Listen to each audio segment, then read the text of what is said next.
Good morning, boys and girls. It is the Steel Toe Morning Show.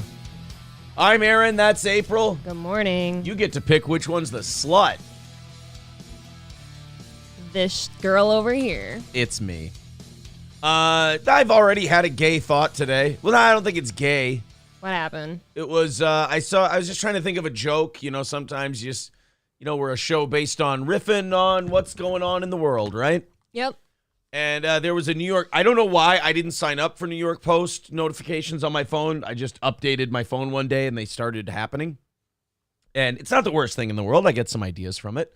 But one of them today was, by the way, is what's his face counting the ahs and ums? Because I'm just not going to, I'm not even going to try not to do it. Terry Mizzle or something? Terry, if you're counting today, shit. I'm just going to. I can't pay attention to it. I did hear from a lot of people yesterday. They're like, I notice it now, but it doesn't bother me. No, it's because I think it's something a lot of talk show hosts do. But it's your transition word. It's my trans word. So actually now for a lot of people, their trans word is Mr. Beast. We'll talk about that. Poor Mr. Beast, man. That guy can't catch a break. Other than being like a multi-millionaire. Yeah. And one of the most successful guys on YouTube since PewDiePie. Other than that, the poor guy can't catch a break.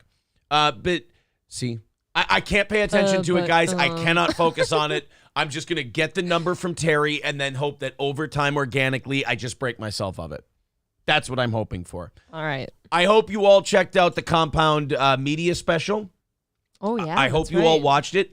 This is going to sound egotistical, but I did it for my own personal, for quality control. I watched the first 3 or 4 minutes of it this morning. Good. It's funny. Good. You're going to really enjoy it. We have some Compound clips to show you as well. Gordy was pet of the day yesterday on In Hot Water with Gino Bisconti. Awesome. Gino made Gordy pet of the day. Gordy. Gordonzo. Gordy was pet of the day. And Gino called me during In Hot Water yesterday. I was on In Hot Water, compoundmedia.com. You got me on Compound. You got April and I on the Steel Toe episode of Compound. If one of the mods wants to put the Compound Media link in the chat, go there, get either a free trial or a day pass to try it out. And then if you like all the shows that are on there, subscribe. You know, we're subscribed up for a year. Anthony Cumia, Gino, Chrissy, Don Jameson, the 21 Guns guys, man. Kevin and Frank are awesome. And Jeremy, is it? Kevin, Frank, and Jeremy are very good. Obviously, we like Gino, but we're biased. Check it out, compoundmedia.com. The special was great. But Gino did make Gordy pet of the day. He called me to let me know on the show. My first words were, what did you do to my dog, Gino? What did you do to my dog? Are you holding a gun to my dog's head? Is there a penis in front of my dog? Because that's a common theme. I'm not saying that In Hot Water or Pet of the Day is a one-trick pony. What I am saying is lots of dicks in front of animals, lots of guns in front of animals. Violence. I'm here to tell you they got a little creative with Gordy. A little creative. I've only seen one of these so far, and it was just appalling. There are a handful. There are a handful. Poor dog. So I hope you guys check out the Compound special. I did get quite a few tweets from people who enjoyed it. Like 2 tweets from people who are angry that it happened, but they hated me already. So I think that's pretty par for the course. I certainly don't do this show to turn anybody, except genders. There was also, I guess, MLC and Meltdown talked about us yesterday too, and they said they had Stevie Lou on, and they were asking Stevie Lou, is Steel Toe hitting the goal this week? I guess that again, I'm repeating this from other people who have told me I don't bother myself with this stuff, but I guess they were obsessed with whether or not we were hitting our goals. And I wrote back to that person. I go, just tell them, guys, you're already obsessed enough with our program and what we do. Watch the show. We tell you every day if we've hit it or not.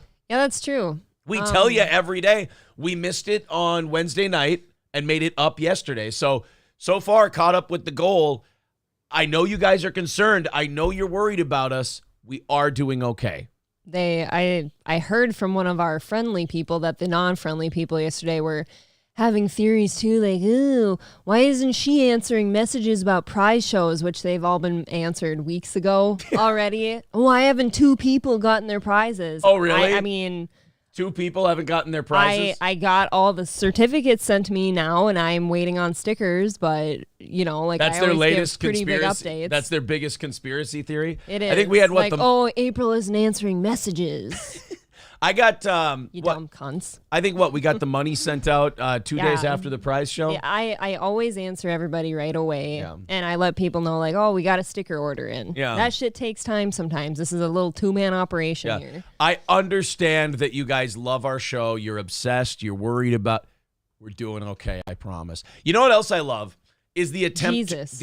I love Jesus. The attempt to destroy the show. This is the most see-through part, and this is why I love the people who hate our show, because they are remarkably simple people who feel like they're like a Bond villain. The reasons why we suck and we're evil and we should go away change every 36 hours when the last one didn't work. It's always they're throwing their own shit at the wall. The last one didn't stick. So now today we're going to go with a new one that we've never mentioned before, but this is the one. What will it be today?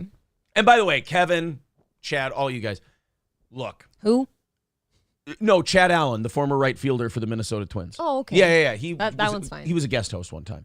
If you guys are that worried about whether or not we're knocking out our goal, throw $5 at us. That's cool. It'll help knock it down. But also, you can watch the show every day.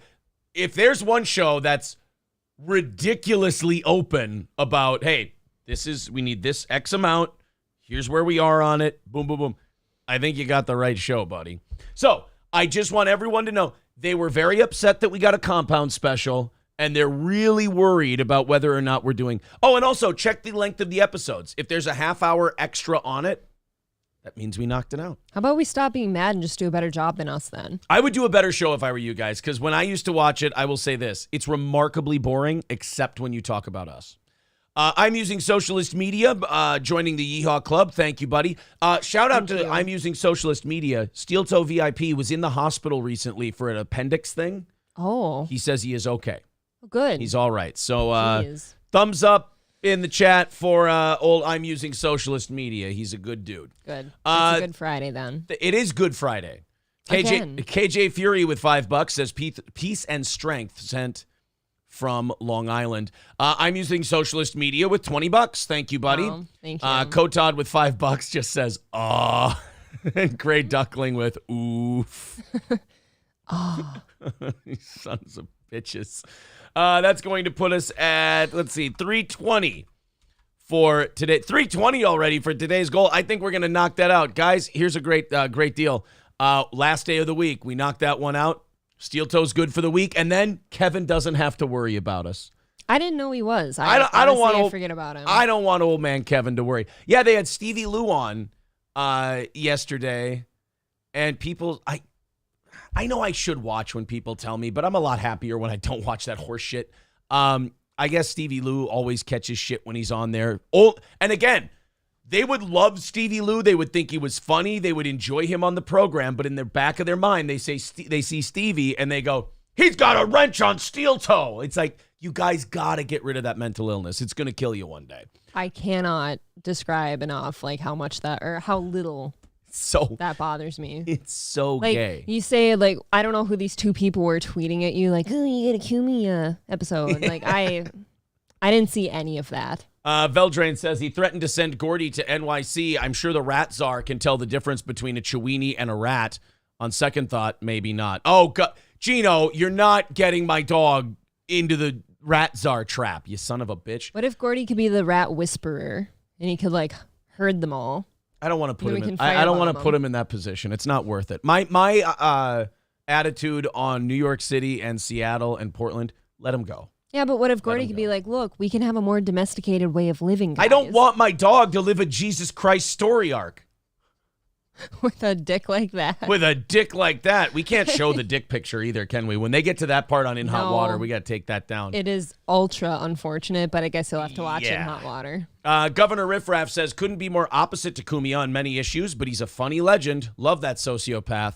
Hilarious. Yeah, I get a lot of shit when we do a video where I talk about the Kumia Bill Burr thing. I mean, don't get me wrong, it still gets like an 87% thumbs up. Yeah. But they go, yeah, Kumia is this and Kumia is that. And I'm like, I didn't say he wasn't. I've never said, like, does Kumia have really aggressive feelings on race that are definitely very upsetting to many, many, many black people? Yes, of course. Is he a radio legend who influenced pretty much every facet of my career? Yes. People I like and people who I respect, I don't let their personal feelings on certain social issues determine whether or not I like them or not. That's just not how I am. Papa Dan says, I heard through the grapevine that Gino is indeed gay and doesn't do clubs. Is this true? I've heard that too. There's whisperings. I'm using socialist media says people on other streams I watch don't like you. I try to say positive things about this stream, but I think they're retarded. They are remarkably retarded. Remarkably. Stevie Lou says, as a mod, I have failed you. My apologies. Stevie Lou, you are a good man. And from this day forward, what you do will make you a good man. Or not. Kingdom of Heaven. Sorry. Hate it. Yeah. Skeezy says, wrong, April. This is a one-man operation. One man and Aaron. Oh, you know what? I'm sorry. Very sorry, Skeezy. Rainy River Fishing says, yawn, waking up to the duel. Good morning. The duel? Oh, my God. A duel? Amanda Hug and Kiss says, these are simple people that listen, the common clay, morons. They are, I'll say this, they are entertaining in a really perverse way. They just don't know why they're entertaining. Somebody said Stevie did bow down to removing his spanner, but don't remove it. It's his spanner to behold. I don't know what does that mean. Stevie Lou, would you care to elaborate on that? And I'm using socialist media does say worst pain he's ever experienced is the appendix thing. Well, buddy, we're glad you're okay. I'm guessing it was obviously appendicitis. Yeah, probably. Not appendix thing, but appendicitis. Trucker 18 Wheeler says they need you like mainstream media needs Trump. I kind of feel that energy a little bit. Like, you know how the media, Trump energy? Yeah, the media says like shitty, horrible things about Trump, and he just kind of goes, how you doing? I'm going to make fun of everybody. You're all stupid. I kind of feel that role in this weird universe we're on the outside looking into. Dub says it's Willie Williams STD Friday. Woo-ha. Citizen M says, Stevie Lou, I hate you, and even I understand you've done nothing wrong. Right? Oh, man. Stevie Lou says, I'm a mod. I didn't choose this mod life. This mod life chose me. That's true. Sir K says, I never understood hating this show professionally. Mr. Steeltoe said, I can only hate it recreationally or receive my lashings. And you made your decision. And you're a grown man, and you have to live with that decision. I'm using socialist media says, I've only been watching a little over a month, but I don't understand the hate either. Neither do I. Hey. Citizen M said, this is funny. Citizen M goes, Soft Weekly leaked DMs of you not delivering stickers in 4 business days. Steel toe finished. Right. I see sometimes people shit on Citizen M. It's shit like that where I go, I'll always like Citizen M. As long as you understand that Citizen M is a autistic shit stirrer, shit like that will always make me laugh. Philip Sears says the Quartering and Review Tech USA in the thumbnail. Is this a triple threat can shake off? I get it. We're all a bunch of dirty internet panhandlers. I like that one. Guinness LV says, remarkably, you give them too much credit. Oh, I said they're remarkably retarded. I guess they're just regular retarded. All right. Hulkamasha Baby says, they miss you like they misses a rock in they shoe. How do they miss you? You're always here. They miss you like a baby miss Mammy's titty. Wayne Chambers says, Aaron, rather enjoy the show, then you grew that fuzz on your chin. Damn it. If I shave it off, will you become a member? You want to try shaving it this weekend? You know what it can be now, so it can always come back. I don't hate it. I don't hate it. So, yeah. I don't know. I don't know if I'll be shaving it this weekend. You need Frankie to show up if you're showing Pet of the Day. I also sent $5 super chat they charged for, but it didn't show up. Oh, well, I'm sorry about that. Corey, thank you very much for the $10. Appreciate it. Yes, Guys, you're thank already at 310 today. Amazing work. Thank you very much. Stagger says Chelino is still hidden though. I'm going to check every day for you, buddy. It's just I don't know, not all the hiddens show up sometimes. I don't know. The hiddens are hidden. Yeah, well, I'm going to check for you every day, buddy.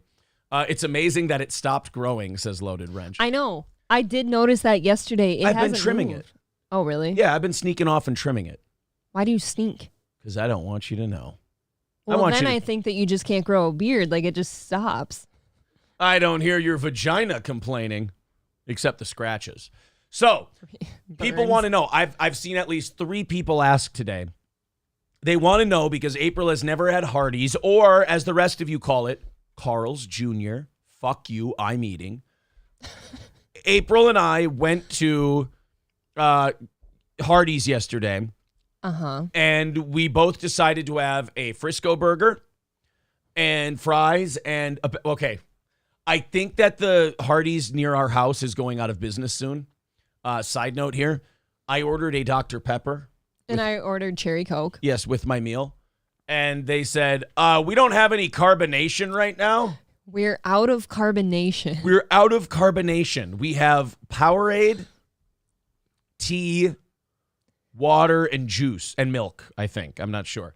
But I was like, okay, well, I'll just have a water then. And April goes, I'll have a sweet tea. Yep, because I'm gutter trash. We got to the window. It took about 7 or 8 minutes for the food to be done. For fucking ever. Honestly. And we go to the window, and the guy goes, hey, I'm really sorry. And by the way, not the employee's fault. That guy seemed like he would be very good at another place. He seemed like a really good employee. He seemed embarrassed that they didn't have this stuff. I watched him through the window. He was working his ass off because there was like customers in the store too. Yeah, he was really good. But he goes to April, yeah, we don't have sweet tea, it turns out. Do you want some regular tea with some sugar packets? and I'm starting to panic now because I've told April that this is so good. And I'm like, oh, shit. And April goes, no, the regular tea will be fine. Unsweetened tea. Unsweetened tea is okay. We get the meal.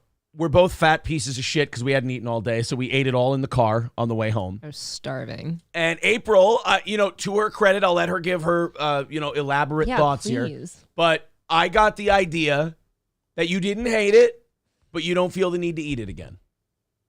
Okay, so first off, like he said, I was like angrily hungry at this point, so the weight was really kind of making me upset. And then when I got this tea, it was undrinkable. Like, I don't know if they have like a weird, like a concentrated unsweetened tea, but it tasted like dirt. And it was like a cup of dirt. So I'm like, oh, I can't drink that. So now I'm driving home eating salt. Can't drink anything. And then, so the fries, I will give them this. The fries were really good. I like their shape of fries. I like the taste of them. Too much salt, though. Yeah. That's my one complaint, but good fries. That Frisco burger. No. Was unimpressive. Like, at best, in my opinion. Not bad? I thought you said not bad. I said I can understand why people eat this, but it's not for me. Like, that there's too much cheese on it, for one. Like, there was cheese pouring out of the back somehow. Like, it was that gooey Swiss cheese or something. It was coming out of the back of the sandwich the entire time. It was slathered in mayo, which is fine with me. I love that. And the tomato was good. I thought the patty was super dry, where I was thinking it was going to be like this thicker burger with like a lot of juice in it. And the sourdough bread was like not freshly toasted or something. It was kind of gummy in the middle. Yeah, I get it. I mean, it was I can understand. Like it was nuked. Right, like it was microwaved. I can understand the thoughts behind the sandwich, but I would not feel compelled to eat it again. I'm a McDonald's man.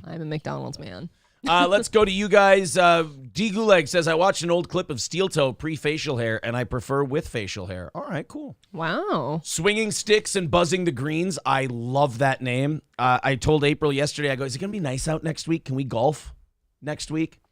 Does not look like we're golfing yet. Next week? Maybe the week after. Certainly not this weekend. Swinging Sticks and Buzzing the Greens says, great start to the show, Steel Toe. Thank you, buddy. Hit the like button, hit subscribe. Let's get to 100 likes before 7 o'clock today. Red Fox Mad, Aaron looks amazing with the facial hair. Let it grow. Gray Duckling with 199 says, I did warn you yesterday. Thank you for the warning, buddy. Ryan the Garbage Man says, they ran out of CO2, not my customer. Brandon Can't Lose, Hardee's is only good for breakfast. Okay. Oh boy, the chat. Anytime we talk about food, the chat goes a little nuts, and I lose where we're at. The bacon in their sandwich, very good bacon. You liked the bacon? I liked the bacon in the sandwich. It was not rubbery. Would you try Wendy's again? The one on 10. I've heard so many stories of food poisoning from that place that I'm afraid to eat their real food unless it's Frosties and fries. Dub says, it is responsible and impressive how punctual you at Steel Toe always are. Few people prove to be so dependable and reliable. Thank you. Hey, we're always here when we say we are. Just a Dabbler, hearing the Hardy news. A little throwback. I love that Just a Dabbler's been around long enough. He says, just the loaf and the pig. Oh. Loaf piggy. Thank you, buddy. It's a cute one. Fast food joints are all managed by 18-year-olds now, says Lip Ripper. Haven't they always? No. Okay. I actually think the 18-year-olds were like the little worker bees. And they're used to being an adult managing. Right. Not anymore. Swinging the Sticks and Buzzing the Green says, wasn't a fan of the goal and can bit when it first started, watching a while back. However, that quickly went away due to excellent content. Buddy, that is exactly how we designed this show. We go, perfect. Look, we're going to do 4 hours of funny or interesting content. It'll be one of the two, something to talk about. We'll hang out with our audience. We'll have a great time. And then, there are limited number of ways to make money on the internet. Sometimes it's just the most blunt way. Hey, this is how much we need. You want to throw a little in the can. That's it. And that'll go away someday when we get bigger. Actually, yeah, we've been having some conversations that are really going to lead to this goal, hopefully sooner rather than later, being knocked down dramatically without your guys' help. So thank you very much. Veldrain with $5 says, I don't hate this show unless you title a video, "This is insane," then talk about ground coffee beans for most of the show. I wonder who he could be talking about. I have no idea. I have no idea. We'll talk about that guy later, though. The guy I think you could be talking about. You know what? I like this conversation, actually. Yes. Brandon Can't Lose with $20. Thank you very much, Brandon, from the BYB, the Backyard Boys podcast. Be sure to check them out. They do a very funny show. They've got good guests. Check them out. That's the Backyard Boys, BYB podcast on YouTube. Delco Lou says, the McDonald's I stopped at the other day said they were out of coffee at 8 a.m. Asked how, he said they, quote, have the beans, but don't got no lids for the cups. I can picture the person who said Wait a minute. No, in McDonald's defense, if that's true, I can understand them not giving out coffee. Remember that fucking coffee lawsuit? Yeah, I do. I get it. I understand. Dude, if you've got like an extra tumbler in your car with like water in it or something, dump that shit out and put it in there. Delco Lou, I get why that's so stupid and hilarious. I do, but I get why McDonald's doesn't do that too. You know what always bugged me about McDonald's is that they don't just serve breakfast and burger shit like all day. Burger shit. Because there's been times like right after the show where we're like having a rush day and I can't have time to cook. I'm like, let's go get some burgers. And it's not quite 11. And I get there and they won't serve me a burger. When the kids are out of school, like coming up in the next couple months here, that's a common thing for us where we're just like, we got no fucking time. The show's over. We got to go get the kids, bring them back. Like, we got no time. I think I'm going to just quit eating then until I can come back home. That's always healthy. Wildcard says, was there cheese pouring out of your backside? Everybody wants to know. Probably will be today, I'm guessing. King of all diffs. We did drive in, drive up, drive through. Katie Kidney says, Aaron, did the Frisco burger come with syringes and feces? No, I produced my own feces. Thank you. Oh. Nobody needs to give me a fecal implant. Syringes and feces? Yes. Luke Eller, you got people in the chat defending Hardee's. That is not a normal experience. Try again at a different Hardee's. Yeah, I've seen a few of you say like, oh, don't give up on Hardee's. It's not that bad. I'm like, that one was not good then. Stagger said, with 220 Canadian says, how much does this take off the goal? About a buck. $1.50. Thank you. We run on $5 increments when we update it, so about $1.50. Thank you, buddy. Appreciate it. Mark Atkinson says they are mostly known for biscuits around here, at least. Not sure I've ever eaten a hamburger from Hardee's. I was really disappointed in the patty. I think McDonald's patties are far and away better than that one, like juicier even. Mika Mills says you do old news, probably sometimes. Brandon Can't Lose, becoming a member for his second month, says yeehaw, let's go, let's go, let's go. Oh, April recorded all 6 of my sparring rounds yesterday. Yeah. Speaking of let's go, guy. April recorded all 6 rounds of sparring. If you guys want to watch any steel toe sparring today, I am more than willing to let you guys watch that because we are going to talk to Rich from Review Tech at 10 a.m. Central today. Rich from Review Tech has challenged Jeremy from the Quartering to a boxing match in August, and I think he wants to do it under Keemstar's Happy Punch promotion. Wow. I took a shot in the dark yesterday and got myself injected into this right away. I saw Sam Hyde offered to train Jeremy from the Quartering. He put up a poll that says, should I train the Quartering for a fight with Rich from Review Tech? I retweeted Sam's tweet, and I just threw it out there. I go, if Sam wants to train Jeremy from the Quartering, I'm offering to train Rich from Review Tech. He can come up to Minnesota. We'll take him to the downtown boxing club, get him acquainted with everybody. We'll get him ready in a few weeks. Rich responded right away and said, absolutely, I will DM you with details. And now Rich will be on the show at 10 o'clock today. Pretty cool. We're going to start banging the drum to make this fight happen. Jeremy versus Review Tech has to happen. Jeremy's been called out. I think it would be a fair fight. Neither of them look like they have any boxing experience. Nope. Both of them are going to have to work hard to get into decent shape. Agreed. And I like Rich as a person. I think Rich is a really, really genuinely good guy. He's pretty cool. And I love teaching people how to box. That has actually been something, when I get to see it, I like watching you do that more than like you planning to be in a fight. Like there's something nice. Teaching people? Yeah, I like watching you teach people.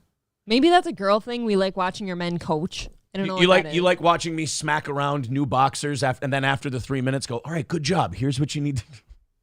I always feel weird about that. I always feel weird because you hold back, but you can't hold back too much. Like if they leave openings, you have to hit them. Yeah. And then after you bounce their head around, you got to go after the 3 minutes and go, all right, you step out of the ring, you do a post-mortem. Is that what I like about it subconsciously? Maybe. I don't know. I don't know. Labglass says, question, did you get what you ordered? Oh, I'm sorry. We'll be done with the Hardys thing here real quick. I do want to stay on this thread, this vein with the Rich from Review Tech thing. First, thank you to Bearded Trucker with $5. He says, here is for, oh, you know what? If you want to request a drop, you can absolutely request a drop. If you care to join me in the parlor, we will be serving white cake. That is everyone's favorite new drop, by the way. I'm not even a white cake guy. Can we get some white cake this weekend or make some? I do want some white cake. Okay. You said it wrong. White cake. White cake. Also, I can't remember what the fuck I was just going to say. Boxing. Cowpoat Podcast says, good morning, April. Hot, hot. Good morning, Cowpoat. Katie says, show the sparring. We'll put a poll up. Say, I like, with like showing sparring clips and stuff where I think I do a good job or whatever, I feel douchey showing it to people because it's so kind of you want them to ask for it. I want them to ask for it. And if they don't want it, I want them to say, no, that's douchey. You're being gay. And then I go, okay, good. Like I either want my suspicions confirmed or I want them to tell me they want it. One of the two. So like last night, the only reason I filmed these is because I think you wanted to send them to Rich, right? Yes, Just I want to send for them. some I want to send them to reference. Rich and go, hey, if you feel like coming up here, this is, I can kind of show you this. Right. Flex with $2 says, I want my church beggar plate, a can at the least. Yeah. Okay, this weekend, church beggar plate gets ordered. Maybe we do it on the show today so I stop fucking forgetting the church beggar plate. Need it. Jack Floyd says, yes. Oh my God, bring Rich on. I'm going to do my best to stay up for that. Dub says, Michael Douglas in Falling Down wanted breakfast. You should see Frozen play his role in the Asian film version Faring Down. It's based. I would love to watch Frozen Asian do a parody of Falling Down. You didn't say it with the, falling down, the faring down. Faring Down. I cannot wait to watch that. Yes. Skipped the accent. Fun with You says, interested to see how good your technique is. No homo. Okay.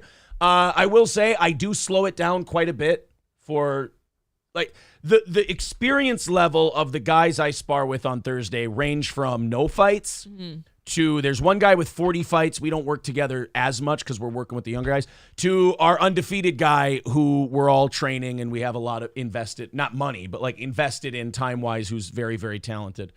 Okay. Was 40 Fights guy the... That's John. Big John. Okay. Yeah, he's an animal. He's really good. I get better when I spar with him. I thought his stance was kind of funky yesterday watching it. He can work though, man. He's strong. Fun What You says, do you know what you're doing technique-wise? Well, we'll let you judge that. How's that? Governor Riff Raff says, can't win with showing average guy spar clips. Fodder for people who hate you guys. Oh, that's fine. I don't put anything out there thinking about what people who hate us are going to do. Sure. Because I could show myself rescuing a puppy. I could be Mersh with the Bad Luck Boys. I could have been hit by a car in the street and he'd carry me to the hospital and they'd still hate him. And they'd say, oh, and he didn't even have shoes on. So look at the form he's carrying her. So I don't worry about that part of it. Well, there's no point in posting things hoping to impress the people that hate you. That is the dumbest thing. Like, you know what? I think this one's going to turn them. Thank you very much to Rocky for the $20 over on PayPal.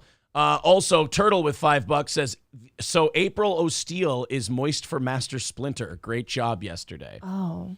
That's a in hot water. It's your look. We're going to show it. Yeah. Thanks. Fun what you said. My bad. I didn't think you saw the first comment. No worries. No, we read comments all the time on this show. All good. We want you to feel wanted. I would. Stagger says we LMAO. I don't know what that's pertaining to. Flex says the hate would still flow. Exactly. That's kind of how I feel about the whole thing. That's the thing. We do good shows over here, and we're good people on a certain curve, and like nobody cares. You don't worry. You don't worry like, about what people like that. They're still bags of shit. So here's what I'm going to do. I'm going to put up a poll. Do you want to watch the old man spar? Yes or no? There we go. All right. Ask your community. You guys are my community. Did you know that? So Rich said, yes, I would love to come up to Minnesota and train with you. And honestly, the team we have on Thursdays, between myself, Lauren, John, Scott, Colin, like the coaches that we have there at the gym, we can get Rich ready to go pretty fucking quick. I mean, we got guys in there. I spar with them for the first time, and I'm like, God, I'm only going to use my left. And like 3 weeks later, those guys are just going fucking bananas. So I feel like we can get Rich ready in, I think if he spends a month here, we can get Rich ready to fight Jeremy from the quartering. Be pretty cool. Yeah. I don't know where he's coming from. I don't know how that works for travel. I can't remember. Maybe other people know where Rich from Review Tech, not like his address, what state he lives I think in. it's fine. So I would love if Rich would come here, and we're going to talk to him at 10 o'clock today, Rich from Review Tech. He challenged Jeremy from the quartering to a fight in August. I hope Jeremy says yes. I think that would be awesome. Kotod says, I will only want to watch it if you play Glory Days in the background. Oh, man. That would be fun. Yeah, I'd love to. So my other motivation, I like helping people learn how to box. I like watching guys I've trained win and beat. Mm-hmm. That was a great experience about a month ago. Yeah. When Elias dropped a guy in the first round. It's so weird to watch someone. It's like programming a robot and watching it make dinner. You watch a guy land a punch that drops someone. You're like, I told him to do that, and he did it. He's kind of starting to look like a monster, too. He is. I like the kid. He must be doing some weightlifting behind the scenes, and then he looks like just a little tank in there. April pointed out that if you watch me stand across from the people I'm sparring with, you would definitely not expect the result you see. Aaron doesn't weightlift, and he needs to. April was not. And I say that in the most loving tone I could. You've got no legs. Well, babe, here's the thing. One of my favorite boxers of all time is James Toney, and I'm trying to look like him. But you're not James Toney. That hurts my feelings. KJ Fury with becoming a member. Thank you very much, buddy. 255 away from today's goal. You guys are cruising on that, by the way. Thank you very, very much for your generosity. Where'd it go? God damn it, I lose the chat all the time. Stagger says, you said we have a guy at the gym. You don't have anyone. Oh, God, no, we got a whole team. We got Lauren, we got Colin, we got Scott, we got John. When Charles is there, we got Charles. We got a lot of guys. You don't have anyone? Oh, yeah, we got lots of people. You can almost not move around in the bottom of the gym. Darren Orson says, I'm so torn. Big steel toe fan, but I can't stand the quartering. Yet Sam Hyde is my favorite comedian. Well, here's the second reason I did it. If Sam Hyde trains the quartering and I train Rich, I would also love to, at the very least, get a chance to spar with Sam Hyde. I'm a big Sam Hyde fan. I think he's great. I watched his fight with Happy Punch. I'd love to work with the guy. I think he's got, like, when I'm in fighting weight, because right now I'm 220. By the way, back down. I fight at about 215. I think he's like 260. So he's got big. He's got about 50 pounds on me. But big old Sam gasses out quick. And that I do not. I do not gas out quick. So I think if I could survive a round and a half with that big fucking monster, we would have a fun little sparring session. Would I love to have a fight with Sam? That would be fun. I'll settle for sparring. Where does Happy Punch put these fights on? All over the place. It's okay. Keemstar's thing. I know it is. I think Sam's a part of it, too. So I would love to have Rich on, then I would love to have Keem on, maybe even have Sam on, and have them kind of push to get this thing done. I want to see that fight happen. Brandon Can't Lose says, set up the boxing match at the anniversary party. That would be awesome. Okay. Sad part. Oh, sorry. Flex. Sad part is I am older and 10 times fitter. Than who? Jeremy? Or I don't know. Katie says, how is Hambly going to fight anyone? Doesn't he claim to have severe travel anxiety? Well, then we'll do it in his backyard. Ryan the Garbage Man says it'd be pretty cool if Sam Hyde challenged you the day of the fight. Do you know how cool it would be to have the Candyman cut a promo on me? Your dick would be so hard. And if he's the Candyman, can I do another character? His is Irish. Mine can be German. Can I be Daddy Insulin? If he's the Candyman. You see? Works. Oh, I got it. Daddy Insulin. Candyman. Because you have to cure the beatus. You have to cure the beatus. Turtle with $10 says, Rich is a good dude exposing DK oldies. He's a good dad, so I demand show him how to get the timing and the sweet science. VP vouch for Rich. We love Rich. I like him very much. He's been on the show before. He's a good guy. Aaron lights out Imholt, says Triple N. You know, the thing, James Toney would go into the gym and he wouldn't pick up a weight and he wouldn't like run on a treadmill or anything. James Toney would walk into the gym and he would just yell out, he goes, let the ass whoopings begin. And he would just get in the ring and he'd go, he'd just have people just jump in. Like a movie? And he'd beat the living fuck out of them. Sounds like a Rocky movie. Yeah, he just and he would just start beating the living shit out of people. All right, so it looks like poll-wise, what are we at? 65% of the audience wants to see sparring vids, if you will. It's a closer one than I thought. All right, well, I tell you what. Why don't we play one of them right now? And then if you guys want to see more later, maybe if we need to go to the bathroom or anything like that, we'll throw a sparring video up there. Here's one from us. The fuck is that person? Should we just play the first one? Babe, don't ask me. Here, this is your shit. I just filmed it. We'll play this one first. This is myself, and I would say what we call this? Our best heavyweight prospect? Yeah, I don't think we need names. This is me and our best heavyweight prospect. He's a southpaw. He hits very hard. He's a very talented guy. We've been working with him a long time. I'm very proud of the way he's developed. Here we go. This is, you asked for it. Here's the sparring session. Did what, 6 rounds yesterday? Yes. This is round 1.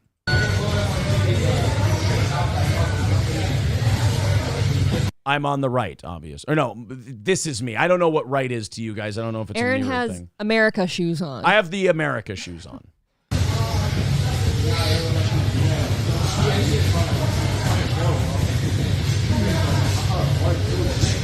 I hate fighting southpaws.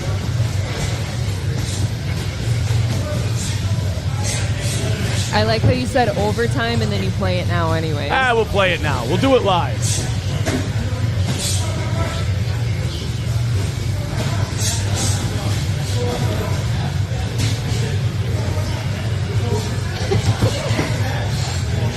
Fucking ran into the bag. I know.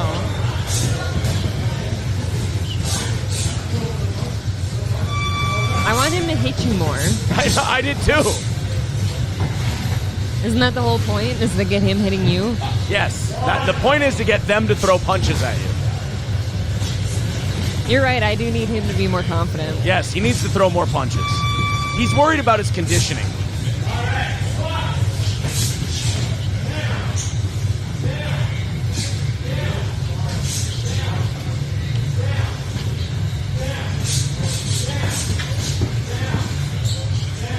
Do you see what I mean in difference of leg?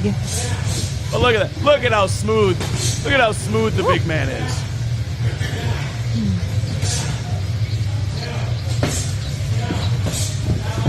Nice little right hand.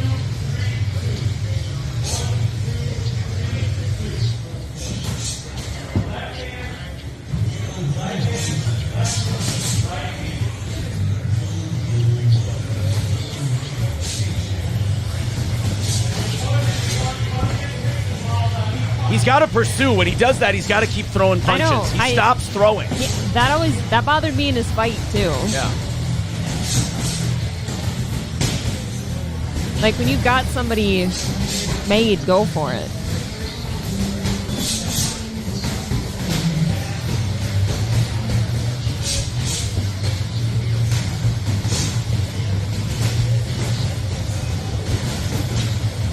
Yeah, he just gets too tight and too nervous.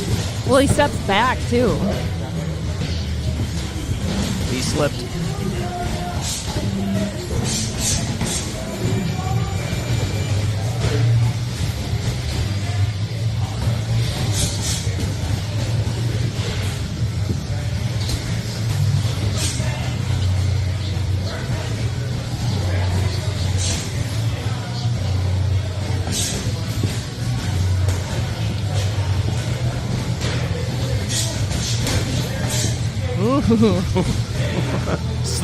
Slipping.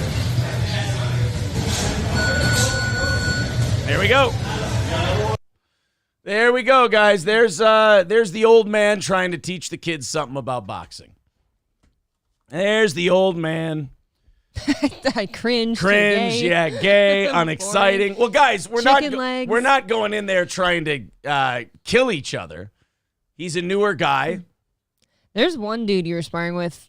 Well, actually, I think the other two both seemed a little more like they wanted to kill you. Like, seemed a little more willing to pursue Well, you. I was letting, they're new, and I was letting them. I was kind of rope-a-doping, trying to get them to come in. What was the third one you said? AT or whatever? AT. I was trying to get him to unload a little bit. Yeah, that was more fun to watch. Basically, Aaron was sitting back and letting him punch him. Mike McFadden says, unexciting. Guys, go to any gym. Sparring is not exciting, especially when it's teaching sparring. Ugly Fuckling says, this is pretty cringe watching someone watch themselves. I asked you if you wanted to watch it. You said yes. He needs to jump up and do a Superman punch on your head. Nice straight right. Aaron moves like Tim Sylvia in the ring. Burn. Is this the Down syndrome boxing Olympics? Might be. Stop dancing and punch something. Yeah. Well, I'm not going to look again.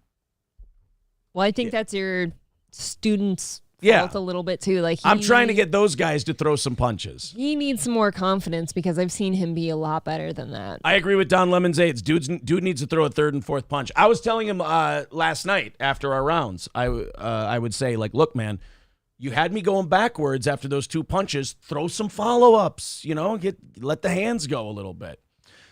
You would make cats proud with the hissing sound. That's just the breathing. That's all. Sparring is not a fight, April. I work out there. I know that. What does that mean? Yeah. Did I say sparring's a fight? Yeah. Innet says precision beats power, timing beats speed. That's the other thing. I always tell these guys, don't worry about killing anybody. Don't worry about throwing heavy, hard punches. Time them right, quick and accurate. That's what you want. All right. Twist his dick, some people are saying. Welcome down to South Auckland anytime. Tua is giving free. I would love to spar with David Tua until I fucking die. Until he hits me one time and I'm dead. Punch King Hippo in the belly button to win. Little Mike Tyson's punch out. Stevie, Eddie S. says, thinking of getting into boxing for self-defense. Any tips on selecting a good gym and school? Go there, talk to the main trainer. If he knows what he's doing, if he's got a lot of experience, if he seems like a smart guy, do it. One of our old coaches used to try to get me into boxing just for that. I think you should. Self-defense and stuff. But he was also angling like the other one was, we can maybe see if you could, go fight with this girl sometime. That's what I didn't like. Stagger says you weren't doing anything close to a rope-a-dope. The fuck? No, not that one. She said the other two guys. The other two. I'm surprised you didn't get any lift from the way those lunch lady arms move, says Mad Max Mardigan. Oh. Ross Dog's Broken Spirit says Aaron wore his glasses during the match. No. Hats Off says was good form. Hats off. Well, thank you for the hats off. Hats off. Turtle says know your feet and make your head move. Exactly. Don't waste foot movement. Yosemite Sambo says, I see why Aaron hates fighting southpaws. You seem to have trouble winning the outside lead foot on them. Yeah, but boy, those right hands look nice. James Toney is black. He don't have to work out, says Ghislaine. April versus Just Pearly Things? I don't know. She'd probably just sit there and do nothing. It'd be boring. Fun with You says, your hands were up and you looked coordinated. That's all you need. I'm just kidding. That's not all you need. Did you see our clip on Simcast talking about Just Pearly Things on Hotep Jesus' show? I saw a little bit of it, oh but no. Oh, my God. Embarrassing. I didn't see all of it. Why? What was He's she? just asking her honest questions, and she was clamming up so hard she would just sit there and not respond. Really? Yeah. I've never seen anything of her before, but if that's like common for her on her shows, that is just... Satara says, you move like Stephen Hawking, new boot goofing. Thank you, buddy. Stagger says, boxing is not good for self-defense. You got to have some ammo and a Glock. That's true. Yosemite Sambo says, you have to win the outside lead foot on a lefty, or that straight right does nothing. Yeah, I know. I hear you, buddy. Ross Dog's Broken Spirit, April versus the CIA PSYOP, Dylan Mulvaney.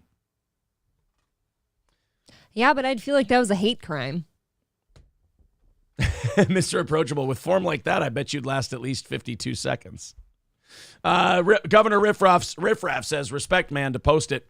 We all look like idiots compared to the best. I don't have a problem with watching myself spar and stuff like that. It's Other people sure love it. like I said, I personally, you're teaching these guys, you're going at a nice, comfortable pace. No, you love it because as soon as you got home last night, I watched them last night. Right I away. watched it for two reasons. I watched one to see what I need to work on, but also I'm helping these guys get better so they can kick my ass.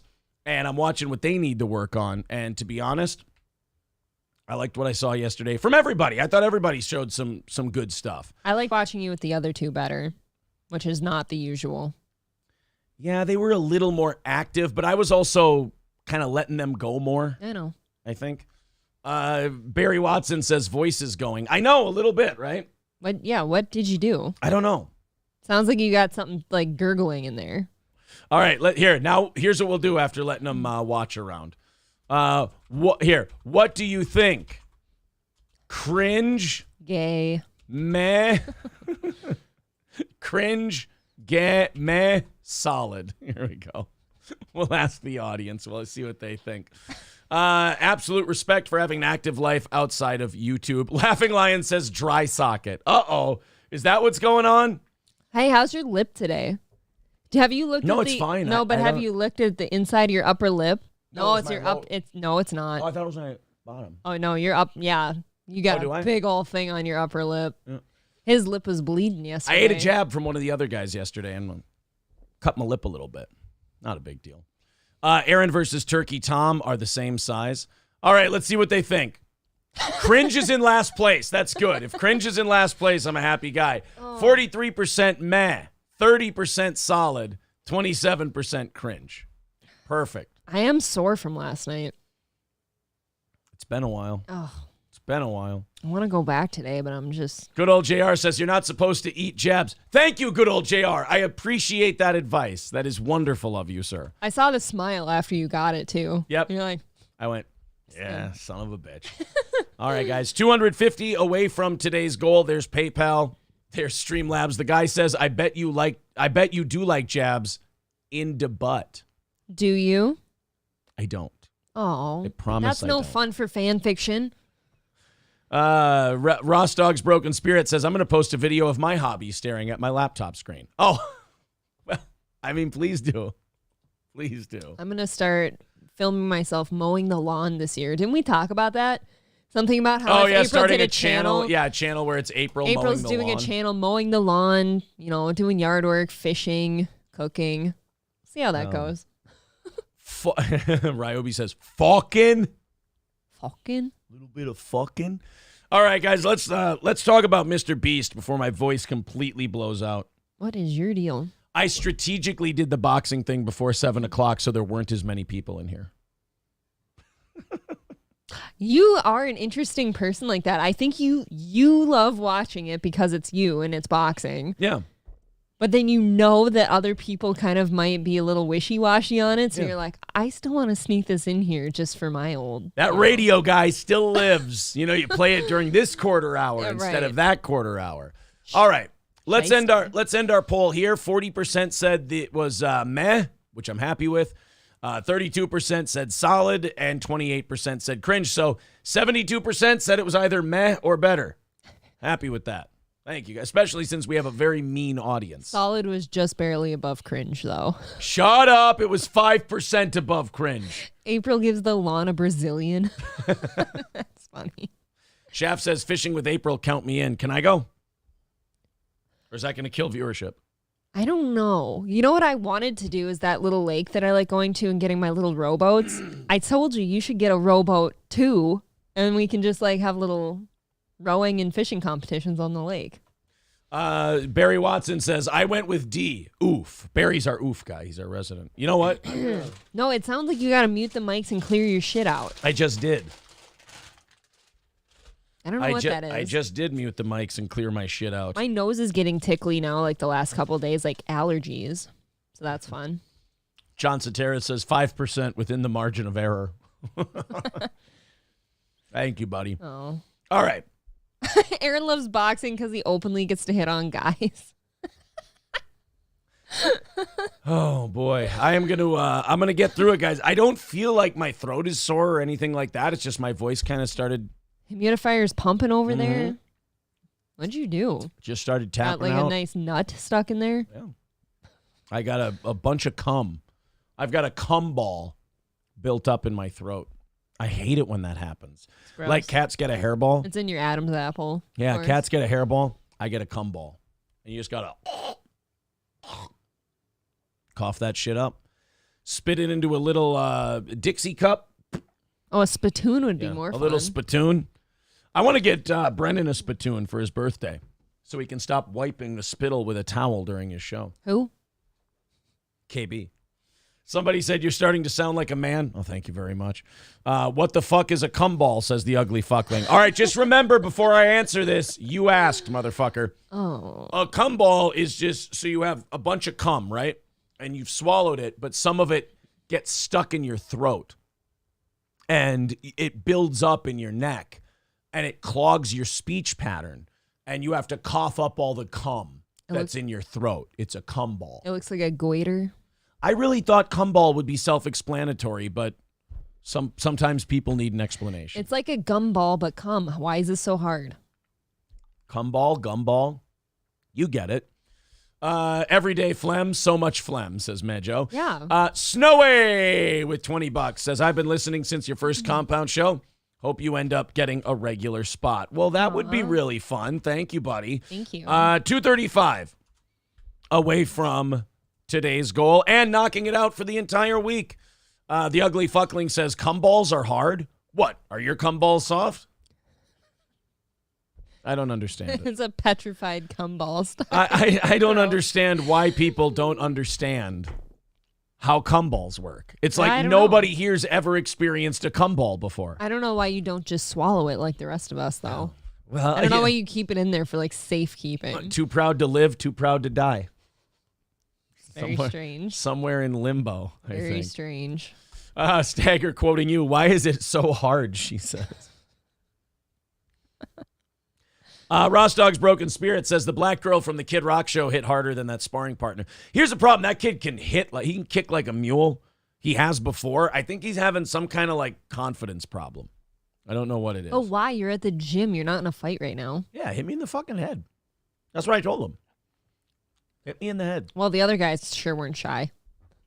No, they did a good job. They were exciting. Coke Diff says, big question. Who are you blowing to completion, Aaron? Now, look, I don't dox people. I don't dox people. You keep your sexual life private. I keep that private, you guys. That's not very nice. That's not very nice. All right, this Mr. Beast thing. I know some people said, I so don't give a shit about Mr. Beast. That's why we're going to do this very quickly. and we're gonna get through it. Our middle watches Mr. The 6-year-old watches Mr. Beast, I and never see him watch him. I'll be honest, I like Mr. Beast. I like. Okay. He's like, for kids especially. He's unoffensive. He's apolitical. It's just nice in a time where you turn on YouTube and everyone's got a hot take about the fucking beer they're drinking. I must say, I don't give a shit if people drink Bud Light or not. No, I really care don't. Either. I mean, if you do, it's piss. But. Right. It's piss, but whatever. I don't give a shit. People can have bad taste. That's allowed. The Dylan Mulvaney thing is gross, but I thought Dylan Mulvaney was gross way before the Bud Light thing. So, I don't know. Everyone's trying to make it like a protest thing. I wasn't. Maybe it's because I wasn't drinking it before. So I certainly don't give a shit about it now. I've been on this show before and publicly denounced Bud Light many times. And you've always defended it. I drank it when I was a young man. I do not like it. You know what I drank actually when I was a young man? Bud Light Platinum. Because I wanted the extra alcohol. Even worse, volume. but no, you said cranberry. No. When I started drinking beer. You started with Platinum, you puss? I went to, you know what I started with was Rolling Rock. I liked Rolling Rock. I would drink one right now. Rolling Rock, Bud Light, and then... I haven't had Rolling Rock in probably 6-7 years, though. And then I think it was on to Minnesota Gold from 3rd Street Brewhouse. Those were my I don't beers. want to talk about my choices. You mean in beers or just in general? You know. How many Either abortions? Way. 7. 7. I thought it was 6. I keep forgetting about that last 7. one. Yeah. Ross 8th Dogs is on the way. Ross Dogs Broken Spirit joining the Yeehaw Club. Thank you, buddy. Brings us down to 2:30. Thank you. Stagger says, it is pretty hot that Aaron explained Cumball so thoroughly. Look, I'm nothing if not thorough, sir. Nothing if not thorough. So, this Mr. Beast, very popular, like the most popular single streamer on YouTube, or a video maker, content creator. He's single. I don't know. So at any rate, he has a buddy who helps him with his channel. I think he's like his sidekick, named Chris. Chris has a wife and a very young child. Chris has come out as transgender and says they are transitioning, becoming a woman. Really? Well, and the thing that makes this so fucking weird, the thing that makes this so difficult is that here's the picture. That's Chris from Mr. Beast. Beautiful wife, beautiful wife, kid. beautiful kid, and that's Chris now. Do you know how devastating that would be to that wife? This puts me as a commentator for this, and this is all stuff he puts out publicly. I would not talk about anything like this if this was private. I think that's gross. I think that's fucking disgusting. I just want to put the disclaimer out there. This guy put this stuff out there publicly. All right. And now it's in news articles and everything else. This guy has a beautiful family. He's making a decision that I find to be remarkably selfish. And there is nothing wrong with making I almost said soulless. Jesus, I'm turning into that Florida guy. There's nothing wrong with making a selfish decision like this if it affects nobody else. If you are 22 years old and you don't have even if you have a girlfriend, fuck a girlfriend. Who gives a shit about a girlfriend?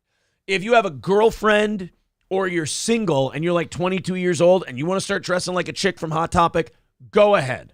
Okay. Whatever. None of my fucking business. Then it's only devastating to your parents. Right. And who gives a shit? You're going to end up hating them anyway because you're going to find out they fucked up your entire upbringing. Yep. So who gives a shit? So, but you have a wife, you have a kid. People have a hard time with this. The time to make those kinds of decisions is over. You got married, you had a kid. You've closed the book on that chapter of your life. Didn't getting married and having kids kind of tell yourself and the whole world, like, hey, I'm a dude? So, like Soup Can says, mental illness is a motherfucker. We have such a level of narcissism now in this culture that now, if you feel it, just fucking do it, right? Live your truth. I think that's a dumb fucking proposition. Live your truth. It's not that simple. You have people who depend on you. You know who can't live their truth? The CEO of, say, pick a company, Nike. The CEO of Nike can't live their truth because every move they make affects the stock price of Nike. Yeah. They have responsibilities to a lot of people. And people say, oh, well, if he has responsibilities, and so that means that he can't be himself. Well, why can't he be himself? just because he has responsibility to shareholders. My answer to that? That's what the money is for. That's why you make millions of dollars a year. That's why you get the bonuses and the golden parachutes, because if you get a DUI and they don't fire you, the stock price of Nike goes down. People lose lots of money. Yep. No, that's going to happen. It's happening with Bud Light right now. But right. Laughing Lion says Cash App CEO can't be himself. Well, I mean, for goodness sake. But with all of this shit, it's like this guy's like, oh, live your truth, this and that. You got a wife and kid, motherfucker. That's done. If you wanted to cut your dick off or you wanted to dress like a girl, that day is done. You had your chance to do that. You didn't do it. Sorry, you get one turn around the globe. Or not around the globe, but one turn around life. But the worst part is now, though, if that wife were to come out and say that too, like, look, you've devastated this family. Like, this is awful. Like, this, you've broken our hearts. You've wrecked this all. Like, now she's going to be put through the ringer by, like, trans activists and stuff. Like, oh, how could you say such a thing to somebody just trying to live their honest, be their honest self? Yeah. So Mr. Beast has this Chris. And we showed you the pictures of Chris now. Chris has become trans. So Sunny V2 on YouTube, who's a channel I've watched their videos before. I like them. We played the one on Kate, who was the eater. Oh, that they thought was being abducted or whatever. Oh, I know what you mean. The mukbanger who never said anything but ate huge platters. Somebody in the chat will do that. I'm just waiting for someone in the chat to remember the name and send it to me. He's done videos on different YouTubers. I think he does a solid job. I've never found Sunny V2 to be particularly mean or nasty or take cheap shots or anything like that. Sure. Maybe I'm wrong. Kate Yup. That was it. Kate Yup. So you have this, you have Mr. Beast. Sunny V2 makes a video about how, this Chris guy is now a problem. Why Chris will soon be a nightmare for Mr. Beast. It's not an unfair video to make because his whole point is Mr. Beast has created a brand for himself that's free of controversy. Yep, and now there's controversy. Mr. Beast has created this whole thing for himself where he's not political. And by the way, this is what I loved about our kid watching Mr. Beast, is that he was safe. There were no political shenanigans in there. There were no cultural or societal shenanigans or anything like that in there. Right. It was just a wacky guy doing wacky stunts and throwing his money around for people. Now you've got this. And I know Mr. Beast put a tweet out and people roasted him for it. He said he was going back at people. Mr. Beast says, yeah, this is getting absurd. Chris isn't my nightmare. He's my fucking friend, and things are fine. All this transphobia is starting to piss me off. This is rough for me because I understand Mr. Beast should defend his friend. He loves his friend. He wants to defend his friend. That's fine. I have no issue with that. But the minute Mr. Beast weighed in on this and started going transphobia, it's going to be perceived by people as picking sides.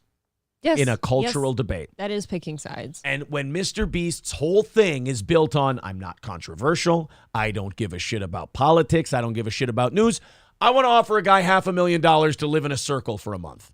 That's my whole angle. That's my whole bit. This is going to hurt him.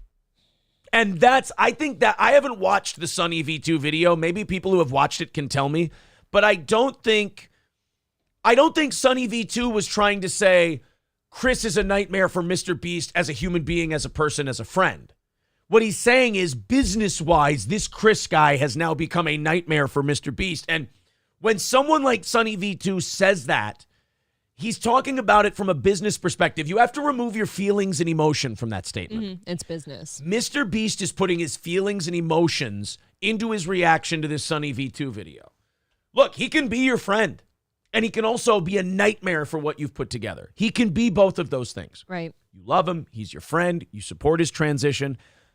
I will say this. It doesn't matter what I think. Like, it shouldn't change this Chris guy's world. I don't know Chris from Adam. I don't support his decision.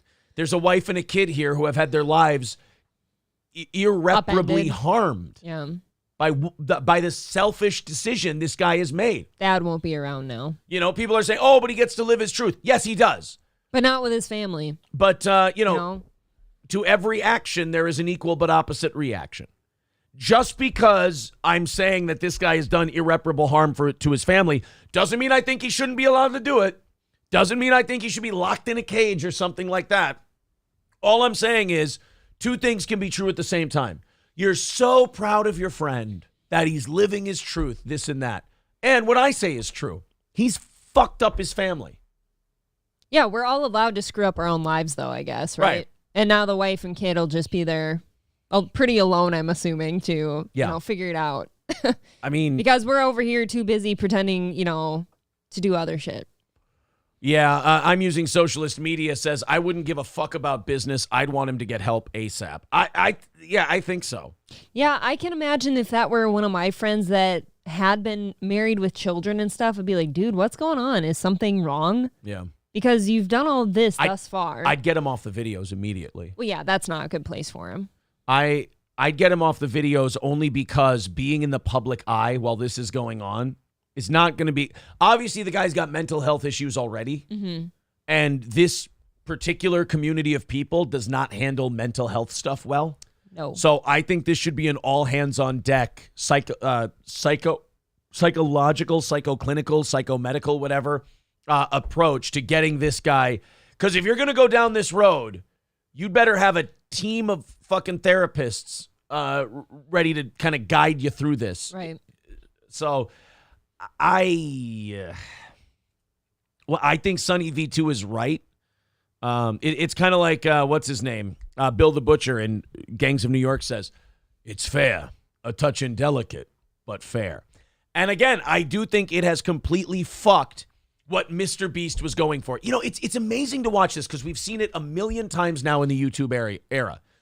Big creator takes off. It goes bananas. It goes apeshit. It goes crazy. And you go, I can't imagine. Like, this guy will be around forever.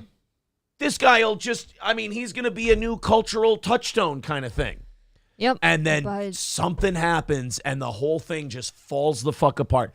I'm not saying Mr. Beast is going to fall the fuck apart over time, but I think this is the peak. I do think this is the peak now because there has been an issue where he had to choose a side, and I'm not shitting on him for his choice because that is his choice, and I'm sure he's doing just fine. But who, Mr. Beast or Chris? Mr. Beast. Oh, I was going to say. No, I'm sure Mr. Beast is doing just fine, but I do also think that there's probably a very large group of Mr. Beast supporters that are like, I don't give a fuck if there's a trans guy on his team or something. Like, is Mr. Beast still helping people? Okay, then. Yeah, like, And Dumbtown's right. Either way, he's going to piss someone off. Of right. course If he doesn't say anything and he doesn't support his friend, he's going to catch shit from those people. If he stands up and he supports his friend, he's going to get shit either way. Mm-hmm. That's why what he had built was so smart. Yeah. He stayed away from all that shit. That's the way to do it. Go right down the middle. The way we do our show, we alienate an entire subset of people right off the bat. And we just go, we're going to do our show for the people who like it. Shouldn't a guy like Mr. Beast, though, he's doing the right thing. He's driving straight down the middle, uncontroversial, entertaining children and their families. And something like this comes along, and it is just a fucking boulder in the road. Shouldn't Chris have understood that too, though? About the show, at least? Like, if he was going to go down the trans road, he should have said something to his friend and be like, look, I understand that this is not what our show is about, and maybe I need to step away. That's a total lack of awareness, too. And I hate to say it. Well, I don't hate to say it. I'm just saying that so you guys don't think I'm a monster. But you see that a lot with the trans community. There is not a second thought given to how any of this is going to impact anyone else. And they would think about it. And they would bitch at me and go, well, we're living our truth. We don't have to consider your feelings. No, you don't have to.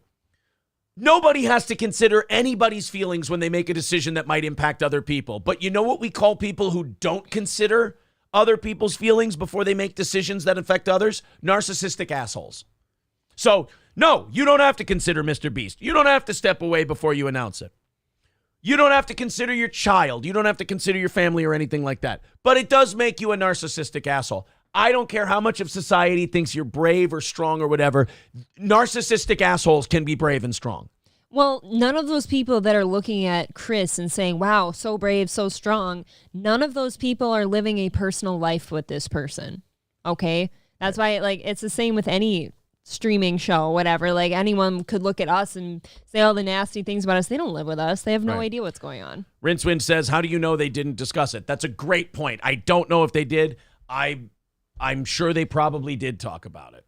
Rostog's Broken Spirit says, Aaron should prove he's not racist by divorcing April and marrying Lizzo.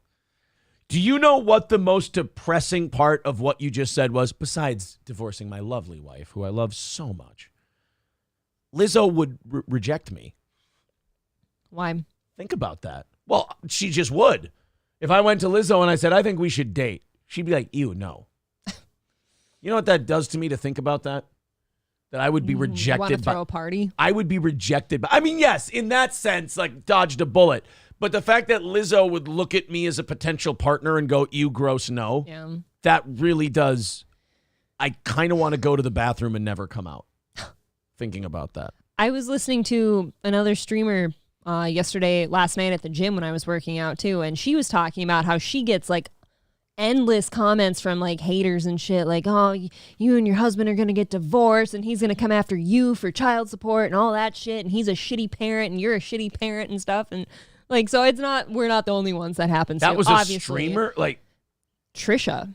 Of course. Oh, People shit on her because her and Moses are at home with their child. I don't understand. And parents together. And I don't understand Trisha happy. Paytas hate. I don't. Well, I get it if you're looking at her pre-2019. Okay, but it's been 3 years. Move the fuck on. But it's been a while, and just like these people don't know anything about personal lives. You know what? I really don't give a shit about Trisha Paytas, so I don't watch any of her stuff, and it has no impact on my life. I can't imagine spending a second of my day hating Trisha Paytas. No, mostly for me, when I listen to her talk about her experiences in the streaming world, though, I do hear a lot of similarities to ourselves, other stories we've heard from other streamers, and it's like you're all the same autistic group out there that are just shitty for no reason. It's almost like the internet is full of remarkably autistic people who can't keep their opinions to themselves. You gotta pull yourself out of that and go live a life, and that's always what she says too. You gotta go box.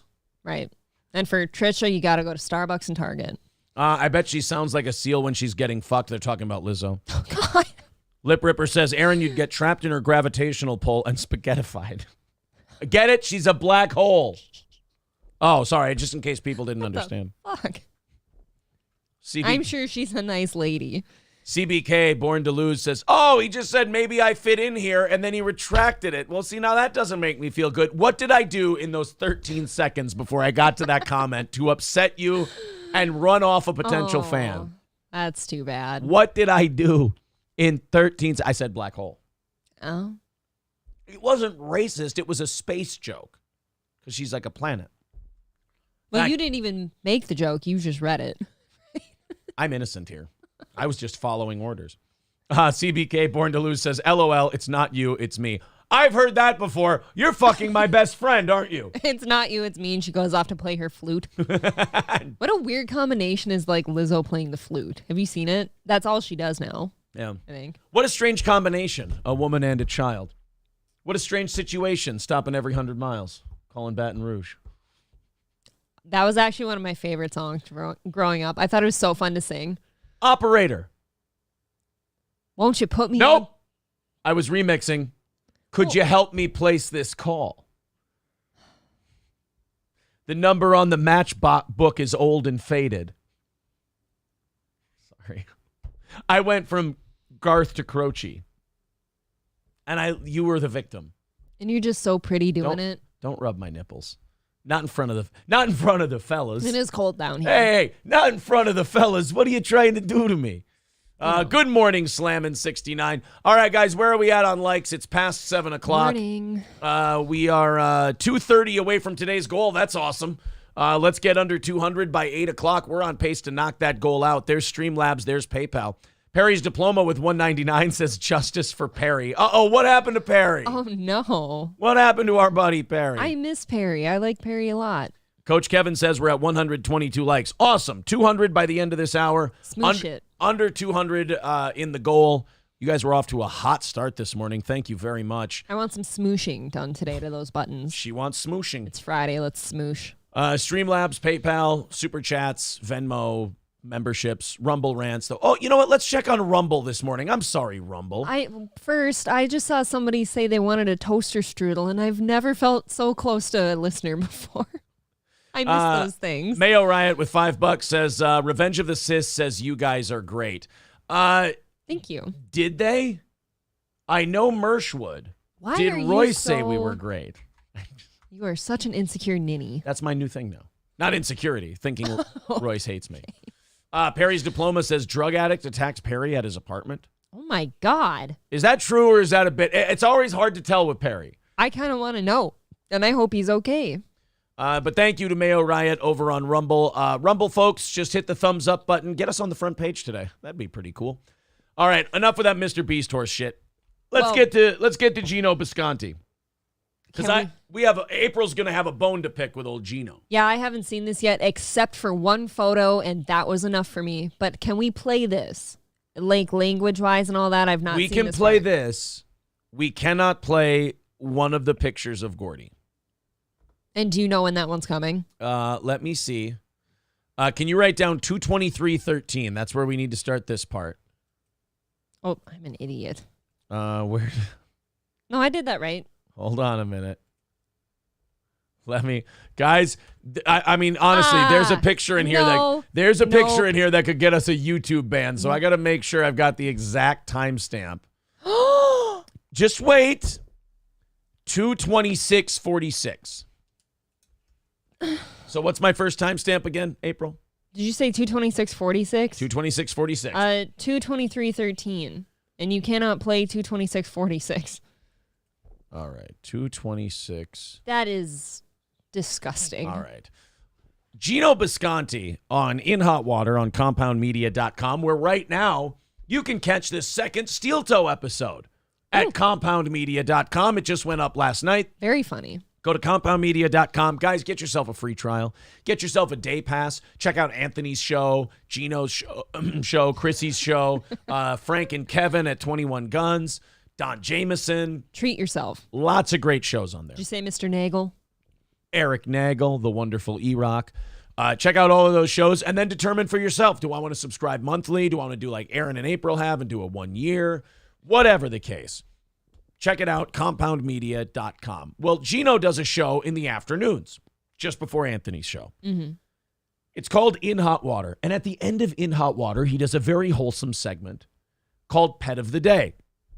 Frankie McDonald. I gotta get those cough drops down or I can't see the whole screen there.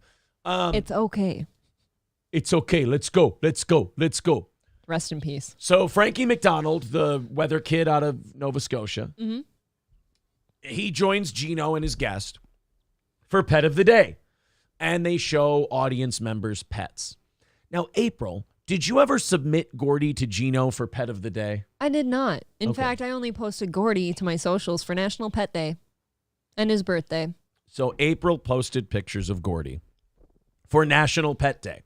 Check out my Instagram. Gino saw those pictures and he used them for his own shitty, nefarious purposes.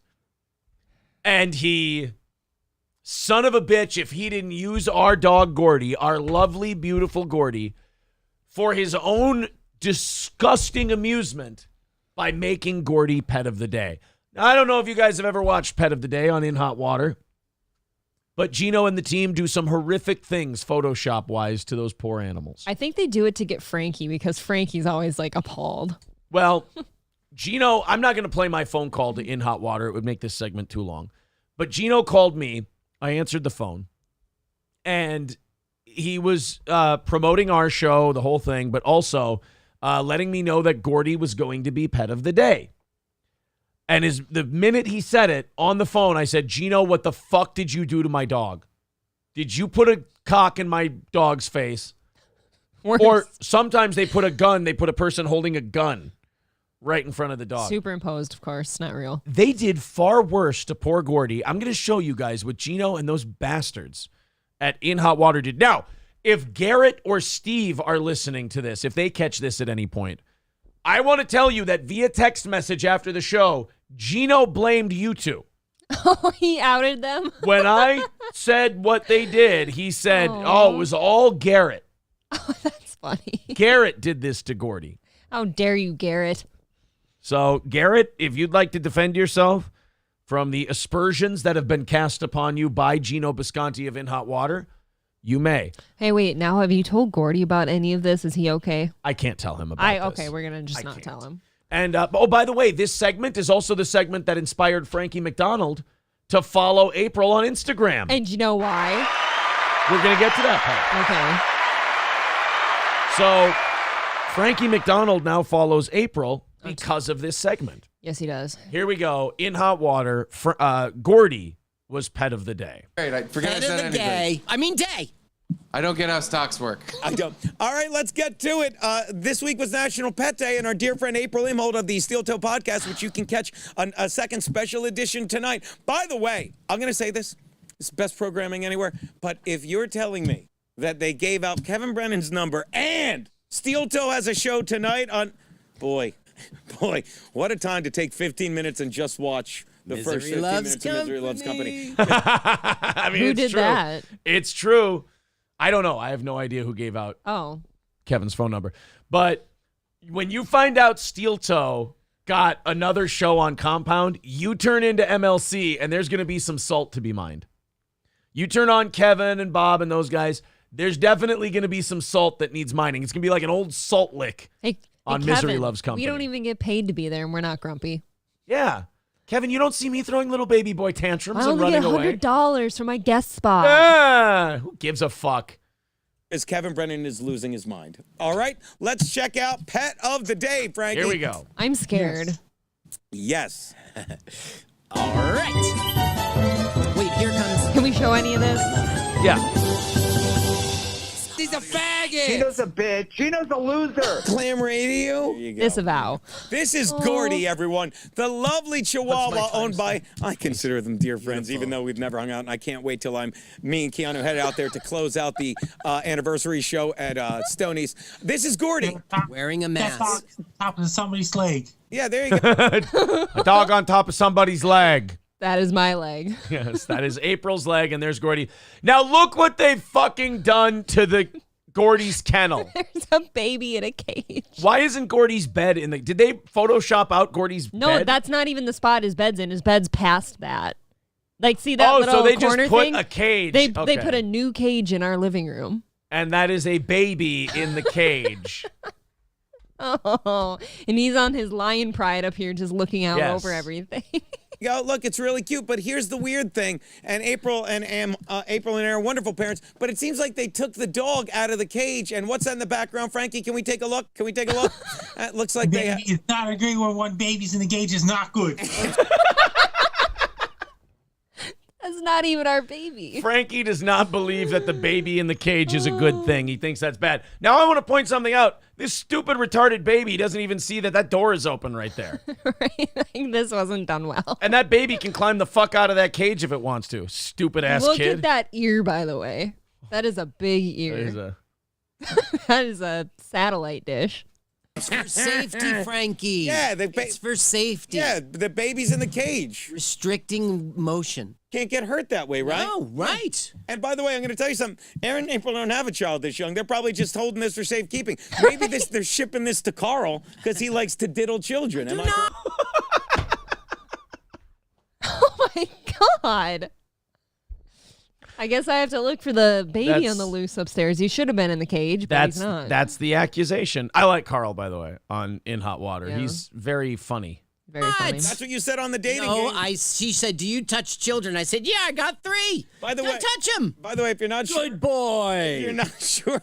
Why do I bother? If you're not sure how tall that child is, zoom in again. That baby is 1 dog ear. That's a dog ear high. That's exactly the height of a dog's ear. So there you go. If you're in Minnesota, try and free that child. Let's check out another picture of Gordy. That Here we child go. doesn't Oh, exist. look at Oh, no! Oh, That is somebody stabbing poor Gordy in the Gino, ass. how fucking dare you? That is gut-wrenching for me to watch. Gino! To people who say, like, and it's a minority that I hear from, but for people who say, like, you know, water sucks, it's not any good. An innocent pet segment where they put animals in photoshopped harm's way. If you don't find that funny or entertaining, you're kind of a miserable dick. But don't. Oh, my dog. I can't laugh when it's other people's dogs and then not laugh when it's my dog. He looks like a long doggy in this photo. Right. That is not a bad stab wound, April, if you think about it. That is like a pinprick. No, I bet his To back scale. legs don't work after that one. That's true. You cut the back of his hamstring right here. He'll push everything to the left. He'll quit the game. What if his anus doesn't work after that and we have to like clean up after That's true. poo dribbles? What if you have a bleeding anus? Look at this. What do you think of this one, Frankie? Not good. Not a very good one because of the knife. Thank you, Frankie. Not very good because of the knife. Thank you. I mean, that is a good observation. That is a good observation, Frank. The way in, like Gordy looks a lot bigger in that picture. You know, sometimes when a dog Get the knife out, you have to cure it. when a dog is sick, Aw. you have to leech him. You got to bloodlet him. Like they're old school in Minnesota. It's not murder if it's just the tip. They're so old fashioned. They use early 1900 medical technology, and they use a quarterback that hasn't been good since 2004. You heard me, Aaron. Fuck you, first of all. He's got 1 year left. 2004 was 19 years ago, you stupid guinea drunk. Do the fucking math. He's not 42 years old. Fucking asshole. I just avowed this whole segment. Be nice to Kirk Cousins. Actually, 2000. I think he was a rookie in 2011. Who am I kidding? Is that the Ginsu? No, that's Gordy. Let's go to the next That's one. Gordy. Wasn't that good? You're not going to like this one. You assholes! No! No! April, in case you didn't know, that's Gordy at the Holocaust. Remember, folks, Gino's not funny. My heart is broken. That is our dog, April, at the Holocaust. We'll have you know, this is disgusting. Is our dog the Highlander? Is he timeless? He's timeless. Did we get the Tuck Everlasting dog? What the fuck happened here? This is horrific. Our dog was at Bergen-Belsen. You would think that as skinny as these people are, they would have eaten him. That's a good point, but there's not much meat on those bones either. That's true. That's So, true. He's pretty little. Yeah. My God. That's not They're in Gordy. institutions. Nope. No. Oh, Frankie. No, Frankie, that's Auschwitz. That's you see, that's the Holocaust, Frankie. That is not This is it's not an devastating. institution. They're in DeKalb. The They're in dog is an Auschwitz. institution. Where's Gordy? I don't even see Gordy in all this. He's You on know, they're top not of- He's on- motivated. They Gordy. just lay around. It's their own fault. Here's the thing. Just Gordy is laying with a bunch of skinny Jews in a concentration camp. And all these Jews look like, they're like, oh no, what's going to happen to us? And Gordy's just kind of chilling. This makes me so sad. Gordy's like the kid in Life is Beautiful, where he like doesn't even understand how bad the Holocaust or concentration camps are. And he's like, oh, I hope we get to have playtime pretty soon. Oh, Yeah. this is too sad for a Friday for me. Oh. Meanwhile, I'll the have you know. Jews probably can't even get him down from that bunk because they can't lift him. They're too weak. No, any So of them. Gordy's kind of stuck up there because he can't jump If from that any of height. them jump from that bunk, including Gordy, their legs are broken. Yes. Aaron's like thrilled about this picture. He can tell he's not. What kind of dog is that? Is it a chow? Because it's gonna be. Jews aren't thrilled about this picture, It's a Gene. Jewish. Jews aren't thrilled about this picture, Gene. Steve Conti, host of The Dump, just before In Hot Water. Steve, by the way, really funny guy. Yeah. Like they kept calling that dog Fatty, and that's a Chihuahua. There you go. There you go. Drew loves it. The resident Jew loves it. All right, look at that. Okay, that's the last one. Guys, we cannot Well- send. We can play the last one. We cannot show you it. Head to Twitter for images. You can go to Twitter to check that one out. At Aaron Imholt on Twitter, AARONIMHOLTE. The last picture, to give you guys the visual, they put a giant curved cock on Gordy, a human dick Longer than he is. on Gordy. Longer than he is, the dick comes Curving. out to under his chin. And it makes it look like Gordy has a gigantic rhinoceros penis. Now you've got the visual in your head. Let's play radio.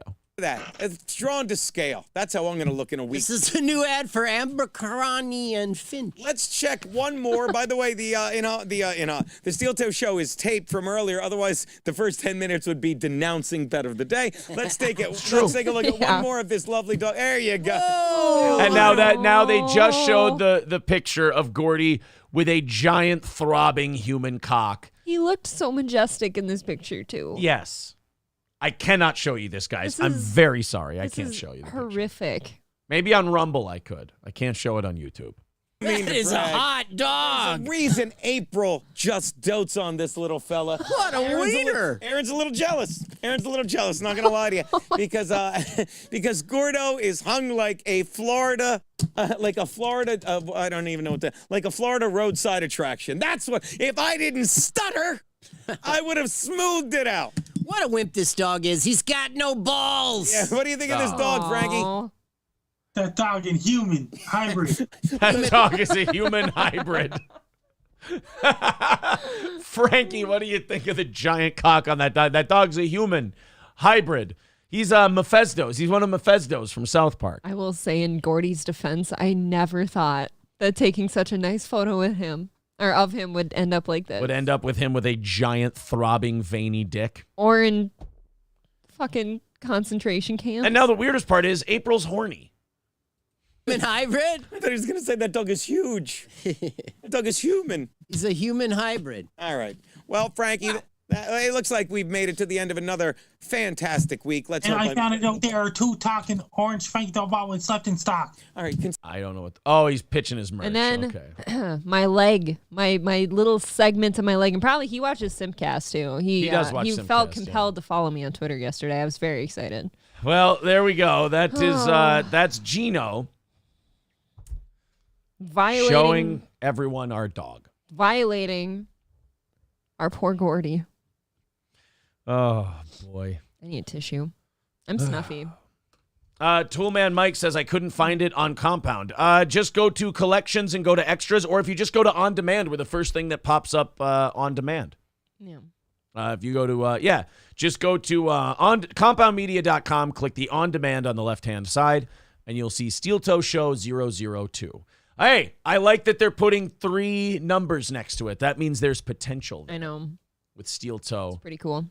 002. So there it is. Gino Bisconti violated our dog's existence and made him look like he has a giant throbbing cock. Maybe I'll have to have some fun at Six's expense.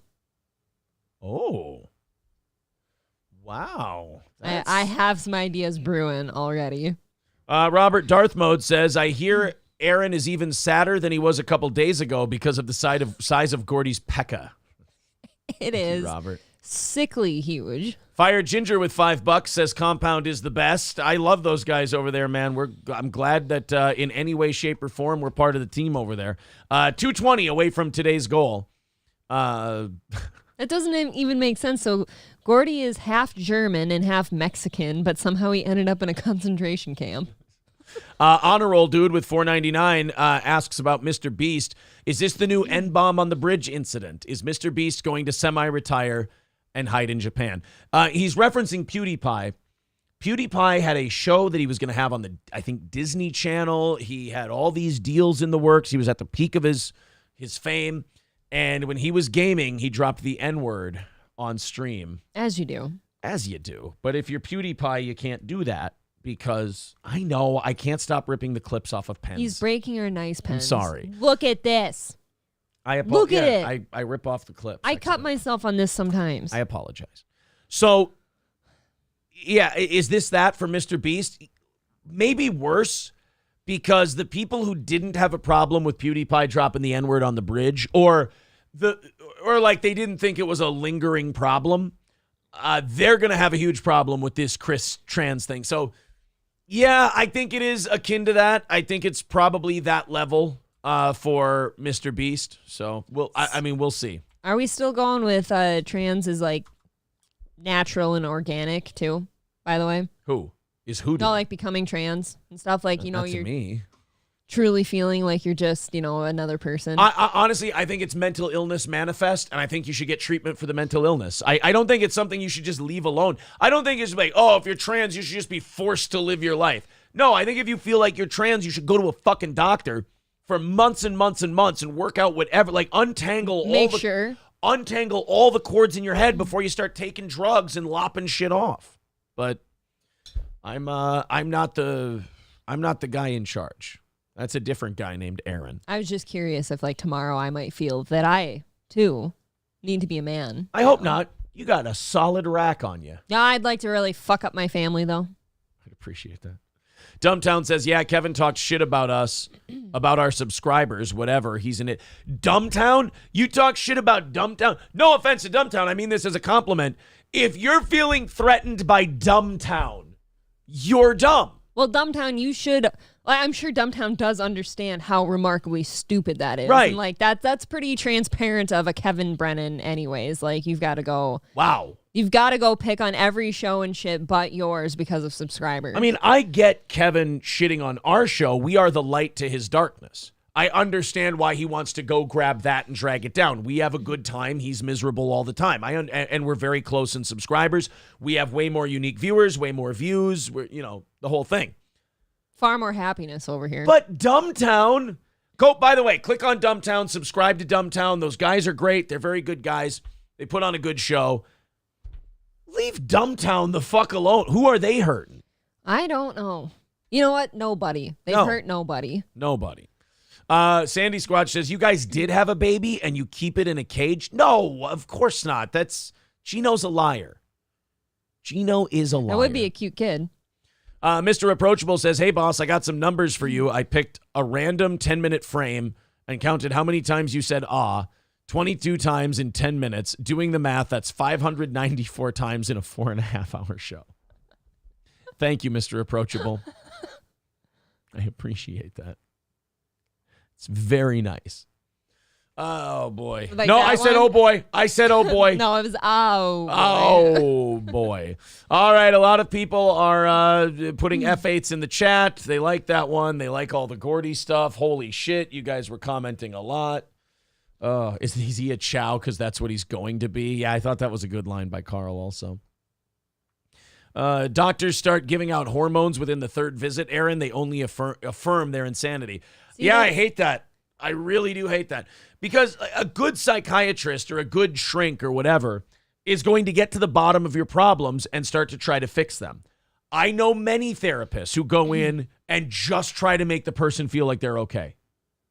I have heard, what I've heard a therapist talk about regarding trans is that usually something happened to them as a child that makes them feel that way. You know what I mean? But I don't know. That was just one person's opinion. Wildcard says, how long until somebody takes the on-screen name Gordy's cock? Yeah, I'm sure it's on the way. Rexdart parody account with a $5 super chat says Mean Gene interviewed the Bad Luck Boys and they weren't happy about losing. Louis said, Gordy Imholt, we coming for you, before the mic got cut off. Oh, I wonder what he said after. We're coming for you. Dude, if he had a hog like that, we'd have to have a harness for it for him to walk around with. And we'd have to stop you from sucking it all the time. Just that went too far. You know what? I'm not Kalila Kuhn. I'm not into dogs. Thank you very much. Fair enough. The Pickle Man says, I thought April was trans. Which way? Yeah, exactly. Which way did you think? All right, guys, we are 210 away from today's goal. Hey, remember, let's knock it under 200 by the end of this hour, and we are in screaming good shape. Thank you guys very much. Streamlabs and PayPal, the best way to do it. Steel Toe Media Inc. on Venmo or Super Chats and memberships. Only 210 away. Let's knock out that goal before Rich gets here at 10. Oh, that's right. Yep. Let's not can rattle when Rich is on. That would be rude. Maybe we can rattle a little bit earlier, or we just knock out the fucking goal, and we don't have to worry about the e-begging today. That'd be fun. Can't believe we're on our way to 8 o'clock already. Yes. Also, 156 likes. So jack the shit out of that thumbs up button. What was the word you wanted today? Smoosh. Smoosh the thumbs up button. Let's get to 200 thumbs up by the end of this hour. Shaft says, make that goal or they stab Gordy. You see what Gino has started? No. You see what Gino has started? Our dog is in good hands and there are no children in cages here. Roland says, oh, fuck, he's coming on at 10. I'll be at work. We're going to cut it out and put it up as its own clip later, so don't worry, you won't miss it. This does mean that somehow we rescued him from the Holocaust. We did. Hey! Technically, we're good for that, right? I can't be racist and anti-Semitic. I saved a Jew dog from the Holocaust. And converted him to German. And Gordy. Oh, shit. See, now I called one of them a Jew. Damn it. I was so close. I was that fucking close. Zio Gold says people are mistaking April with Cenk Uygur. Ooh, boy. How does that feel? Can I have the rest of the day off, please? You know what? After being compared to Cenk Uygur, yes. Hostbuster. Hello, Hostbusters. I heard a lot of weird shit about you, but I still like you. He says, happy Friday, boys and girls, and they, thems. Oh, that's very inclusive of you. Aaron's below average Rod says, you saved a Jew dog. Thank you, Aaron's below average Rod. That's not an insulting name whatsoever. I'm using socialist media, got us under 200 before the 8 o'clock hour with his $20 super chat. Thank you. 195 away from today's goal. You guys are on a roll, I'm telling you. You guys are fantastic. This is the last goal of the week. After this one, it's a successful week for Steel Toe. So thank you guys. God bless. Very, very much. I've got some news for you that you're either going to despise or you're going to really, really, really like. Okay. Oh, God. Jay Chandraskar, the broken lid, the Ramathorn from Super Troopers, is confirming that there will be a Super Troopers 3. They are making the movie. The trilogy will be... Well, everything has to be a trilogy now. You can't not have a trilogy. I don't get it. I don't know. I like the first one a lot. I did not like the second one. I thought it was... They were trying a little too much, and it was stupid. Honestly, but I didn't like the second one. I will defend them by saying this. I think that was the intent, was to try too hard. But it wasn't good. That's the thing. Leave the first one alone. That was good. I liked the second one. To me, it wasn't as good as the first one, but I did like the second one. To me, it's the same effect as like you got Dumb and Dumber, and then you got Dumb and Dumber, which is truly stupid. That was horrible. It's the same feeling for me. I don't like it. Yeah, see, so I don't like this news either. I thought, as usual, everything Will Sasso's in, he was awesome as the Canadian guy. Will Sasso's fine, but it's for me, he's just a non-factor in the feelings of this movie. I liked him. I liked the scene where they kept fucking with him with Danny DeVito and the guy from Always Sunny in Philadelphia, trying to convince him they're two different people. I don't like the bear scene. The porta potty bear scene? I don't remember. Wasn't there a bear? Or the bear in the office? That's what I'm talking about. Oh, that one. I don't like it. Yeah, I don't know. I don't know. I really thought the second one was remarkably stupid. I liked the second one, but I understand why some people did. What did it get on Rotten Tomatoes? Let's take a look. Super Troopers 2 Rotten Tomatoes. The world agrees with April. Critics 35%, audience score 64%, but the audience is going to be very forgiving because they're Super Troopers fans. I really did think the first one was great. And everyone gets an opinion. I do not like the second one. I don't care to watch it. Well, here, let's see what they thought about Super Troopers, the first one. Here. Oh, they gave 36% to the first Super Troopers movie. Audience score 90%. Audience score 90%. So the first one got a 90 from the audience. The second one got a 64. So there were more fans that didn't like it. Yes, a third of them left. To the first one, yeah. Great movie. Never seen it, says Ted Chester. Zen Rhino says, I don't like the guy who plays Farva. He's not funny, in my opinion. Kevin Heffernan? I kind of agree with you. Like, he does need to be in the movie for a certain role. And then the same with like Slam and Salmon and stuff. But do you like him in Slam and Salmon or no? I do for his role, but he's also not funny in that role. Like that role itself isn't funny. Everyone around him is funny, but he needs to be there. He's the straight man to in Slam and Salmon. He's Michael Clark Duncan's straight man. Yep.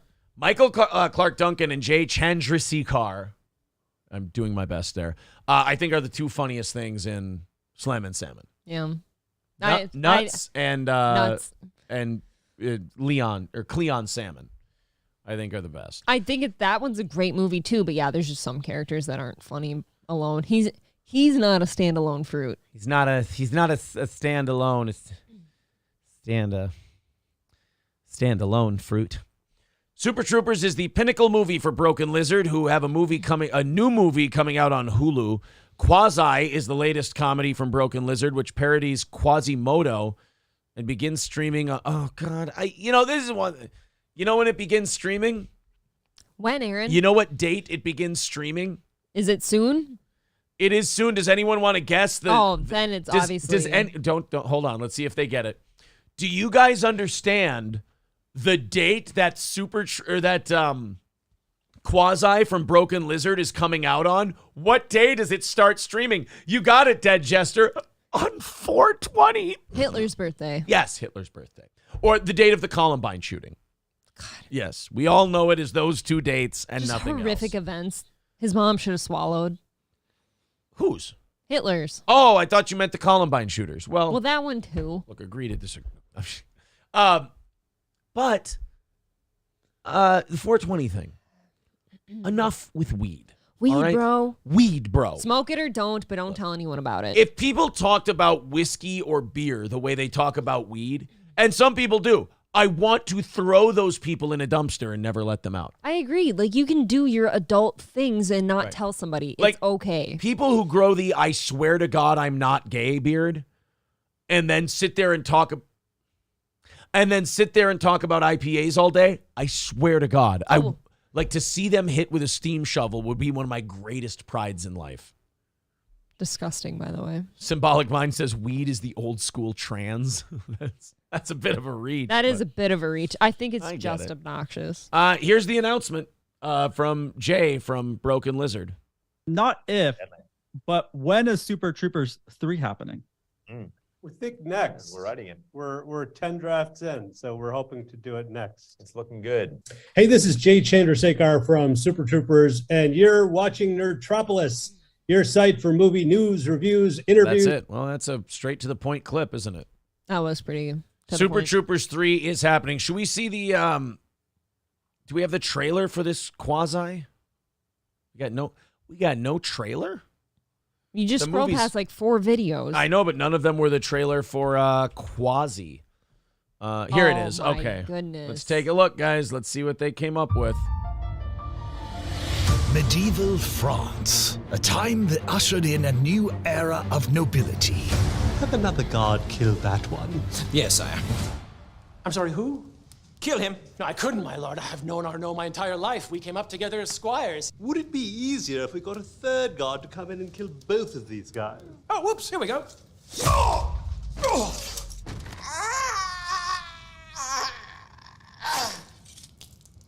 Good work. Hey. Your thoughts? So far, 30 seconds into this 2.5-minute trailer, it looks retarded. Nah. Quasi! Quasi! Quasi! Holy shit, come on, we're gonna be late. You know what your problem is? Is it that I've got a fatty deposit the size of a giant gourd on my back? Okay. All right, that's kind of funny. I like watching them bully the cripple. Obviously, like, very lowbrow, but very funny. That's kind of fun. I like a good shock laugh. Royal torture chamber. Back to the daily grind. You guys psyched for Pope Week? Oh my God, here we go. Another Pope Week. I love Pope Week.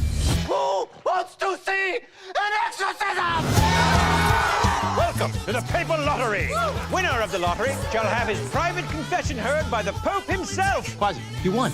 Hunchback, no. Do you have any idea the questions he'll have for me? Holy Father, can you fix my hump? Is not my very existence proof there is no God? I don't want to get into that whole hornet's nest. I don't know. It doesn't look good. I mean, maybe the audience will grab me yet. We're going to go to the chat after this. Maybe the audience will like it and think it's good, but so far, oof. Are you going to ask for a new back? Oh, yeah, like a tall back, maybe? Or perhaps a new face? No mom would like that face. They'd be like, put it back in my vagina. Okay. On 420, in a tale of love. Ew. I very much like your rap. And I yours. Betrayal. And scandal. Quasi, these are actual depictions of the Pope having sex with Saracen women. Oh, mon Dieu. Is that mud? It's not mud. It's not mud. Everyone plays a part. Or two.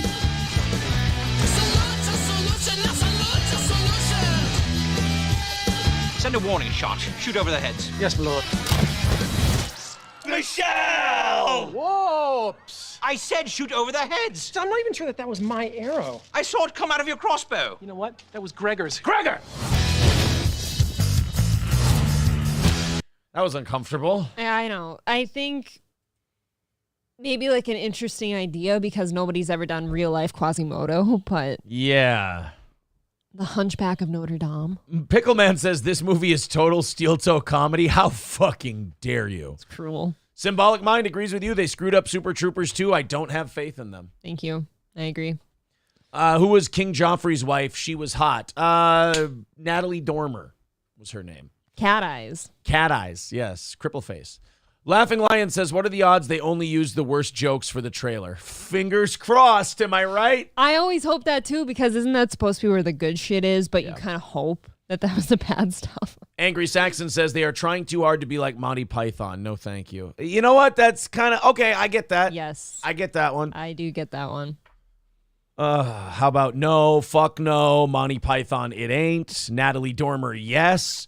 Robert Miller says Monty Python and the Holy Grail was gold. Somebody get Hulu. Steel Toe Watch Party is in order. We have Hulu. We can do it. You guys want to do one on Rumble? You want to do? Yeah, we would have to do it Rumble. All right, we can do a watch along on Rumble. Strippers Got Me Banned says, Can Trek, you're not a fan of Broken Lizard. Many of their movies have been released on 420. No, I know. I'm aware of that. I still think it's gay. No, it's just the hackness of, ooh, 420, bro. I love Super Troopers. I love Slam and Salmon. What's the date today? It's the 14th. Ooh, in 6 days, you want to toke up? Yeah, why don't...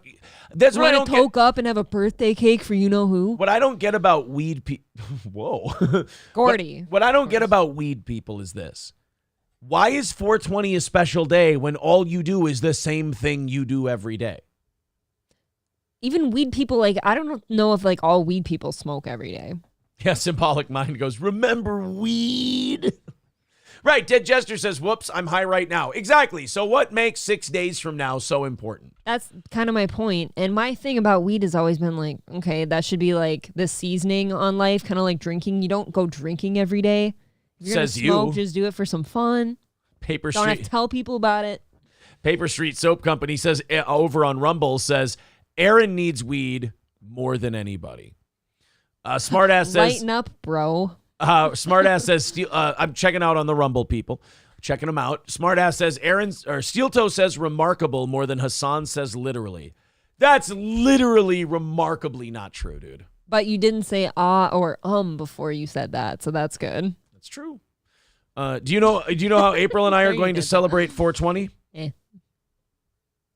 If you care to join me in the parlor, we will be serving white cake. Ooh, edibles. Yeah. Very fun. All right, guys, 195 away from killing today's goal. What do you say you help us out and do it? Let's do it before Rich gets here at 10 o'clock Central Time. So in the next 2 hours, let's knock out that 195. We'll fire up the music maybe a little earlier this time so we don't have to do our panhandling and shit in front of Rich. We're gross. Yeah, we're gross, disgusting e-beggars. So let's knock out. Hey, only 195 separates us from another successful week of Steel Toe. Thank you, guys. Thank you, so boys much. and girls. In a tough week as well. Yeah, tax week. Thank you guys very much. It's always the toughest week of the year. We are also, where are we at likewise? Everybody pound the shit out of the like button. Smoosh it, as you said. Smoosh. Smoosh the shit out of the like button. Let's get to 200 before the end of this hour. We've got 7 minutes before this hour is over. So everybody hit like and let's go to 200. Okay, should we start the news? We've been talking about Gino and Beast and Super Troopers and trans, Rich and boxing and trans and all of this shit. Let's get into some news today. Okay. Coach Kevin says we are at 165 likes. Okay, 35 of you. So everybody in here. Everybody sexually touch the like button. That's right. Molest the fuck out of it. Just one time, though. It has to be a good touch. Pickleman says successful is kind of a stretch. LOL. All right, fine. Financially successful week for Steel Toe. Not content successful. Thank you, Pickle Man. I thought it was a good week. He's always keeping us on our toes, though. I like that. This has been a banger of a week for us in general, though. Yeah, I got a lot of best ofs that I still got to put up, including Otaku. Spicy Mustard says 420 isn't for us regulars, it's for the noobs. That's kind of what I figured. Yeah, like the new, like, oh my God, I smoke weed now, bro. It's like a big 17 to 19-year-old holiday. I guess. Yeah. Ugh. All right, guys, let's talk about the homeless. Let's check in on them. We often check in on homeless encampments in different cities and aren't surprised by what we see, right? And you see by April's reaction there that I'm about to show you something fucked up. You know that when we show you homeless encampment stuff, at this point, you kind of know what to expect. Mm-hmm. I'm going to give you a new wrinkle on the homeless thing that's going to make you guys go, oh my God, they're not even fucking trying. Like if you're in Los Angeles right now, would you like the politicians to make getting these fucking homeless encampments off the street a priority? I would like that very much, yes. Okay. And you would be able to tell if you saw a news story, per se, if they were going in the right direction or the wrong direction with solving this problem. Sure. Okay. People in the chat are already starting to theorize what I'm about to play for them. You're wrong. It's going to be worse than whatever you're thinking.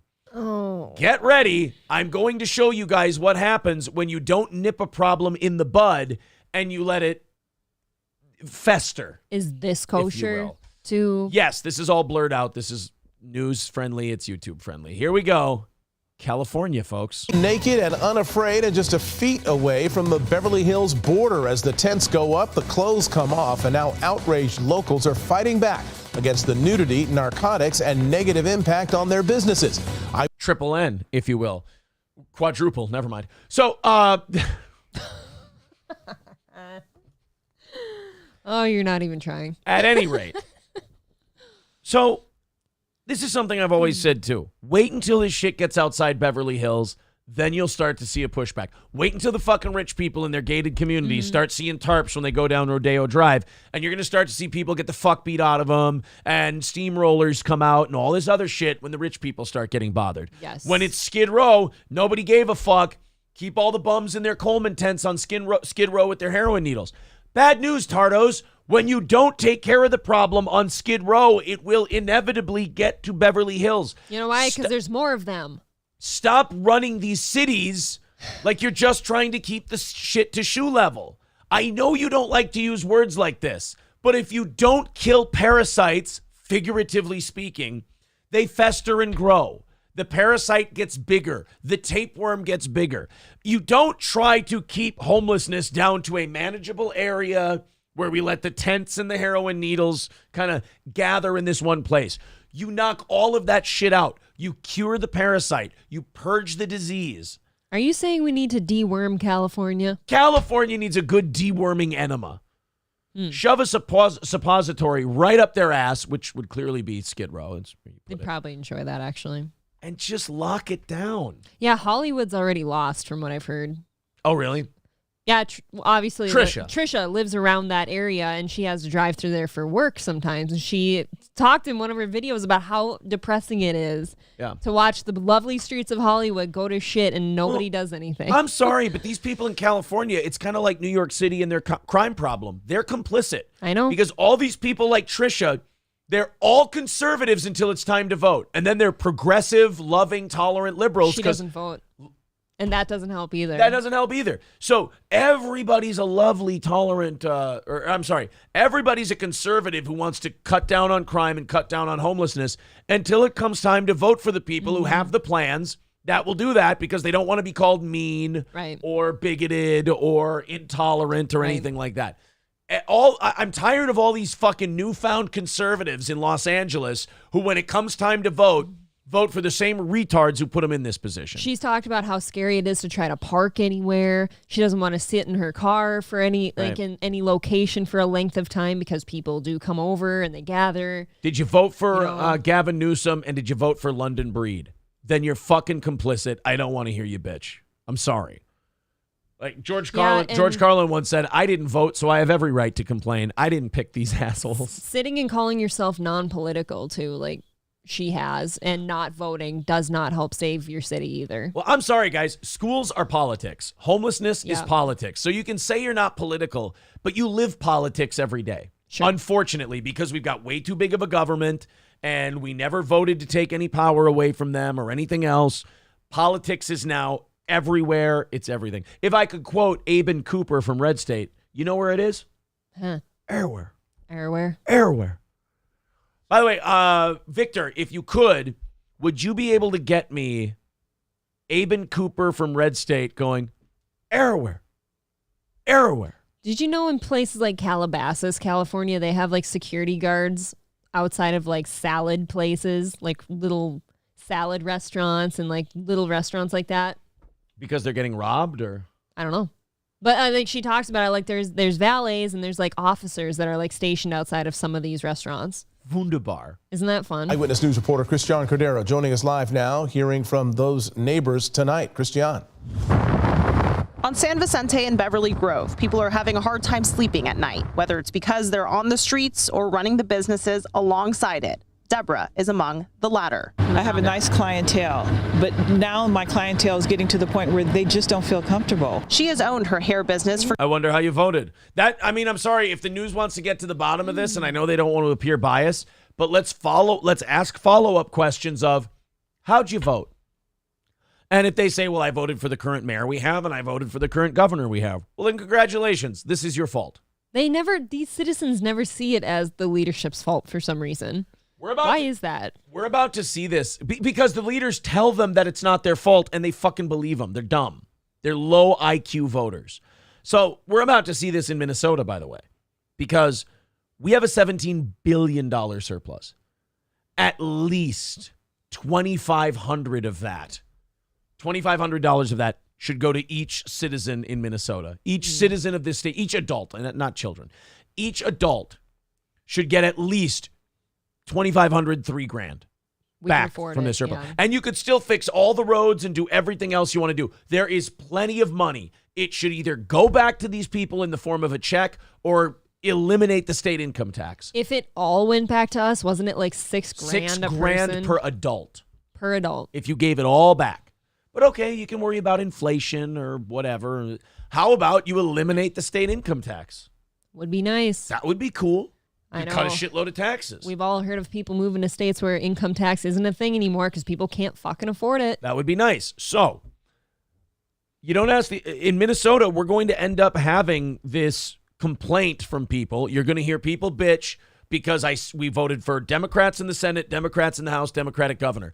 They're going to bitch that they didn't get any money back. We had a $17 billion surplus. We didn't get any money back. Well, I don't want to hear any of you fucking dipshits in Minneapolis, St. Paul, Rochester, or Duluth bitching and complaining that you didn't get any money back. We could have told you you're not going to get any money back because you voted for these fucking idiots. Oh, come on. We need to re-roof every single state university. We can't give you guys a check. Do we? That's the shit they're talking about. They're talking about more money for the universities, more money for the high schools and shit like that. They fuck up with the money we already give them, and the answer is give them more. And you mean the universities people cannot afford to attend? That's just it, too. You make these fucking kids, by the time it's over, pay like $25,000 a year to go to one of these schools. More than that. At least $25,000 a year to go to one of these schools. That was that when I was there. And then you want to give these schools more money? Meanwhile, people are paying almost $4 a gallon again for gas. Yeah, it was $3.69 last night when I had to fill up. So again, I don't want to hear people like this business owner bitch. I don't want to hear these people in California bitch. We know how you fucking people vote. And I mean Californians, by the way.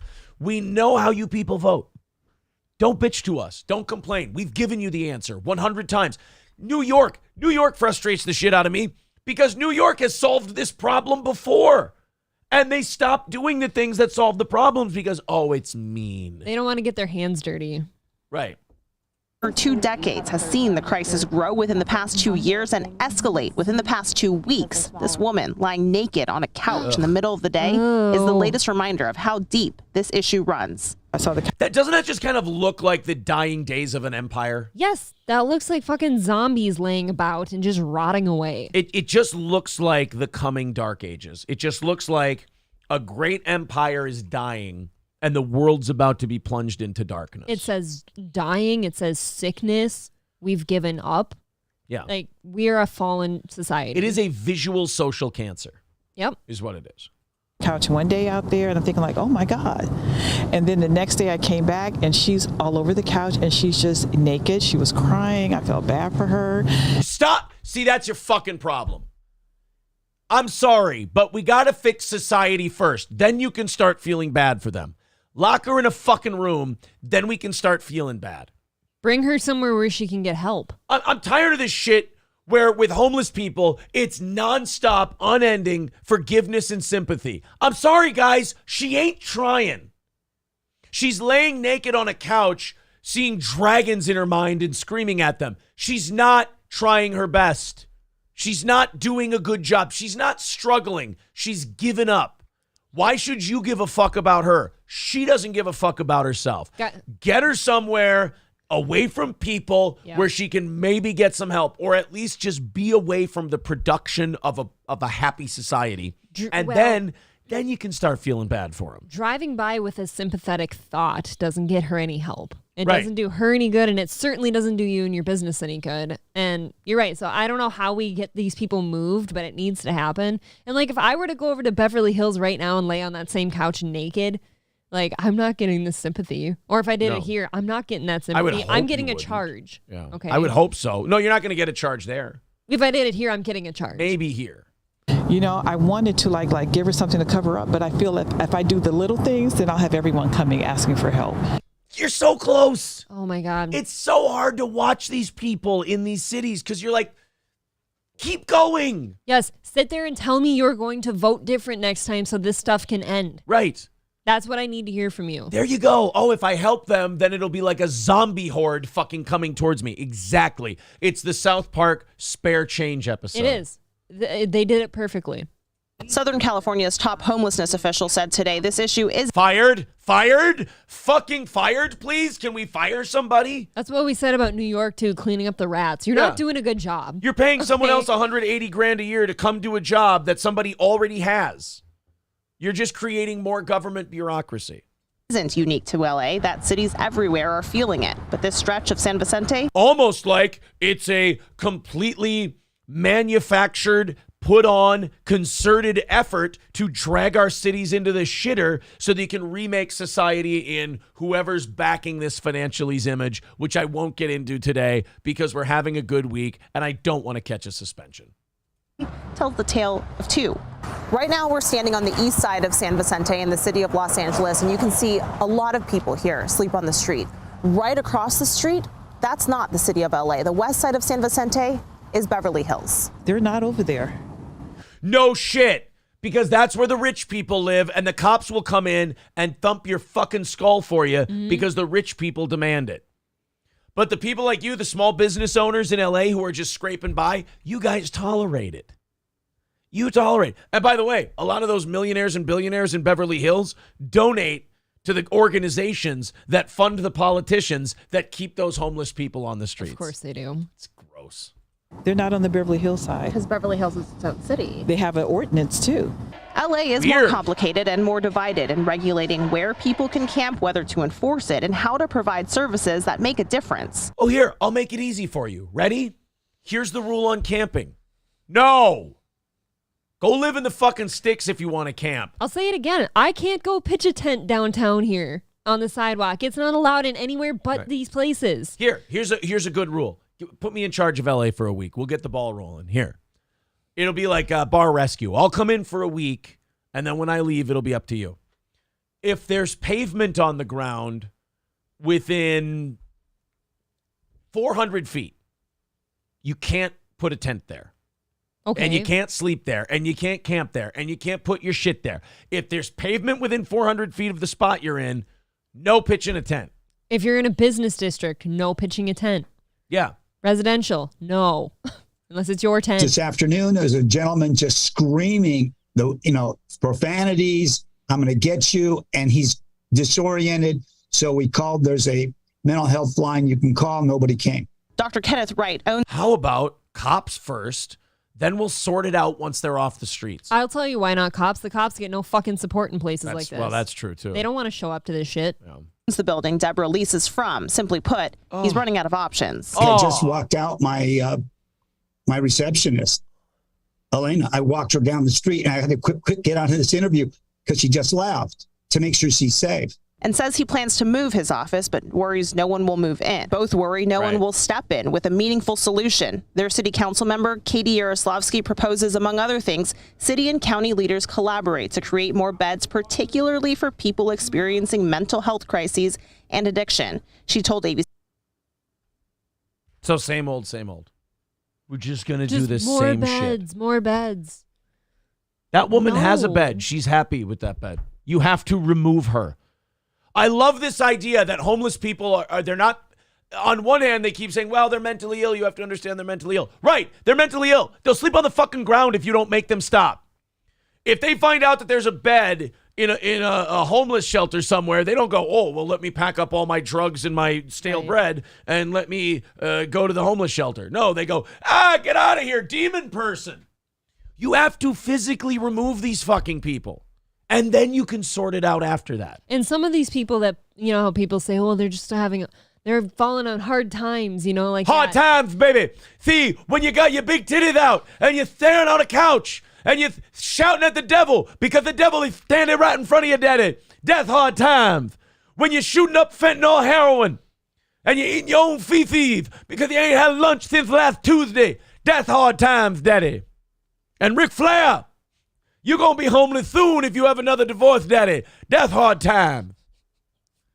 By the way, I didn't know this. Ric Flair separated now from his fifth wife. I thought he just got married. I did too. I thought it just happened. Oh, no. I was listening to a podcast the other day, and they said, and it was, the video was like 10 months ago, so maybe he's gotten divorced and everything and then married again. Oh, okay. But I heard wife number 5 did not work out. I had hopes for that one. Oof.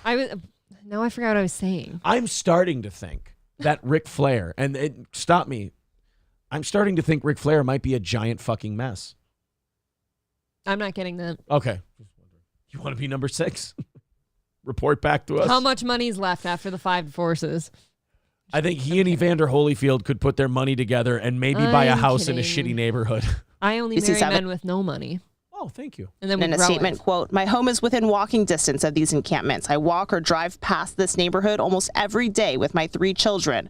What these small businesses and the surrounding communities have had to endure is unacceptable. My staff and I have been doing everything we can to manage the situation while working hard to locate housing and services. You're a liar. You're a fucking liar. You're a liar, Mr. Lundegaard. You're a fucking liar. You're not doing everything you can. Have you tried rousting them and steamrolling the encampments? How about this? You guys have 48 hours to leave. Then we're bringing in the equipment. Right. You have 48 hours to pack your shit and get the fuck out of here. These people have no motivation to either get help or get better or get off. If they're truly just on hard times, they're Daddy, hard times. Sorry, go ahead. If you say hard times, I'm doing a Dusty Rhodes impression. These people, like, I understand some of them need mental help. Some of them are just fallen on difficult. I can't even say it. You say difficult times because it's not hard times. Difficult times. Hard times, Daddy. Like, they have no motivation to do any better with their life because people all just say, oh, I feel sorry for you. It's okay. If people would give them some shit sometimes, be like, get your fucking ass off the street. Right. Stop shitting in the street. Fucking go get some help. Go get a job. Something like that. Like, maybe things would change. That's right, Daddy. They give you a golden syringe, a boot in the butt, and they say, sorry, Daddy, but a meth addict just took your tent. That's hard times. Will you just talk like that to me the whole day? My voice is already blown out enough. I don't care. End quote. That voice is a giant dick, and my voice is a vagina. It blows it out. The services Deborah can offer are diminishing, she says. She doesn't plan to leave LA, but closes her shop every day before sunset in Beverly Grove. Around dark, that's when we close. Or maybe I'll come back then. Why would you come back then? We'll be closed. You already said that. You know what comes out in the dark? What? Roaches. Fucking roaches that crawl over I don't know. everything and don't go away. I don't know. I see plenty right here in the daylight. No, you don't. You don't see the actual people. No, you know what? That's true. They're hiding. They all wake up like zombies in The Walking Dead who just heard a can rattle. Oh, fuck. Thank you to Matt Melt for the $4.99. He says, don't forget, Minnesotans making over $75,000 a year aren't going to get the surplus checks. You know, the people who pay the most. Not only that, yeah, isn't it? Yeah, families that make $150 or more aren't going to get checks in the governor's proposal. And again, though, like $150,000 for a family now with all this inflation, I'm not saying they're like, you know, on hard times, daddy. But they're certainly not 1%ers. They're not rich people. They're not making it. They're paying their bills. People making $150,000 a year right now, or families making $150,000 a year right now. They'll get it. I'll figure it out. They are not, rolling in dough right now. The way the price of everything is. So I don't know. It's just. Isn't that something like a few years ago? What do you say? What do you want to say? Like 3 years ago? Little over 3 years ago, everyone that was just starting to feel like, okay, I'm getting somewhere, right. I'm making it, I've got a retirement going, I can pay my bills and have a little extra.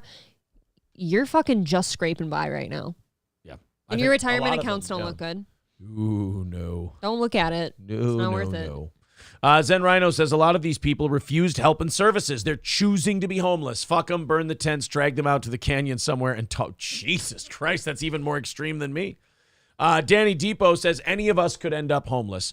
U.S. has a very cold attitude towards homeless and mental health. Are you fucking kidding me? Whoa. We let them shoot up schools, shoot heroin in the street, and camp out naked on couches. How much more accommodating of fucking lunatics and bums could we be? People literally made excuses and had riots in favor of the last school shooter.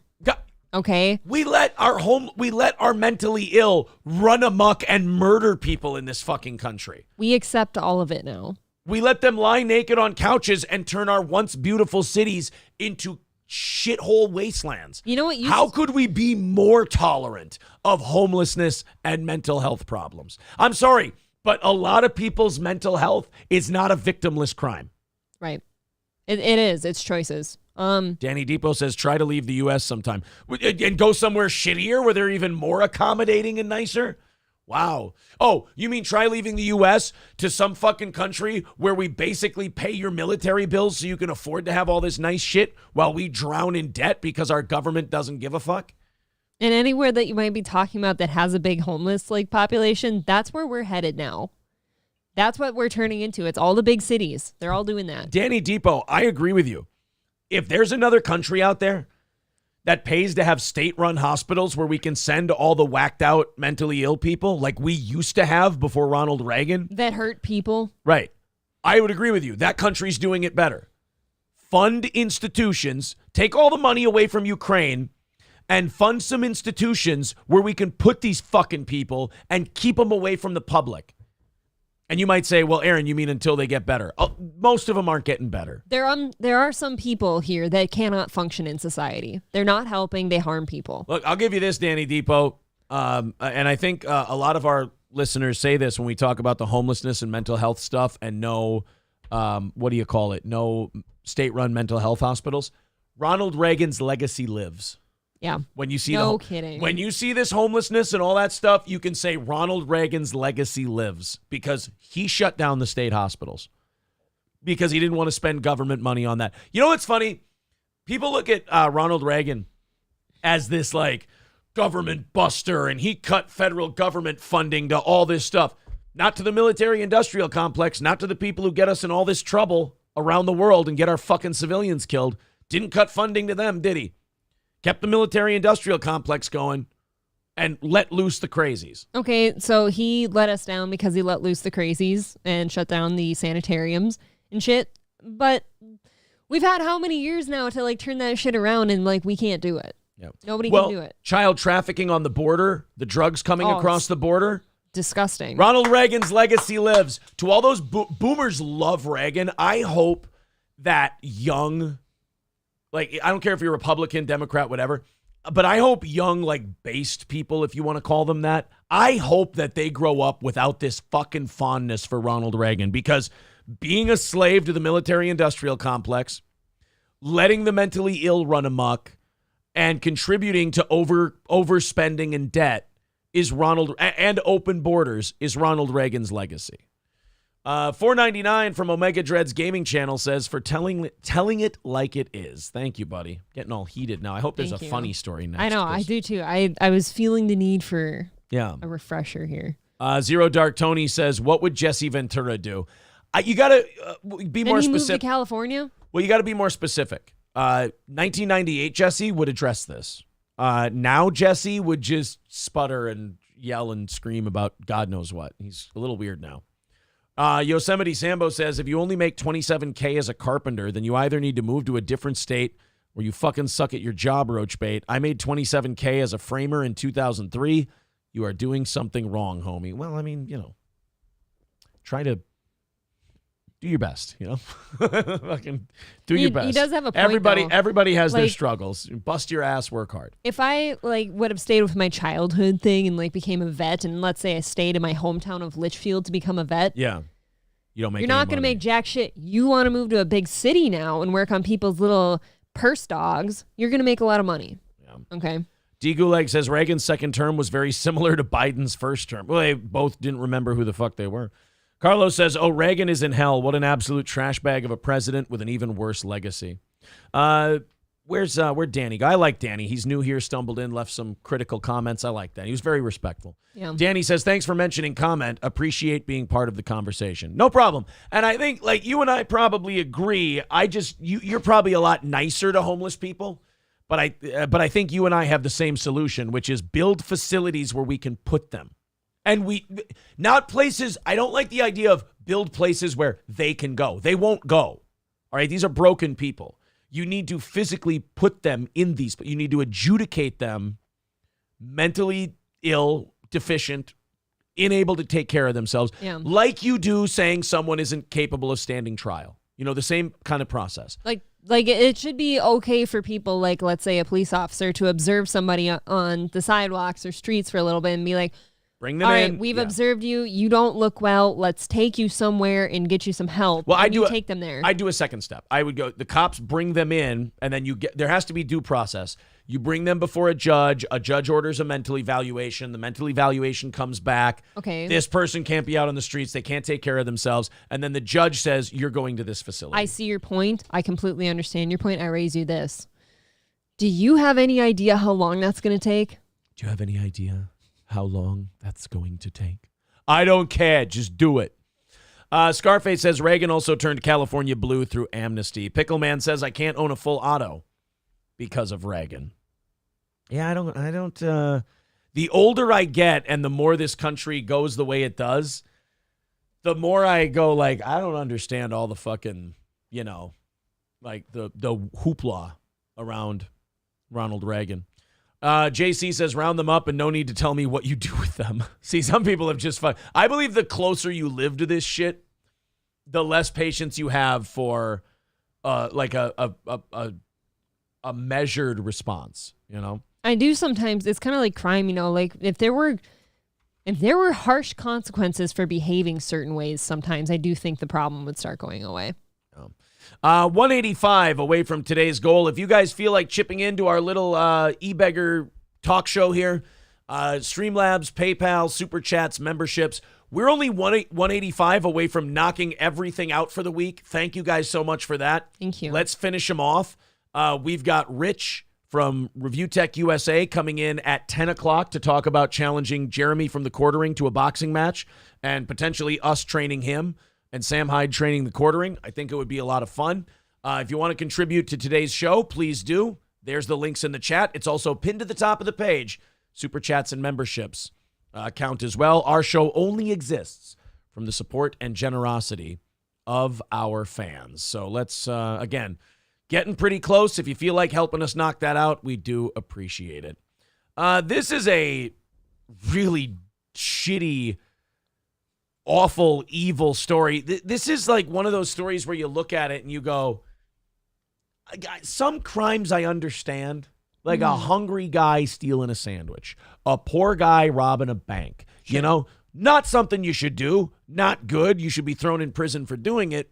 But I understand. You're okay? at the end of your pitiful rope. There's a motive for your crime. Understood. Crime is still wrong. You should still be punished, but there's a motive.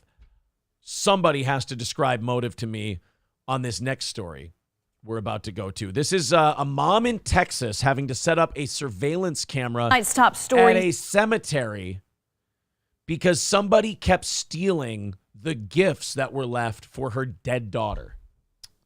I've heard of this before. Really? Oh, yeah. Like, even like where my grandmothers are buried and stuff like that, like, there's, in those cemeteries, there's people that come and steal their flower pots. Or are they that in need of plastic flowers? I don't know, but it's the truth. They are expensive. You know on who's some doing level. it? You know who's doing it? Magicians, so they can put them in their wands. No. Yeah. We don't take dead people flowers. Magicians for are magician wands. Guys, remember, I'm the one who broke this wide open. Magicians are stealing the plastic flowers at the not the funerals, the grave sites. Yeah. Because they're putting them in their spring-loaded wands, so when they pull the wand apart, the flowers show. Check it out. Like my grandfather was in the military, and When he lost his right eye, but he flew a flag out in his yard till the day that he died. He wanted my mother, my brother, my sister, and me to grow up and live happy in the land of the free. Sorry. you were a gay. Oh, anyway, your grandfather served in the army. Okay, when there's a veteran grave, they... Now this nation that I love is falling under attack. A mighty sucker punch came flying in from somewhere in the back. Sorry. Tits then? No, go ahead with your story. They give the spouse some... Soon as we could see clearly through our big black eye, man, we lit up your world like the 4th of July. All right, go ahead. Look, I'm not going to do it. Go ahead. I'm not going to say a goddamn... I guarantee you'll scream loud as possible to get it over here. They give the spouses like a metal flag holder with like an emblem on it from the branch they were in. And they put them on the gravesite with the flowers. And people will steal those too. Their Uncle Sam put your name at the top of his list, and Statue of Liberty started taking a piss, and the people are gay, and the trans will be there. All right, I'm done. I promise. I'm done. It's a good version of a Toby Keith song. Anyway. Stolen valor. Guys. Stolen valor and all that. Let's go to this. We're a piece of shit. What we're about to play for you right now is a really evil story, so I wanted to lighten it up a little bit. You know what I'm saying? Like, this guy's a rat fuck piece of shit, you know? Like, you a piece of shit for asking that question. Yes. Tonight's top story, stealing from the dead. A suspected... Oh, God, here comes the thing about anti-Semitism. No. Effortlessly. That What? just flies out of your mouth. I'm trying to defend against anti-Semitism. Gordy heard you, and he's They're offended. about to shit talk Jews right now, and I'm not okay with it. I'm not either. Stealing from the dead, that is not what they do. I feel like we should all be more like Jewish people. I didn't say that. We'd all be better. I mean, really testing it now. I was going for more of a... Your legs are really bouncing. Yeah, on that I was one. really going for more of a live and let live kind of a thing. Boy, he had to but roll up his sweatpants. He got so sweaty. Really pushing it. Thief seen on video taking decorations and toys from a grave of a little girl at a South Side cemetery. The family But you shouldn't even be struck down by a bolt of lightning. That should just be myocarditis, heart dead, and you just go straight to hell as soon as possible. Torn apart by bears. That's actually my fantasy for him. Fuck to death anally by a gorilla. Pre or post mortem? No, pre-mortem. Like, you fuck to death. Oh, okay. Yeah. He tears the intestinal and colon lining and you bleed out through your anus. It's a Friday show, everybody. Make sure you contribute. Knock out I know. our goal. I'm going to need a shower after this one. up cameras next to the tombstone because they said this has happened at least 4 times. The latest incident just last week. KENS 5 reporter Henry Damos met with... That guy moves really slow. I think they slowed the video down. Oh. Their heartbroken mother tonight, who is trying to help police catch the suspects. Oh, my baby's dead. Oh. Nikki Kennedy. Oh, I have a dead kid. Oh, feel bad for me. Start securing her gifts. Wind chimes are aggressive. Your daughter cannot rest in peace with those. Right, she's trying to sleep. God damn. Eternally, and you fucked it up. They are aggressive, though. Do we need It'd be great if her ones? daughter came back as a zombie and just ripped that thing down and then just laid right back down in the grave. Just a hand shoots up from the grave. Just... And then done. Yeah, it's not even a thief stealing anything. It's her dead daughter waking up and like, I hate all of this shit. Get rid of it, please. Maybe she's pulling him down into the grave to play with. Oh, that's kind of cute now. Yeah. Miss a day. I haven't got ready to let her go. Her daughter's final resting place is a spot this mother makes sure is always taken care of. I just feel like this is my daughter's area now. Like this is her little guardian. So She meant garden. We all know it. Everyone, let it go. She's grieving. It's okay. Can we get a fun one in here sometime? I'm sorry. We'll get a fun one in For God's sakes. Well, here, this is not a sad story. This is a righteous anger story. I would like them to take a headstone from someone who died in like 1890. Like if this is an old cemetery, like take one that nobody goes to anymore. The one you can touch and it falls over. Right. Grab that headstone and climb up in that tree. And then when this guy comes by to steal shit, just throw it as hard as you can down on his head. Does that sound good? That would hurt. Probably kill him. Tiny. I just wanted to look nice. But her place of tranquility now trampled with someone paying no respect. This is my daughter, so of course... Hey, I'm sitting here in my grave and they're stealing all my toys. I get no respect. Hey, I'm sitting here drowning in a bathtub because my mom didn't pay attention, and then the guy steals my Peppa Pig. I get no respect. Oh. Oh, that is horrific. Oh, now I know why grave robbers steal from their young. Aaron has a special place in hell waiting for him. Why don't you go tell the groundskeeper that this lawn fertilizer is low-grade dog food. Oh, boy. Oh, she's got her on her shirt and everything. Hey, nice headstone. I bet you die like that, they give you a free bowl of soup with it. Looks good on you, though. I keep waiting for you to say, oh. Like, it's too close. No, that's Rodney Dangerfield. It's It's not Dice. I know. Oh. Hickory dickory dock. We got to put my dead kid's gift behind a lock. Oh.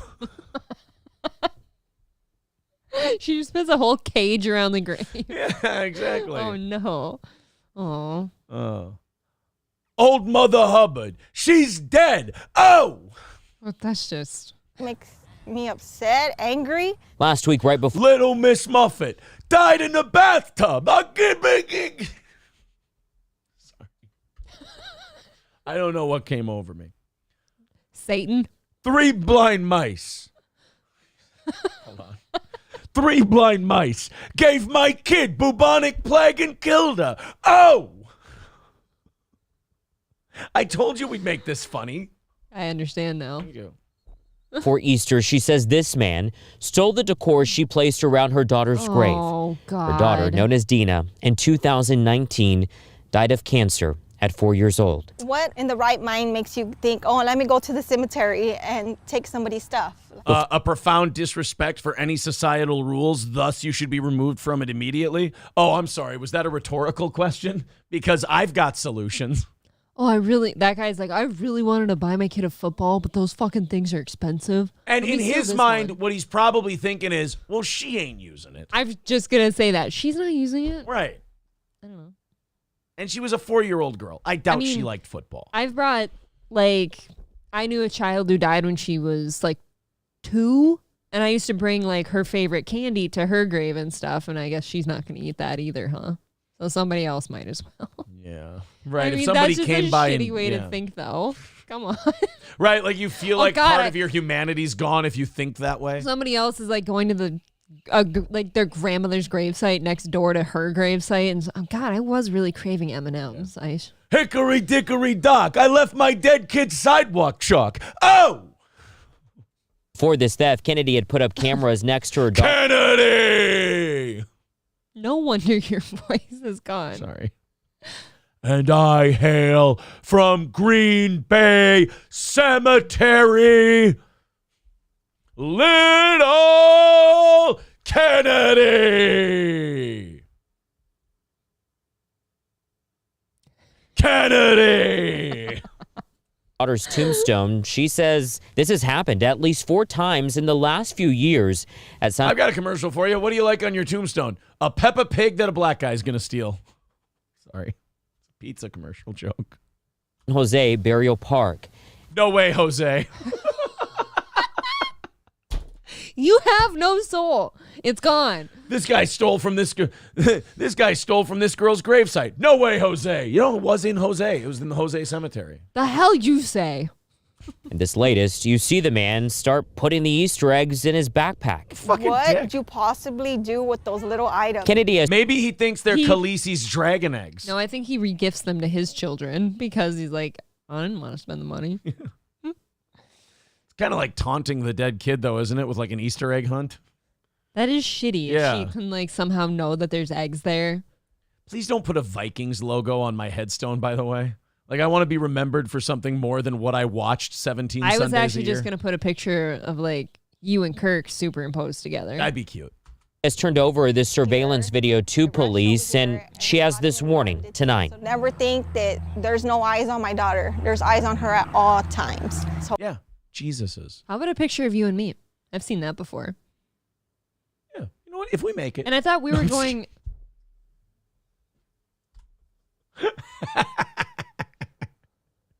I'm a piece of shit. Don't cry. I don't like it when women cry. It makes me uncomfortable. Makes me lose respect for them. Okay. In all seriousness, though, jokes aside, the fact that this woman has to put a camera at her dead daughter's gravesite. Hide it in flowers. It's fucking terrible. Not only that, I can already tell you how this story goes. Guy gets caught. They let him out on bail. He murders a gas station attendant. The end. Then hopefully they'll stop. Henry joins us live now from Public Safety Headquarters. And Henry, SAPD is involved in these theft cases. And the mom says police were at the cemetery today. Yeah, that's right, EC. Yeah, they found a great brand new football right in the packaging. And they've thrown it around. The cops come to investigate, and they're just sitting there going, so what do you think happened? The cops are spreading out the eggs for the rest of them, having an Easter egg hunt and a football Sitting there going, game. so what do you think happened here? Oh, I think somebody probably just probably came in here and thought they could steal without, post corner. Okay. Yeah, they just probably thought they could come in and steal and we wouldn't do anything about it. Oh, shit. Oh, guys, I found a badminton set. Groundskeeper, a little help. And then he goes to grab the football and he finds a dead body behind the tree and he goes, we got one. I want them to find like a sword at somebody's grave and start LARPing. He says that officers arrested someone, but wasn't the person that we showed you in the video tonight. She says SAPD told there her were more people stealing from your daughter's grave. I mean, in fairness to you, it's a compliment. It means you give your dead daughter a lot of cool shit. I was going to say maybe just tone down the quality of Right. shit you leave at your daughter's grave. Maybe parking that brand new Mercedes outside for her 16th birthday was not the smartest idea. No more diamond bracelets. Yeah. Nope. there could be 2 suspects involved. She also says that, of course, that she hopes that one cases the joint to make sure none of the dead people wake up, and then the other one comes in and does the stealing. They make sure that there's no... Wait, why did they do it during the day? What a stupid thief. Yeah. There's no lights at the graveyard. I mean, we saw the video. That guy's so much harder to see at night. Very hard, except for the whites of his eyes. that other person, if it is true, is caught. We're working to confirm that arrest with police tonight. And earlier today, SAPD sent me the report involving the theft, which details all the reported stolen items. And something else to note, another family actually messaged me on social media saying that this happened to them as well at the same cemetery. Fucking story topper. Stop burying your kids in this Jose graveyard. Yes. Fucking no way Jose graveyard needs to be moved. I'm tired of No Way Jose Graveyard resulting in a bunch of kids losing all their stuffed animals. I want this to be a hashtag no grave Jose. Right. No. Materi will, of course, follow this story and bring you any new developments. We're live downtown tonight. Henry Ramos, KENS 5. Thanks. I like that guy. I like his little, what is that? Square? Pocket square. You like his pocket square? I like his pocket square. It's not a bad pocket square. Why don't you wear pocket squares? It's probably the gayness You are gay. stopping me from You're wearing not a manly pocket enough square. to rock one. Marquise, renewing his membership for a 7th month, says, send the homeless to Libya, where forced servitude still exists. That's a black guy advocating slavery. That's fucked up. Black dude said that. That is. Zen Rhino says, Aaron is definitely not getting any sex this weekend. Why would you say that? Why do people assume I won't fuck you? Because I behave like... I will fuck him whether he wants it or not. Sounds like a threat. I accept. Oh, man. Aaron is lying about liking musicals. April is fed up with Aaron now. Oh, there was just a chunk of something in my coffee nuts. Just come. You'll be fine. Amanda says April tase him. She should pepper spray his ass. Schweitz says, damn it, Aaron, now I have a freedom boner. I do that to people. Low-key, April has a Toby Keith kink. But before stomach cancer. Dream walking, Omega Dread says it'd be hilarious if Samus from Super Metroid just walked in and plasma shocked Aaron. That's very specific. I'm feeling like my hands are being sucked into your orbits. That's today. just my tits. I don't know what that is. Jeff says you're going to get a copyright strike. I know. I'm just it's so close, right? Marquise with $10 says you married that, April. I sure did. Thoughts? I've had to defend myself ever since. 180 away from knocking out today's goal. There you go, boys and girls. There's all the links to the Streamlabs and the PayPal. They only take 5%. YouTube takes 30%, but it is easier to send super chats for a lot of people. I get that. They all count towards today's goal. We are so far behind in the chat. I have to catch up. Holy dog dick, blah, blah, blah, blah, blah. Holy dog dick on Gordy, right? He does have a good dog dick, according to Gino, who stares at it uncontrollably. Danny Depot says, what an upbeat episode. I feel like I made that story more fun than it ever should have been. Yes. More fun than it ever should have been. You did make me damn near cry twice during that story, though. Omega Wolf says, Rodney Danger Child. SC Motorsport says, I mean, it's like Rodney is in studio this morning. Oh my God, is that the real you? Oh. Fauci's Pangolin says, my dog laughs at me when I lick my own balls. My dog laughs at me when I lick my balls. I get no respect. J-Dad says, pretty sure those kids are more worried about the worms eating their flesh than a few stolen toys. Wait, Holcomb has a baby with a Caddyshack line. He goes, you rob graves, Danny? Every night. Good. Worms can't actually get to you, right? Because you're sitting in a casket. Oh, no, Alan Chihuahua. The mom's kid. I fucked her. Danny Depot says, actually thought it was a Dangerfield impression. It was. Oh. April was the one who brought Dice up. No, I just meant his Dangerfield impression got me to thinking, oh. How does that go? Oh. That's more of a Perry Caravello impression than a Dice impression. I have no gravel. I can't do this shit. I don't have the cum ball in my throat. I have the cum balls, yes. Stevie Lou with 1999. Thank you, buddy. I have never seen someone catch more shit for just liking a show than Stevie Lou. He says, ModPay hit my bank account this morning. Thank you. Here's my kickback to the real boss, April. Have a good weekend, you two. Love you, Stevie. Thank you, Stevie. And thanks for putting up with all the horse shit you do just for being a fan of this show. 165 away from today's goal. Danny Depot says the I get no respect thing is Dangerfield. I know. Perhaps it's Aaron doing Dice doing a Dangerfield. No, I knew that wasn't Dice. I'm saying the voice sounds like it wants to get there. Sad boy just right. Sad boy was thinking the same thing. I was sorry, guys. I'm behind in the chat. He was thinking of the same thing when they said the dead girl's name. Kennedy. Ross Dog's Broken Spirit says $185 left in the goal. 185 defenders at the Alamo. Coincidence? I think not. Cockdiff says, quit bringing gifts. Just dump a 40 of malt liquor on her grave. She's a child. Pour one out for my homie. Zen Rhino says it happened more than once. You should stop doing it. Nobody else wants to see the cemetery cluttered up with your retarded, trashy-looking junk. Do you want some tea? Let me talk one more time. No, I think I'll be all right. Laughing Lion says, worst Easter egg hunt ever. Marquis says there's a special place in hell for Aaron, not as special as the grave robber, but special enough. Right. Wrestling Fat Faku says, top of the morning, stank homo. Respect my authority of all things wrestling. Jack be nimble. Oh, sorry. Jack be nimble, Jack be quick. I didn't even know that kid was sick.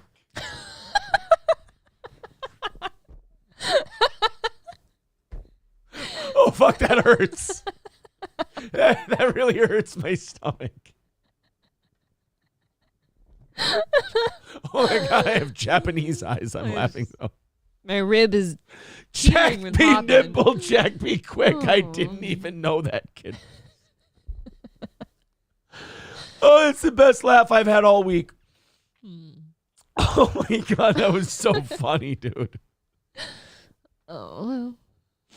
SC Motorsports says, steal the camera, dumbass, not the eggs.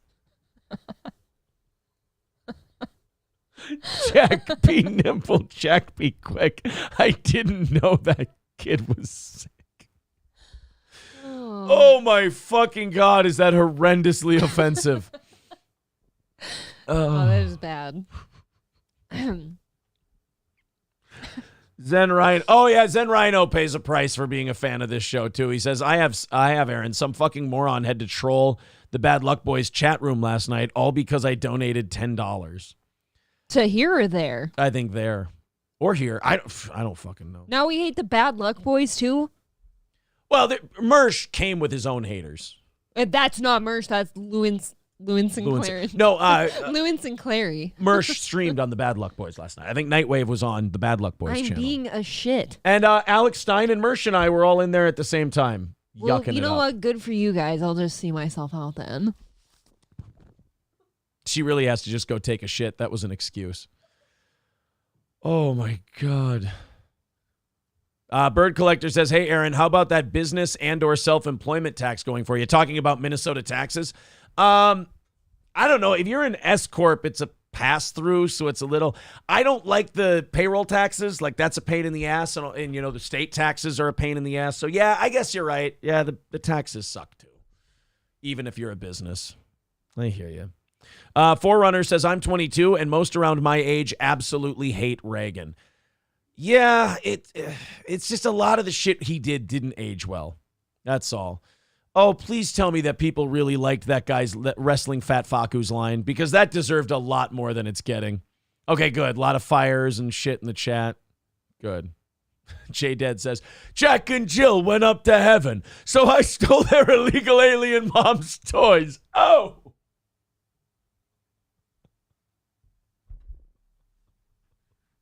They're so stupid and funny.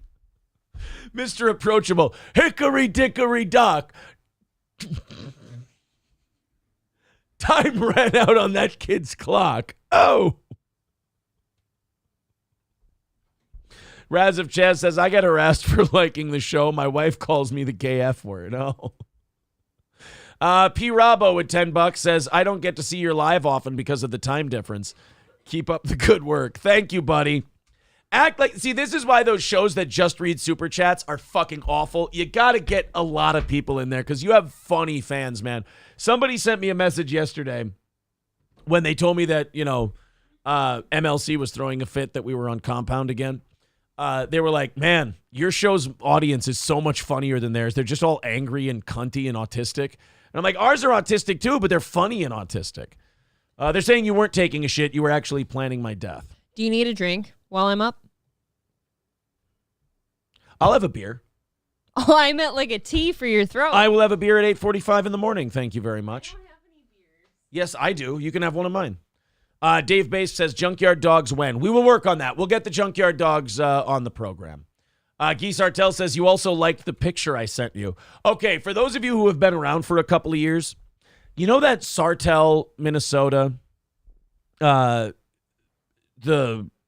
activist lady, Hannah Kozlowski, She always bitches about the cops and Black Lives Matter and shit like that. Guy Sartell sent me some pictures that she took and put up on Facebook. She weighs like 275 pounds. And she put a picture of her wearing just glittery pasties over her nipples and her tits hanging down to here, and was like posing like this and like, this is what beauty or whatever looks like. It made me want to fucking throw up. It was so bad. I was so mad at Guy for sending it to me, and I know that made him so goddamn happy. I know it made him happy. Okay, Omega Wolf says, Jack and Jill ran up the hill to steal a dead kid's football. They needed the money. Dumbtown says they are. You can tell none of them get any, just angry people. Yeah, I mean, like I said, like they don't offend me or bother me or anything else. It's just kind of sad. It really is. Roachbait says, I was going to start up a remodeling business a couple decades ago, but everything fell apart. Laughing Lions now calling it the Steel Reserve Morning Show. J-Dead says, Little Miss Muffin laid in her casket, so I stole her Easter basket. Oh! I'm going to pretend I feel bad laughing at these. They are so good. Top notch. Hey, good stuff you got here, Mr. Sosa. Class A shit. Hit the like button if you could. Zen Rhino with $5. Oh, he probably did this on Streamlabs, didn't he? I'm a piece of shit. I got to make sure I read it. I got to go into Streamlabs here. My fault, everybody. Zen Rhino with $5 says, Hickory Dickory Doc, Gino was checking out Gordy's cock. Oh! Thank you, buddy. Appreciate that. 155 away from today's goal. Holy shit, you guys. Great work. Let's finish it off. You are chipping away. Thank you. An hour until we rattle the cans. We're going to do it at 9:50 before Rich from Review Tech gets here. Can I have the So camera? 1 hour until we rattle the cans and do our e-beggar best to knock out the goal today. You are getting overtime no matter what, because we're going to talk to Rich at 10.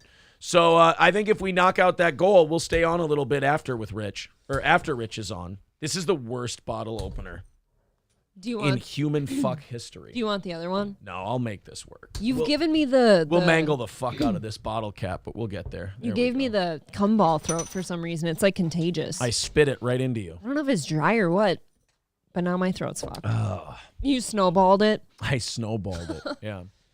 All right, guys. Going to train someone to beg, Keith J. So Anthony says, so sad. What, my bottle opening? No. That is not sad.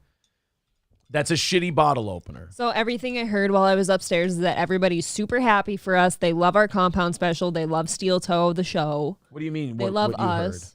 I was listening to what you were saying down here. Everyone's just happy about us. Did I say that? I have no idea what You the were fuck I just talking said. about people that are upset about us, so I was twisting it. And you just completely take everything from me. You know why? You take everything away from me. Do you know what it is? I have no talent. Scarface says, been laughing my balls off all day. Great show today. Thank you, buddy. Appreciate that. $10 from Scarface puts us at 145. Guy says fail. Thank you. Yeah, I look like a dickbag the way I open up here. You make me look like a dick bag. I try my best not to. All right, we've got more stories. Apparently, some heads have to roll at Bud Light after the Dylan Mulvaney thing, and guess what the top executives have decided? That they're all fired? No, the top executives have decided heads got to roll for this Mulvaney thing, and guess who it's not going to be? Not Dylan? Not them. Oh, not them. Yeah, they've Okay. decided, you know what? This Dylan Mulvaney thing is a fucking disaster. I guess their stock price.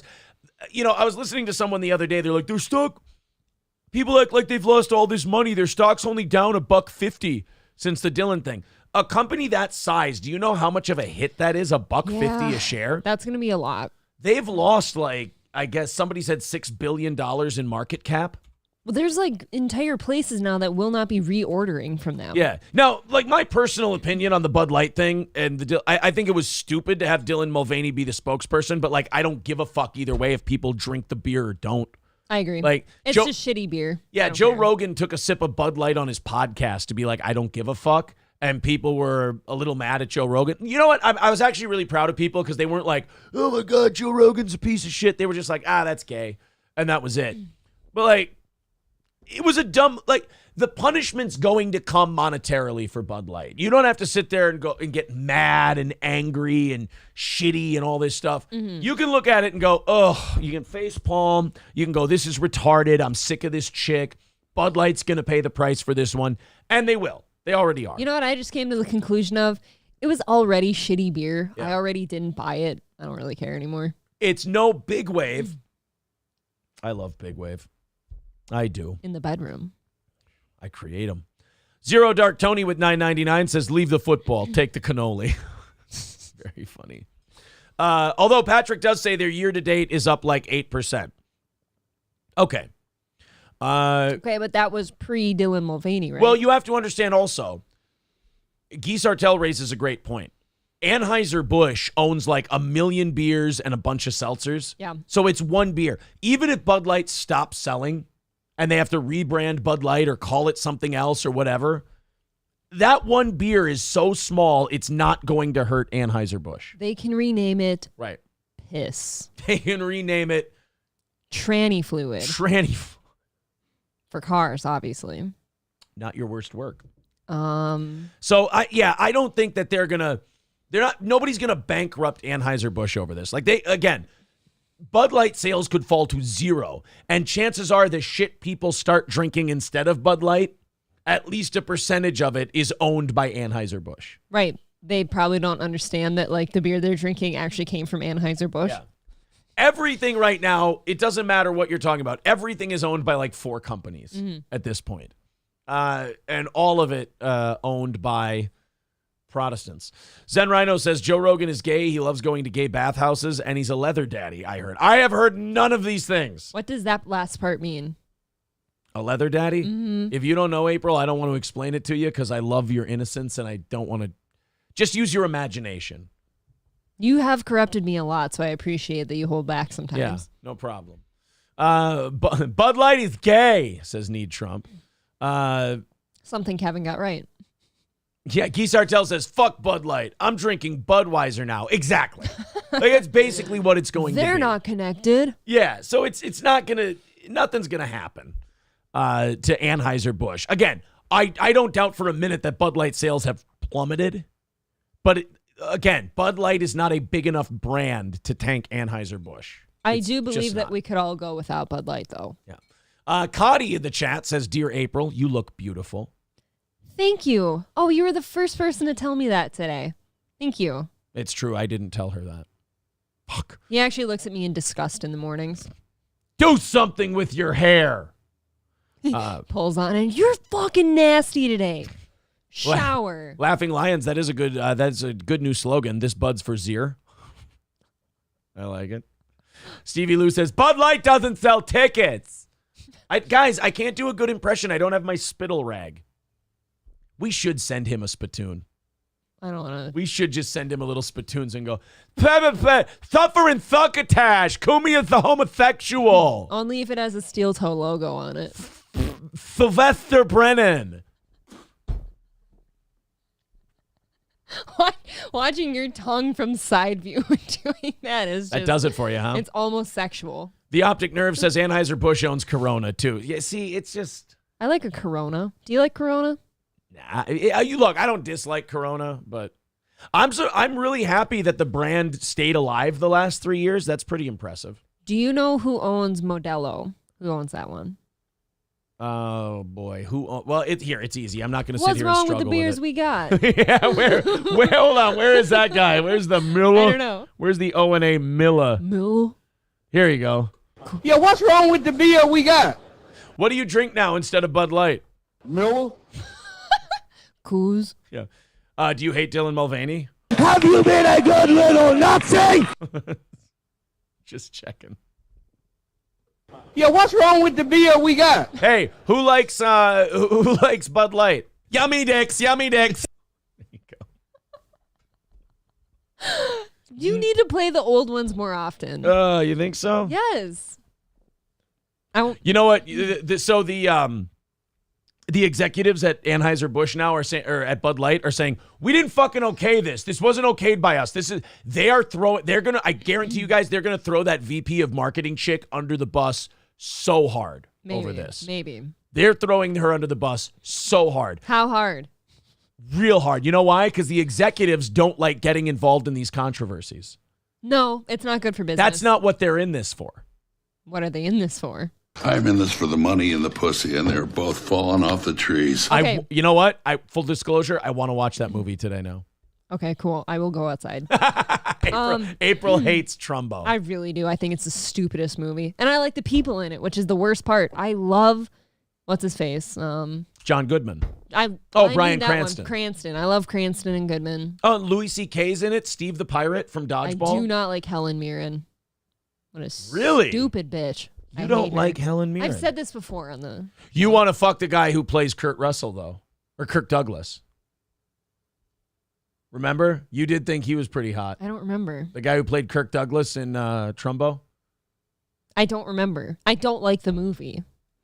Hedda, I've always been a bastard. I hate that name too. You Hedda. just haven't noticed. Ugh.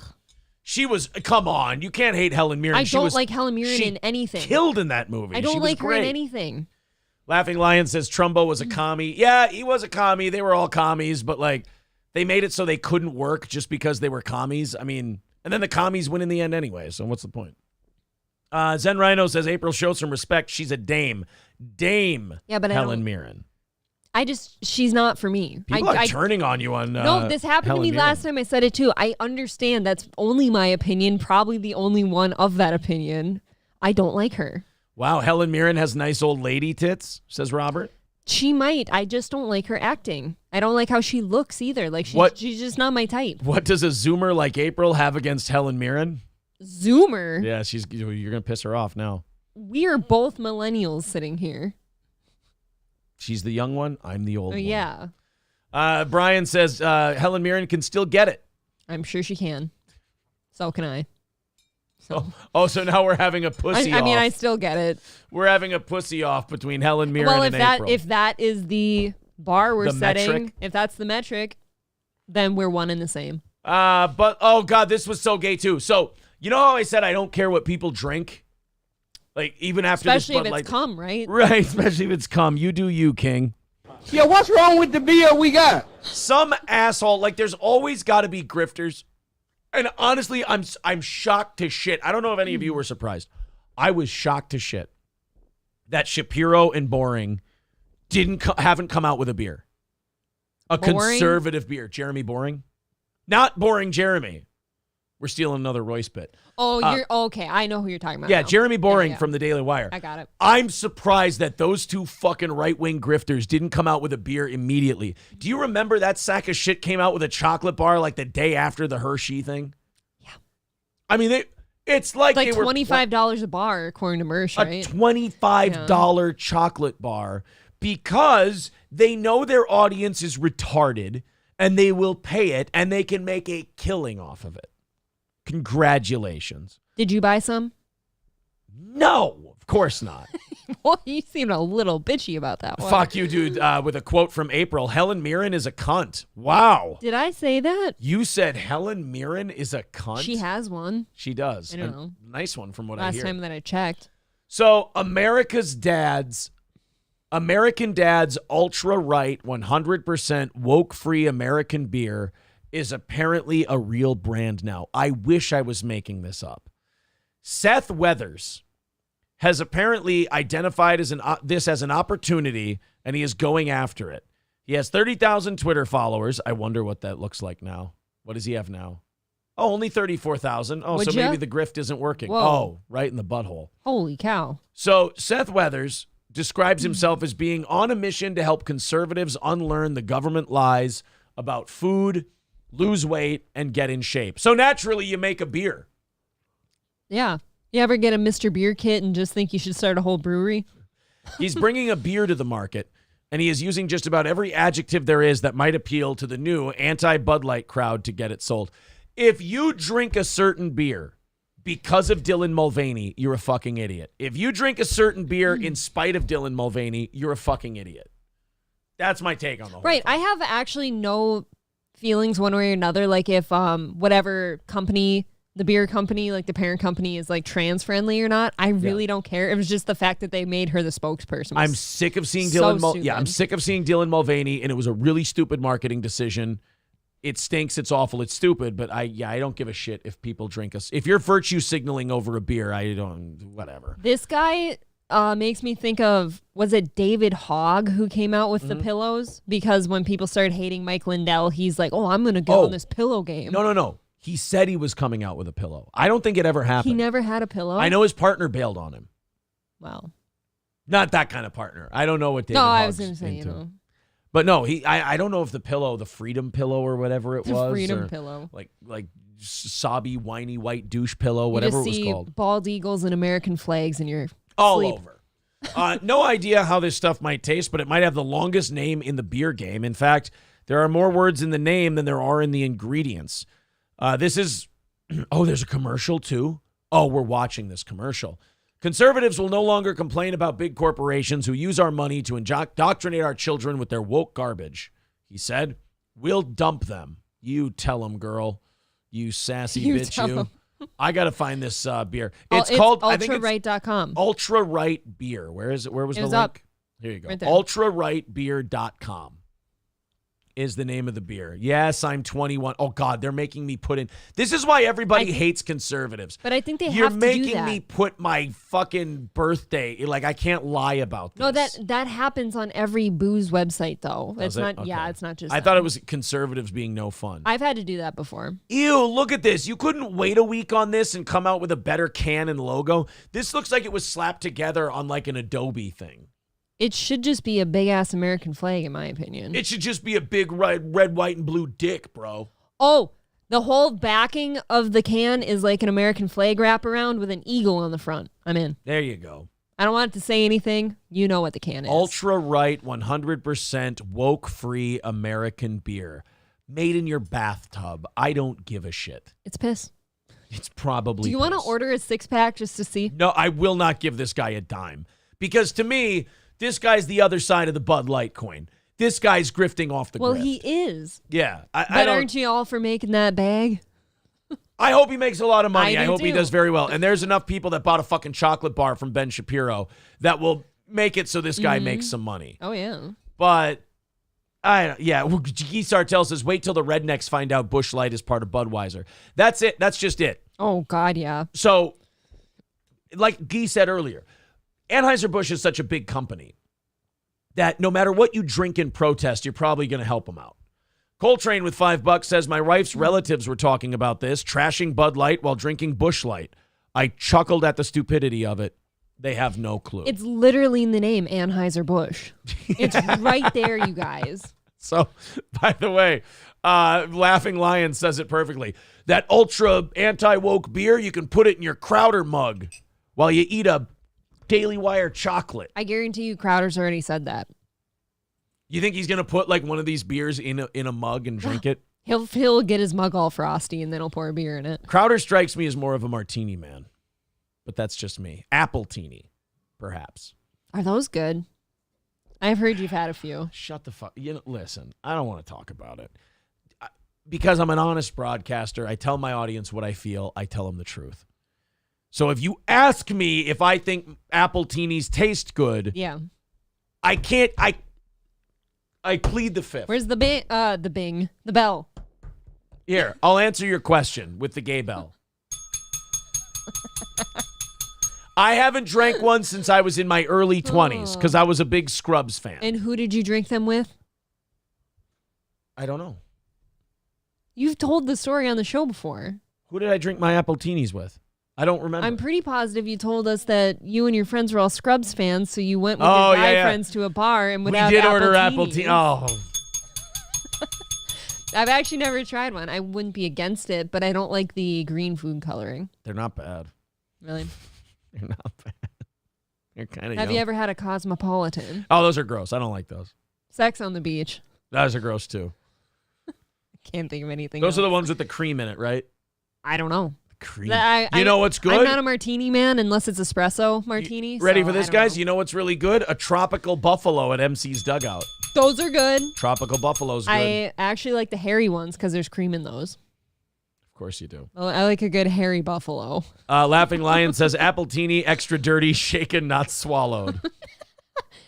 I'm not shitting you. I don't have much for martini experience at all. I agree with the Pickle Man. New ultra right beer flavor, Israel Light. Precisely. There you go. Do you guys want to watch this guy's commercial for his non-woke beer? Absolutely. You know what? I don't think they're letting us. Guys, hold on. I got to copy paste that. There you go. 135 away from today's goal. Let's copy this, paste it. Why don't you guys quit embedding your videos so they can't be maximized in your website? America's been drinking beer from a company that doesn't even know which restroom to use. Oh, here we go. This is just... I've avoided watching this till right now. This is another thing. You hate this person. They're evil. They're terrible. But you're going to put them up there to grift your beer. You piece of shit. I don't want to see this fucking person. I've actually avoided this somehow. That's why I created Conservative Dad's Ultra Right 100% woke-free beer. Dude, your kids are going to end up gay because of you. Right, it's like going to be the pendulum swinging the other way. Yes, you're going to end up with a gay trans kid because their dad just did too much. Like, too much. You know, you ever have a thing? You're doing too much. Where you don't take your hands off, like you micromanage it too much and you fuck it up? Mm. That's this guy with life. I hear you. You're micromanaging too much of life. It's okay to let shit go sometimes. That's what we've learned. It's okay to just ignore some shit and go, it doesn't make me happy. I'm just not going to deal with it. Like, it's not conducive towards you living, like, if anything, well, he'll make money off of this, so I won't say that. But if anything, this is a distraction to you. Right. But he's all in and he's invested in it and he's going to sell it to a bunch of conservatives. So that'll probably, like, the grift works. But just working yourself up about this in general is not, it's not helping you. As conservatives, we're constantly getting hit in the face, left and right, by the woke mind virus. You keep watching it. I agree with you to an extent, but this is the kind of guy who watches everything Dylan Mulvaney does. Everything. He lives his life about this. He's like a liberal who watches Tucker to get mad. Right. It sounds like you're stroking yourself to it, kind of. Or he's dishonest and he just wants to make a bunch of money selling a beer, which oddly I would respect more than this. I would too. Yeah. But the last place we want it is in our beer. If you know which bathroom to use, you know what beer you should be drinking. Stop giving money to woke corporations that hate our values. Whoa! Look out! This guy just hit a... Why don't you have somebody pitch it to you like a real man instead of a 5-year-old hitting it off a tee, you grifting douche? That's a really good point.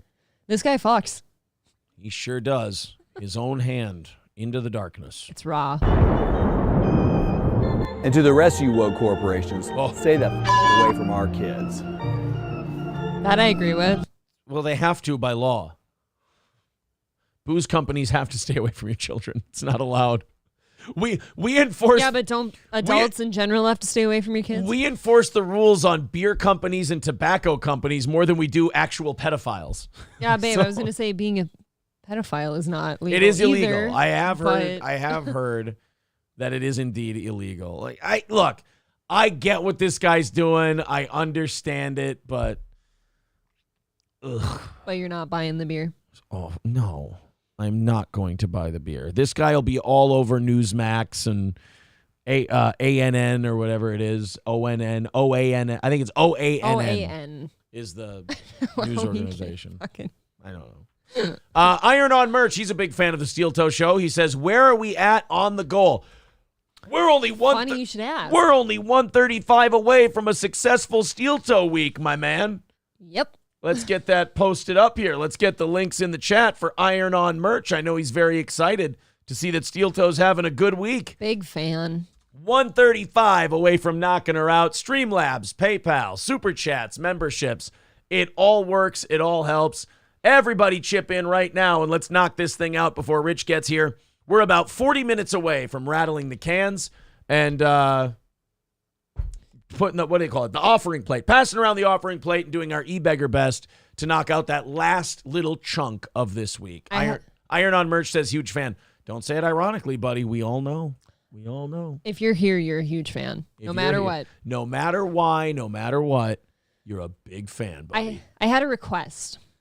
Oh, since what's it's on? Friday, can we do little funsies? And for every like PayPal or Super Chat, can we do like an old sound drop? You guys want to do sound drop requests? I want to do sound drop throwbacks. All right, I'll do it. I like those. You guys call out if you do a PayPal or Streamlabs, Super Chat, anything like that. You've got an old school drop you want, we'll fire it up for you. Somebody requested that, or that's your request? That was my request. Oh, that's April's request. Okay. I like it. Well, there you go. And if you don't have a specific drop, you can give it to April, and she can tell you which one to play, since clearly she just likes this. Push the button. Zero Dark Tony goes, ugh, so dumb. He doesn't like your idea. Either that or he's talking about the beer. I'm not sure which one. Zero Dark Tony thinks your idea is stupid. And we both really respect Zero Dark Tony, so that's kind of funny. Had some nice conversations with that man. All right, guys. I got a quick final first hour story, and then we'll open up the 7 o'clock hour stories. Really? Yeah, we got through a lot today. Wow. Oh, man. I just want to see if Zero Dark Tony is behind in the chat, or if he really thinks that your idea is fucking retarded. No way says super dumb. Robert wants to know what happened to Gay F Word Friday. We're on YouTube. And I also Pickle don't Man. like saying that like when I can. It's not fun anymore. Pickle Man says, oh, God, April's starting to have ideas. SC Motorsports. Aaron's letting April be the boss of him. Wayne's not the boss of me. Nobody's the boss of me. All right.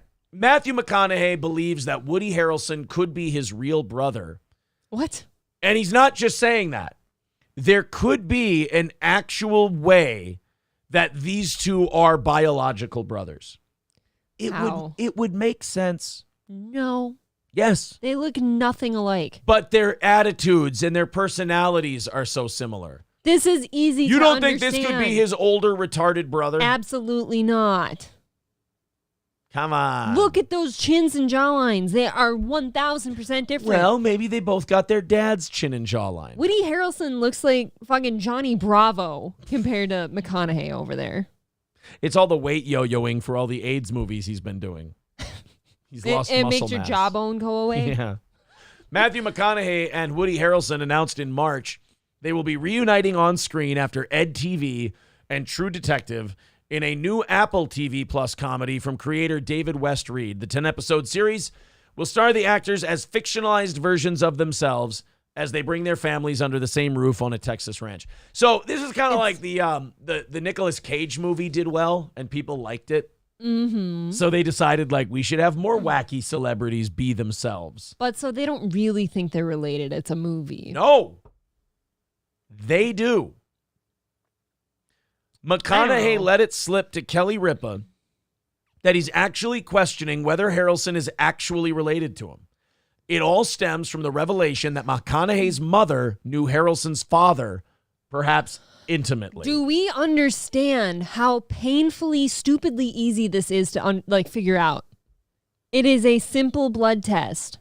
That is it. Well, it sounds like, and even Matthew McConaughey's kind of saying this, it sounds like his mom might have been a woman with loose morals. I'm just saying, if they have questions, just go get it tested. You know, where I start and where he ends and where he starts and I end has always been a murky line. That sounds like such a Matthew McConaughey thing to say. Sounds like a butthole thing to say. And that's part of our bromance, right? My kids call him Uncle Woody. His kids call me Uncle Matthew. Oh. And you see pictures of us and my family and think a lot of pictures of him or me, and his family thinks a lot of pictures of me or him. It's a terrible Matthew McConaughey, but I'm doing my best. In Greece a few years ago, we're sitting around talking about how close we are and our families, McConaughey continued. And my mom is there, and she says, Woody, I knew your dad. Everyone was aware of the ellipses that my mom left after knew. It was a loaded K-N-E-W, he says, meaning my mom probably fucked your dad. But The revelation led McConaughey to investigate his family history. He said, we went on to unpack what this new meant and did some math and found out that Woody's dad was on furlough at the same time that my mom and dad were in their second divorce. Their second divorce? Wait, so you got married and divorced twice? Yeah. I've got to say, Aaron, if for some reason we ever fell the fuck apart, I'm not marrying you twice. You heard it. They're getting a divorce. That's not happening. Then there's possible receipts and places out in West Texas where there might have been a gathering or a meeting or a new moment. Whether or not this real-life question factors into the comedy series remains to be seen. The actors have not yet decided to take a DNA test to get proof about a possible family connection between them. Yeah, they don't want to know then. Look, man, I do believe the odds of this being the case are like 1,000,000 to 1. Slim to none. But the fact that they have a timeline where this possibly could work out. Ooh, I've got solutions besides the blood test. Ask your moms. Ask your fucking moms. You mean both of their mothers, or are you saying it like black people, like his moms? Yo, ask your moms. I'm saying ask the mother if she slept with the father. And it sounds like he already has the answer to that question. But the mom is going to know who dad was. She knows. Have you ever watched Maury Povich? Matthew McConaughey and Woody Harrelson and their moms on Maury Povich. I just burped. I was so excited. I was so excited I burped a little bit. Zero Dark Tony with $99.99 says next round on me. Oh, April, wow. what sound drop would you like to hear? Thanks to Zero Dark Tony. Just an old one. Go in order. Oh, okay. Well, I don't know Jesus what's Christ. over there anymore. All right, fine. We have 300 drops. Here you go. Listen. Okay, never that one again. You got cowpote. We are now 65 away from this morning's goal.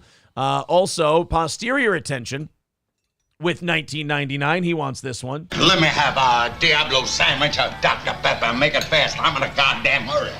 Thank you, man. $50 away from knocking out today's goal. What do you say we finish that up on PayPal or Streamlabs? Just $50 left in today's goal. Make the MLC guys cry a little bit. Apparently, they think that we're Happy missing. tears for us? Yeah, apparently they think we're missing all our goals this week. We're just $50 away from having another hitting the goal week. Thank you very much to Zen Rhino with $5. Thank you. He says, here, have some more monies to reach the goal. And 45 away from evenness. There you go, guys. Sorry, I'm having problems with my fingies. Thank you. Woody Harrelson's father may have been part of the Kennedy assassination. I have heard that one. He was the other shooter on the grassy knoll. Zen Rhino says those super chats would have went a little bit farther if you would have donated through PayPal or Streamlabs. Some people don't like that. Some people find it easier to just do the super chat thing, and we do not discriminate, as it were. I appreciate the donation. I do feel bad, though, that we can't use more of it. What do you mean? Sometimes when somebody dumps like a shitload into a super chat, I'm like, oh, God, I hate that we have to take a chunk out of that. Oh, that you can't count the whole thing towards. Yeah, I get that. I understand. But I still appreciate it nonetheless. Look, we appreciate you. If you're filthy e-beggars for a living, you can't be choosy about how people choose to support your program. Not at all. That's what I say. Zumakin with $20 says April picks. Can I see the thingies? Well, I mean, can I just have the thing? Here. April, guys, I don't know if this bit was a good idea. This is kind of cumbersome. Wait, hold on. I didn't hit the unmute button. You suck. I'm sorry. Okay, here you go. I don't care if you're vaccinated, you little dink. There you go. April got her pick. All right, thank you, Zumakin. $35. Thank you. Away from nailing this fucking thing. There's the links in the chat. Thank you all very, very much for your generosity. We got 40 minutes until we talk to Rich from Review Tech. Well, tits then. Do you think he's going to accept you?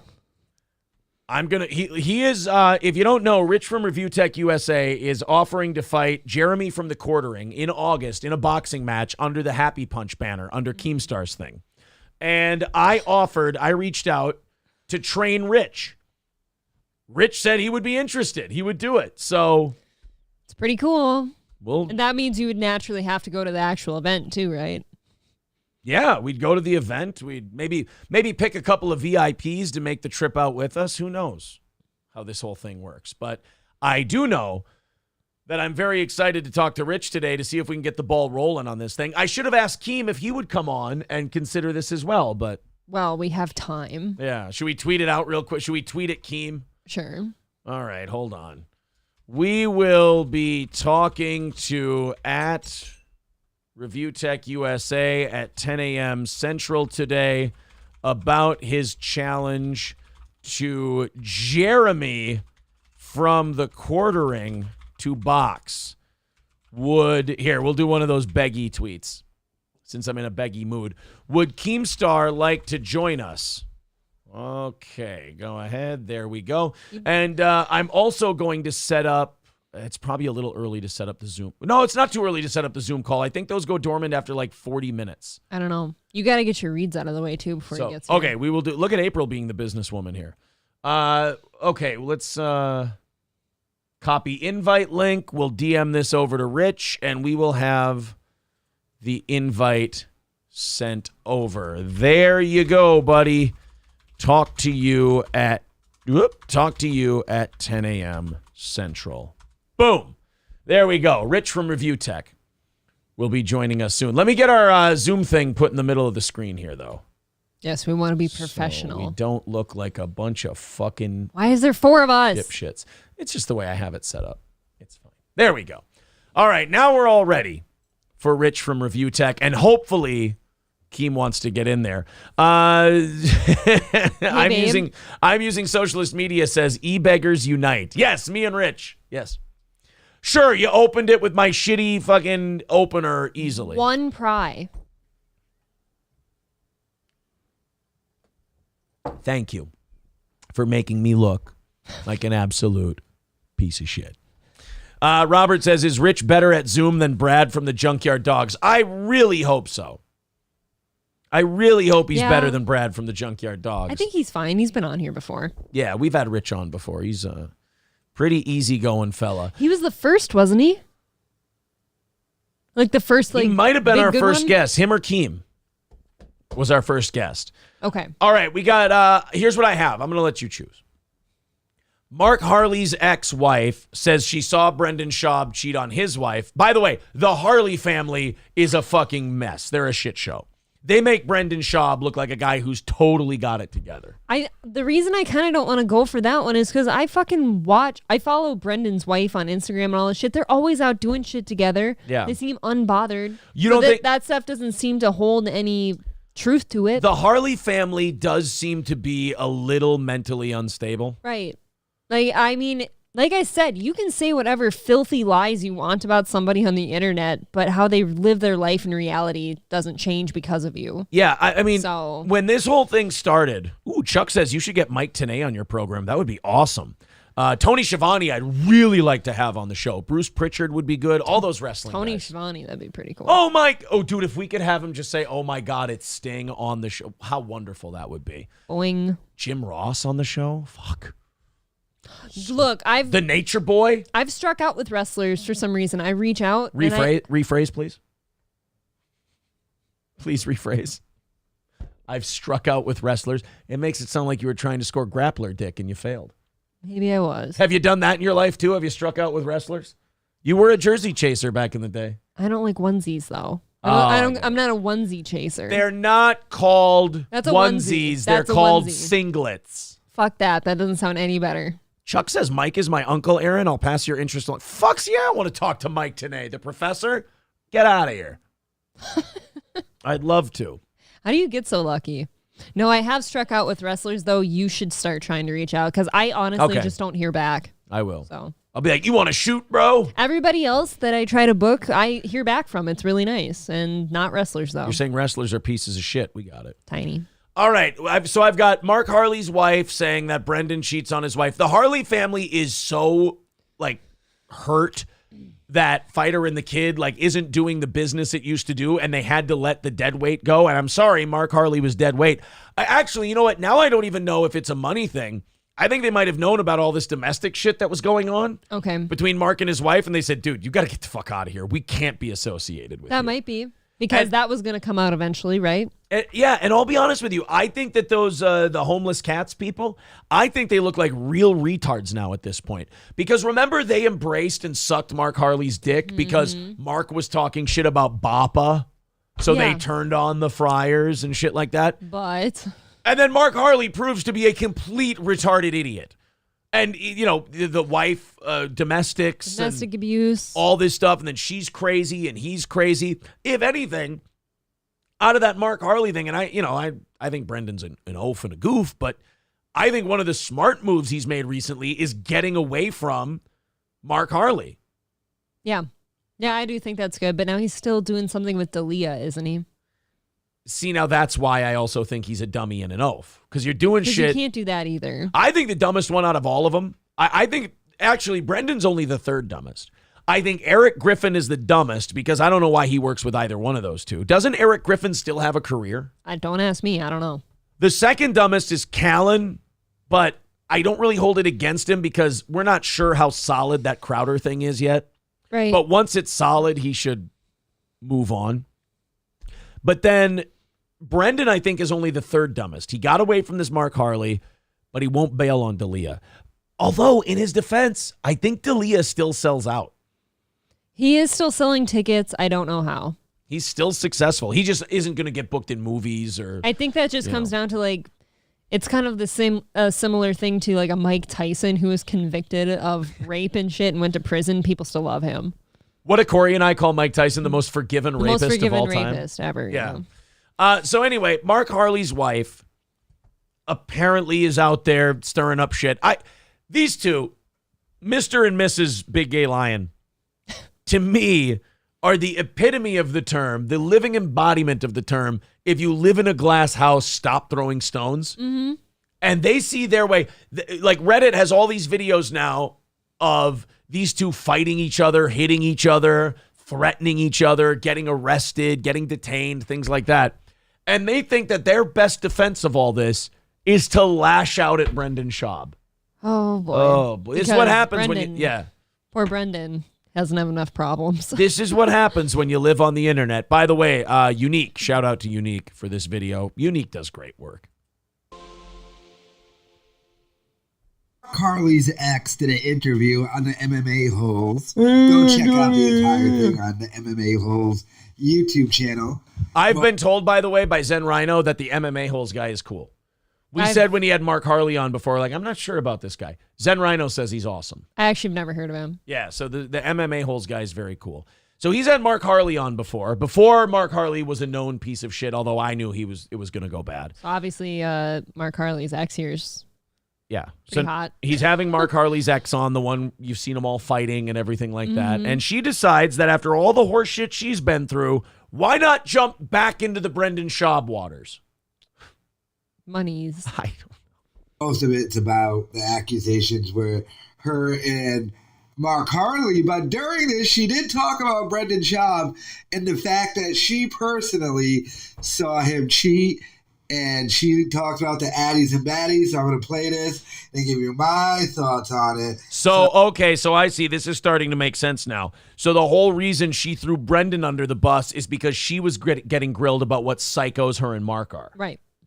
So she decided to spin out of it. People have to throw somebody else under the bus, factual or not, to get the heat off of them. Yeah. Oh, yeah? Well, you may think I'm a piece of shit and you may think I suck really bad, but, I saw Brendan cheat on his wife, and he's like, oh, interesting. Let me know more. And she's like, yes, the heat's off me. I've done it. So let's go ahead and check it out.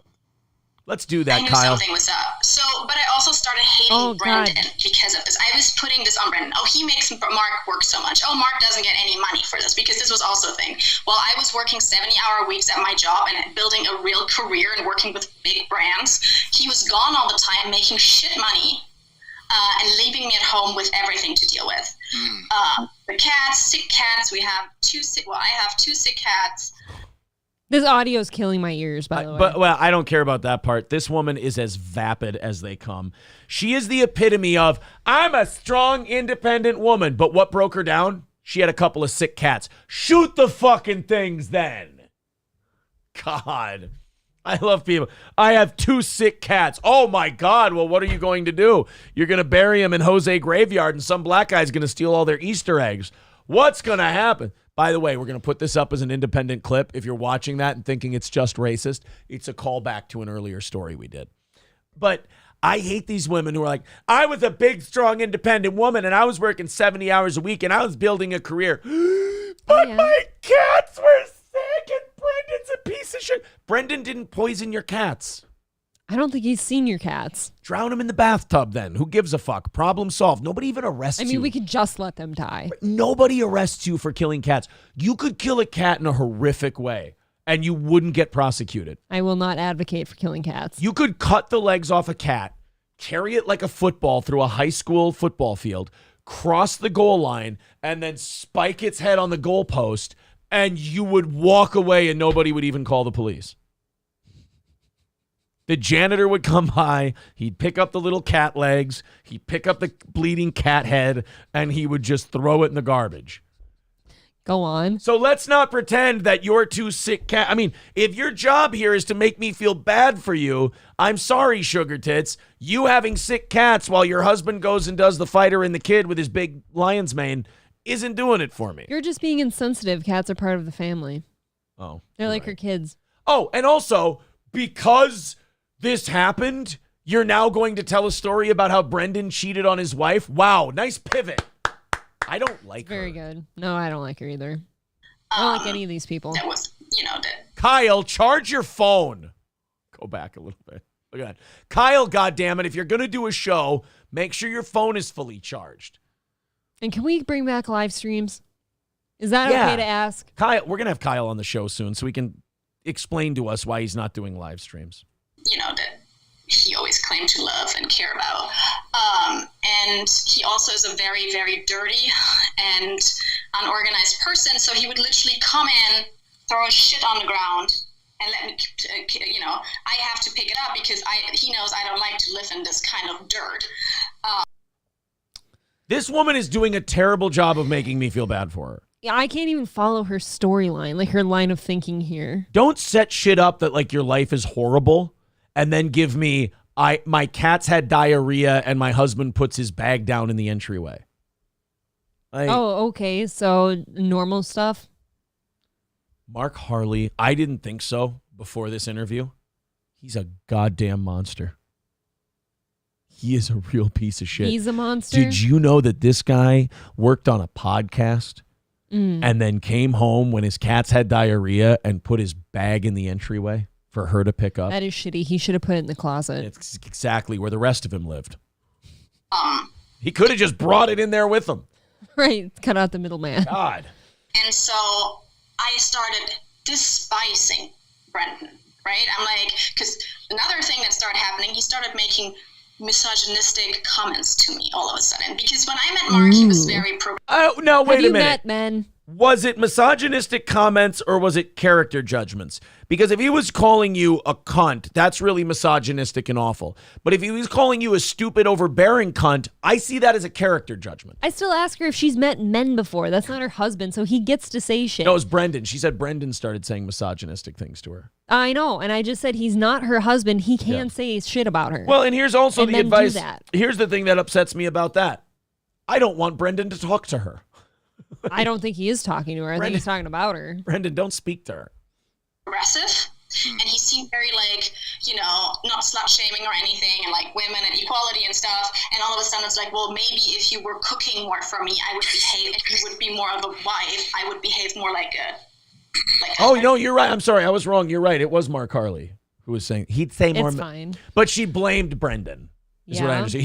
She hung out with Brendan more, and then he came home and said, "Why don't you cook more?" Mark Harley's being tainted by Brendan Schaub. Yeah, because when I look at Brendan Schaub and Mark Harley, I go, one of these guys was really good before this. And then Jude started taking off his, he would always have his ring off, and I'm like,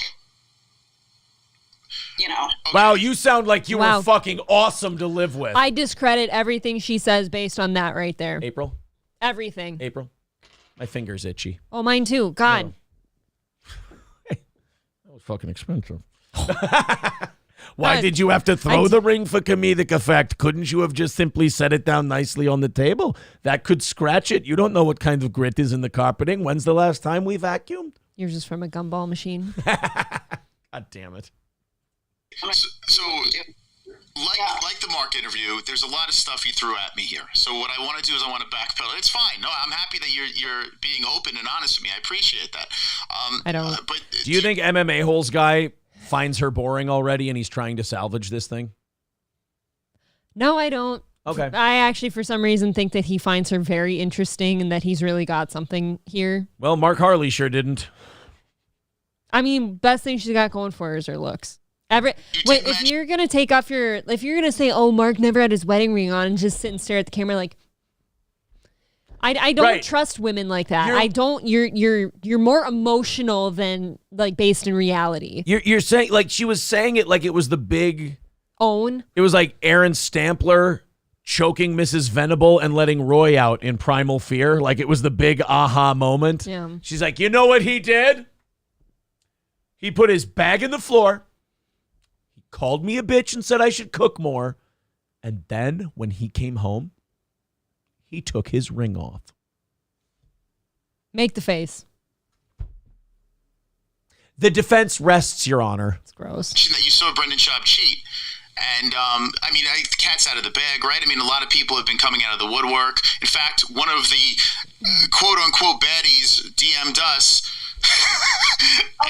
Oh, thank God we have all these morally upstanding whores to hold people accountable. Thank God all these women who are so virtuous and pure that they fucked a married man's brains out at a hotel bedroom.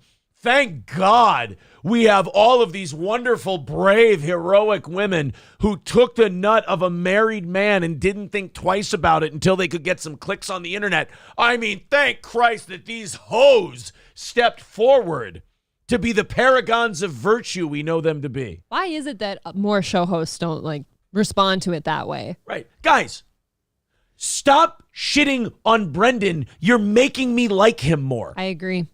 You're actually, you know what? This is the tipping point of the Brendan Schaub hate. There's been so much where now we're looking at all you guys who shit on Brendan and we're going, guys, we got it. You made your fucking point. This is my thing with the internet and Reddit and autism. It's like, guys, you've made your point. Quit repeating it over and over. It's going to be what they call the law of diminishing returns. Mm-hmm. You're going to keep saying the same shit over and over and people will just go, all right, we fucking got it. This is the same reason these autistic people who do this shit with Brendan, it's the same reason they run out of friends and family in real life and go to the internet. People get tired of hearing the same shit out of you over and over. Yes, and like the person you're talking about, Brendan, like if you take a look at his life that he puts out there, he's still living a great life with his family. It does not seem to faze him. Seems to love his kids. So it seems like his real life versus whatever you're saying isn't lining up. And you know what I've decided to do with married people? Is I've decided to go, even with the cheating stuff, I go, you know what? Honestly, I don't know what their arrangement is. Yeah, because there are some people who do that. There are some people who go, You know? my husband's very famous. He makes very good money. And what's the saying? Like, just don't let me find out. Don't let me hear about Her it. life might still be really good with him. You don't know. So, yeah, even that shit, you guys. And we start to see you guys for what you are. We're like, well, wait a minute. You can call Brendan the bad guy, and certainly there's stupid shit about him. But I certainly don't look at someone like you as the good guy. So don't come out here as the paragon of virtue. If you want to be a mud merchant, go ahead and be a mud merchant. But don't come out here like you're some kind of victim or hero. They all want to be like the moral compass. They want to be Batman. Follow. It's a bunch of autistic people wanting to play superhero. Right. But here's what's going to happen. It's just going to take longer on the internet because there's no name or face. But you're going to bug the shit out of people with the same repetitive horse shit that you've done with your friends and family in real life. It'll catch up with you eventually. Yep. Yeah, but then they mysteriously fell off of Instagram, so I don't know. I was like, all right, I was willing to entertain it, but, you know, they kind of fell off the face of the earth. I noticed they were followed by... Weird. You mean these people who would suck a married man's dick were deceptive and shady? Weird, guys. Makes no sense. One, I'm not going to say who, but it kind of, I don't know. Anyway, so talk to me about this. So you're out. Were you out at one of Schaub's comedy shows or something like that? When did you see him cheat? Well, we were in Tacoma in 2021. We were at a wedding, and then Mark was like, "Let's go." They're in Tacoma. We were in Seattle, so he's like, "Let's go see." She's lying. She's lying. Watch her play with her. Just watch her body language. That's what I'm saying. She's lying. She looks like she's like making it up as she goes. She's Yeah. sitting here. Oh, let's start stroking my hair. Let's look off to the side. And I got to think of this next thing. What's the next detail? This is a lying clout whore. 100. I don't believe a word she says. Even if she's telling the truth, I don't believe a word she says. Right. Show you can see Brendan perform, blah, blah. And then we went to the green room, and I'm not stupid. And Hold on a minute. Okay, so that's hearsay Wait a minute. already. You just said that as though it was a fact. I don't like the confidence with which you just threw that out there. I agree with that too, but like, do you hear how that's like her making up her mind about something too? Right. Like, I'm not stupid. I know what that is. That's what I'm saying. The playing with the hair, the I'm not stupid. They're fucking. She's lying. Yeah. And I'm not stupid. And saw what was going on. And I have heard two people in my life say I'm not stupid. One of them is the woman who married Mark Harley, and the other is Forrest Gump. That's all I'm saying. Blah, blah. And then we went to the green room, and I'm not stupid, and saw what was going on, and then I became friends with the girl who I'm still friends with. I'm sure for no reason at all. When I told her after a while, I'm like, yo, you've been fucking Brendan. She was like, I knew you were going to ask. Of course you could tell. I was like, of course we would tell. Like, anybody could have told. Like, it was very out there. And he kept staring at her the entire time. And then they would and she had this energy where it's like, look at me, I know we did something. Well, then case cracked. I mean, the woman whose great judgment led her to marry Mark Harley, who then tore the rearview mirror off of her vehicle when he was trying to stop her from leaving. I mean, the woman with that judgment saw a woman in the green room. Didn't ask if she was one of the comics. Didn't ask if she was a fan who came backstage for an autograph. She doesn't know who she was. Didn't ask if she was a waitress or a server or anything like that. I don't mean to brag, April, but I've been in a green room before. What? And servers come back there. Fans come back there. I can tell you this. I don't mean to brag. I'm very talented. I'm qualified to be on MLC because I, too, have opened for Jim Florentine, who, by the way, one of the nicest human beings you will ever meet in your entire life. Just a good guy. And there were people who came in and out of the green room. They didn't know Jim. They weren't friends of Jim, but they were people who would bring drinks about the show. That people come in and out of green rooms all the time. I'm not saying Brendan wasn't fucking this chick.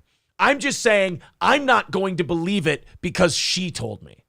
Well, and that chick, too, could have been some clout-chasing whore who was like, well, of course I'm sucking Brendan. Right, exactly. Why wouldn't I be? And this person also, when she's being domestically abused by her now ex-husband, chose to film that shit. Oh, my God, look at how bad it is, instead of, calling the cops, Did you actually see Brendan, I don't know, kiss her or, Did you watch him fuck her? The answer is going to be no. Right. Okay, so you didn't see him actually cheat. Good for him for asking. When you're this close on a girl's ear, when it's not that loud, and then all of a sudden both of you, she goes to the restroom, and 2 minutes later he goes to the restroom. Okay. Sometimes human beings in a close vicinity will piss within 5 minutes of each other. Oh, you don't think they were fucking? It doesn't. You don't think he pulled a Don Draper? Again, I'm not saying he did or he didn't fuck her. I'm saying I don't believe it because she said it. She doesn't have any solid evidence. You've never seen someone go to a server or anything like that and go, hey, can I get a blah, blah, blah, and Coke or whatever? But I was trying to fuck him. And maybe he did fuck her. That's fine. But again, you telling me he did makes me believe it less. Right. But then also everybody knew this because he would do it in front of everybody. She told me she went to the Airbnb the night before and everybody was there. Not Mark at that time, but So she went to a party. Wow. So nobody that you knew was there. It's all just hearsay. So this woman claims she went to a party at the Airbnb where a bunch of people were. Yeah, not just her and Brendan. Everybody else was there. So she said they saw him. They saw her, they heard her, and she has no reason to lie to me. And also, he did reach out to her a couple months later, and she ignored him, and I've seen those texts. So that was... Oh, she is such a rotten bitch. Yeah, I don't like her. I really don't like her. Now I have to decide who I like less, her or Mark Harley. I don't think so. I think you can just dislike them both. I just dislike everybody. I like that. That's so liberating. They're both very dislikable. Okay, good. Let's throw some thank yous out there. Bearded Trucker with $5 says for an April drop. What do you want? One of my drops? Do you want to? No, he says he wants you to pick one. Let me know if this is the first page. The second page would be right there. April's gonna pick. It's okay. Yo, bitch. There you go. That $5 from him. $5 from the Fired Ginger. BBC till a DIE. That's the one he wanted. Thank you. $1.99 from Wild Card. He wants this one. Oh, where do I have it? This is a good one. Here you go. Bullshit. Cornhole. There you go. I like that. And we also have to go to PayPal. I know we have at least one thank you to throw out over there. Just give me a second. Thank It's you. refreshing. Thank you, Sorry. kind folks. Sorry, just give me a brief moment here, and I'll be able to say thank you. We have hit today's goal, by the way, because Brett with $100. Is Brett a VIP? God, I'm not sure. If he hasn't I can been, look he is into it. one now. There's a lot. Brett, if you're not a VIP, you need to get in touch with April so we can send you your VIP stuff. I do know that name. But if you are already a VIP, you can just do whatever the fuck you want then. Thank you. I guess. Thank you, sir. But thank you guys. We have knocked out today's goal. We do appreciate that. We're well over. We are already into Monday's goal. So thank you guys very much. Aaron, autistic people have it bad enough without being lumped in with people who spend all day on Reddit. You know what? Thank you. That's a good point. I'm sorry. Robert Darth Mode says, are we talking about MLC again? No, that's not autism. That's depression. I think that's depression more than autism, to be fair. I think it's getting old and watching younger people do a really good show. That could be it, And too. realizing that they're taking your place. Hulkamasha Baby says, yeah, he gets tight snatch, abs. She gets some BBC on the side. Jesus Christ. Hulkamash saying we don't know their arrangement. Oh, Yeah. right. Anton Slavic says she's nervous about something, doesn't automatically mean lies. Okay, at the very least, can we agree she's not comfortable in what she's saying? She also didn't have any hard evidence that any of that was true. Right, she or saw what a girl. she's perceiving it to be. Zen Rhino says, why a lot during this interview, she was doing a lot of body cues like looking up and off to one direction, as well as using her hands as a distraction. As soon as she would get asked a question by the host, she would start... Yeah. Oh, Here's how you know someone's telling the truth. No. They go, I'm not really sure what to do with my hands. I'm not really sure what I should do with them. I'm just holding them here. D-Rex says the fry is unlistenable on the AM radio audio. Fuck it. Scrap the story. Who gives a fuck? Well, I wanted it for the clip. dude, that audio was awful. It was really bad.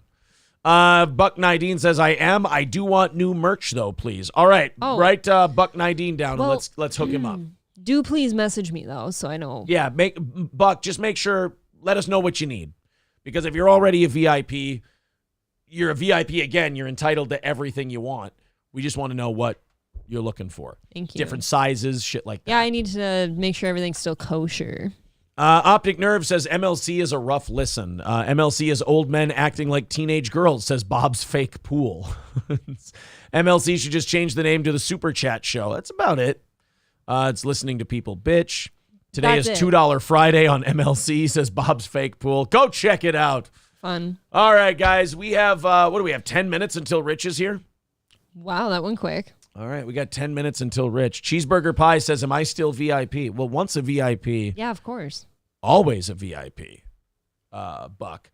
Do you want Buck? The STMS one's fine. You can put it in there. Not that's my name. Sorry. And okay. Sorry about this, I like how guys. you only capitalize the G. I'm a fucking idiot. I'm sorry. You are retarded. Let's see. Trucker 18-wheeler with $2. He wants this one. I can't remember where this is, so bear with me for just a moment. Here you go. I got my butt wiped. There you go. As long as you pay your VIP dues, you're still... There are no VIP dues. I think Stop Cheese has more than paid his dues at this point. Cheese has paid a lot of dues. Optic Nerd says the Steel Toe is a fun show. Great for the kids. Oh, yeah. Of course. Don't you have like a mature content warning like ahead of shit? Yeah, so I find it weird when people who do podcasts and shows like ours, they do this thing where they're like, oh, I hate it. They said that my program is not suitable for all ages. I have the default setting on my live stream set to we're not suitable for all ages. Not cool for kids. Yeah, so I don't know. I got to do two things before we talk to Rich. I got to empty my bladder. Okay. And I got to tell you about Stoney's Bar in downtown Rockville, where we've got the 9th anniversary party coming up Saturday, August 12th. Why wouldn't you let me do that if you have to piss? Well, can you do All Care in Midland and all of them? I can try. Here's what I'm going to do. I'm going to leave you with that list. I'm going to throw Midland Armory up on the screen. You're gonna leave. I'm going to let April do all 3 reads today. Ready? I'm out of here. All right, so we're going to start with Stoney's in Rockville, where our anniversary party will be hosted yet again this year on Saturday, August 12th. And we're going to have Gino and Keanu C. Thompson being there. We're going to be there, Aaron, myself. Corey's invited. Oz is going to be there. Johnny, Tom Chilstrom will be there. The whole crew. Come drink with us. Sign up for the cornhole tournament on eventbrite.com. But Stoney's has bike night coming back. I know it's warming up, so that should be kicking off pretty soon here. I don't know when, but that is downtown Rockville. We have All Care Towing. No more icy roads really, let's hope, but if you go in the ditch, you got a flat tire, you just need to be picked up or something, All Care Towing will get you taken care of, and you can call them anytime at 320-253-5203. And then Midland Armory, they have, let me sit over here quick. Hold on. All right, I'm back. Okay, Midland Armory has anything you could ever want. Lower receivers, handguns, rifles, shotguns, magazines, optics, knives, parts and gear, suppressors, NFA. All available in-store, online. They can ship to any, is it an FFL dealer near you? And they'll get you taken care of no matter what, always. MidlandArmory.com. Oh, okay. All right. Here we go. I think I got him. I almost fell backwards. Nobody saw how high my pants are rolled up, did they? God, I hope not. I've got them rolled up past my knee. You kind of look like a... Like a what? Go ahead. No, go be hurtful. Go ahead. FIG. Okay. Oh, a fig. Okay. I'm using socialist media says this website is blocked on Australian ISPs. Oh, okay. So guns are bad. You can't do the whole thing. Zen Rhino, thank you very much for putting the ticket link up in the chat. Guys, if you want to come to our anniversary party, did you tell them Gino and Keanu will be there? Yes. Of course you did. Eventbrite.com. There's the link in the chat. I'm actually going to pin that to the top of the page. Can I make wheeze now? Go ahead. Go right ahead. There you go. That is the link to get tickets to our anniversary show. We are, 4 months away from that thing, and we're already more than half sold out. So make sure you get your tickets. If you're a VIP and you want to be in the cornhole tournament in the afternoon for the day drinking, you still have to buy tickets to that because that's a cash prize deal. You get 2 free tickets to the show at night, but you got to pick up your cornhole stuff on the Eventbrite deal. Then, if you want to just come and hang out during the day before the show, that costs you absolutely nothing. So if you want to come out and hang out or whatever, just come hang out and have some fun with us at Stoney's. April, are you doing a comedy skit at the show? She will if she wants to. It's kind of up to her. Stevie J says the April show is greater than the Steel Toe show. Best ad read ever until that creepy guy showed up in the background. Thanks a lot. Appreciate that, guys.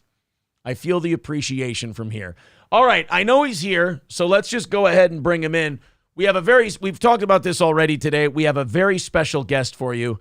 Ladies and gentlemen, please welcome Rich Evans from Red Letter Media. Wait a minute. Where are you? Uh-oh. I don't see the video. Rich, where's your video? I didn't have it. Hold on. Let me shit. let him guys. Let him shit.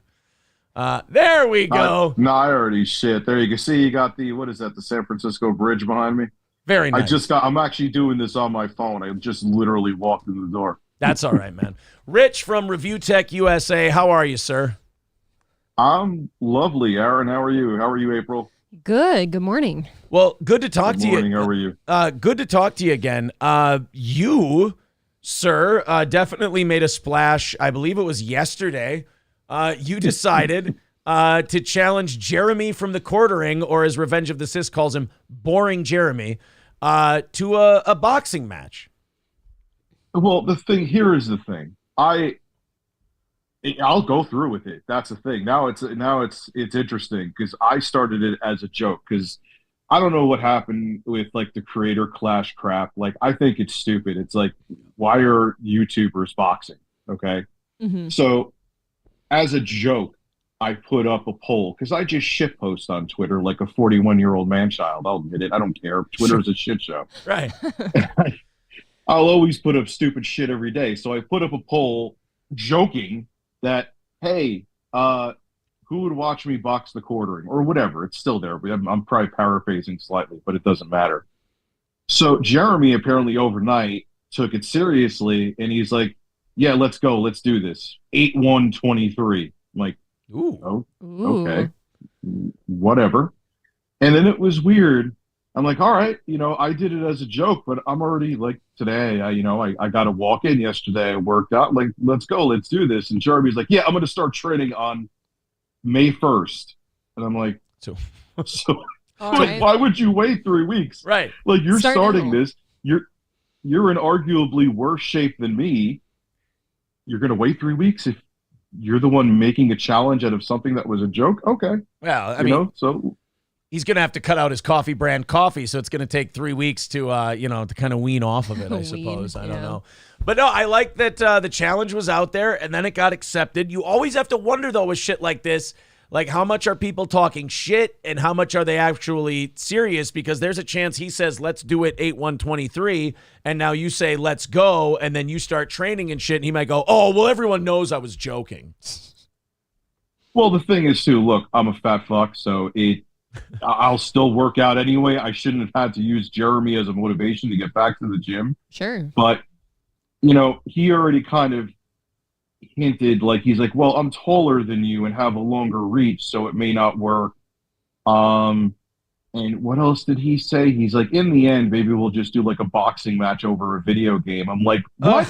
No. I was like, you started this, dude. I put up a joke shitpost poll. You're the one who made this into a shit show. No, we're not playing like I don't even know the fucking boxing game Fight Night. for the PlayStation. Yeah, Fight Night. We're not ending with this with Fight Night. Right. If I'm gonna get into a challenge with you, I'm gonna get paid over it. You wanted to make this real, let's make it real. Yeah, I mean, you know what I mean? Well, how tall are you, Rich?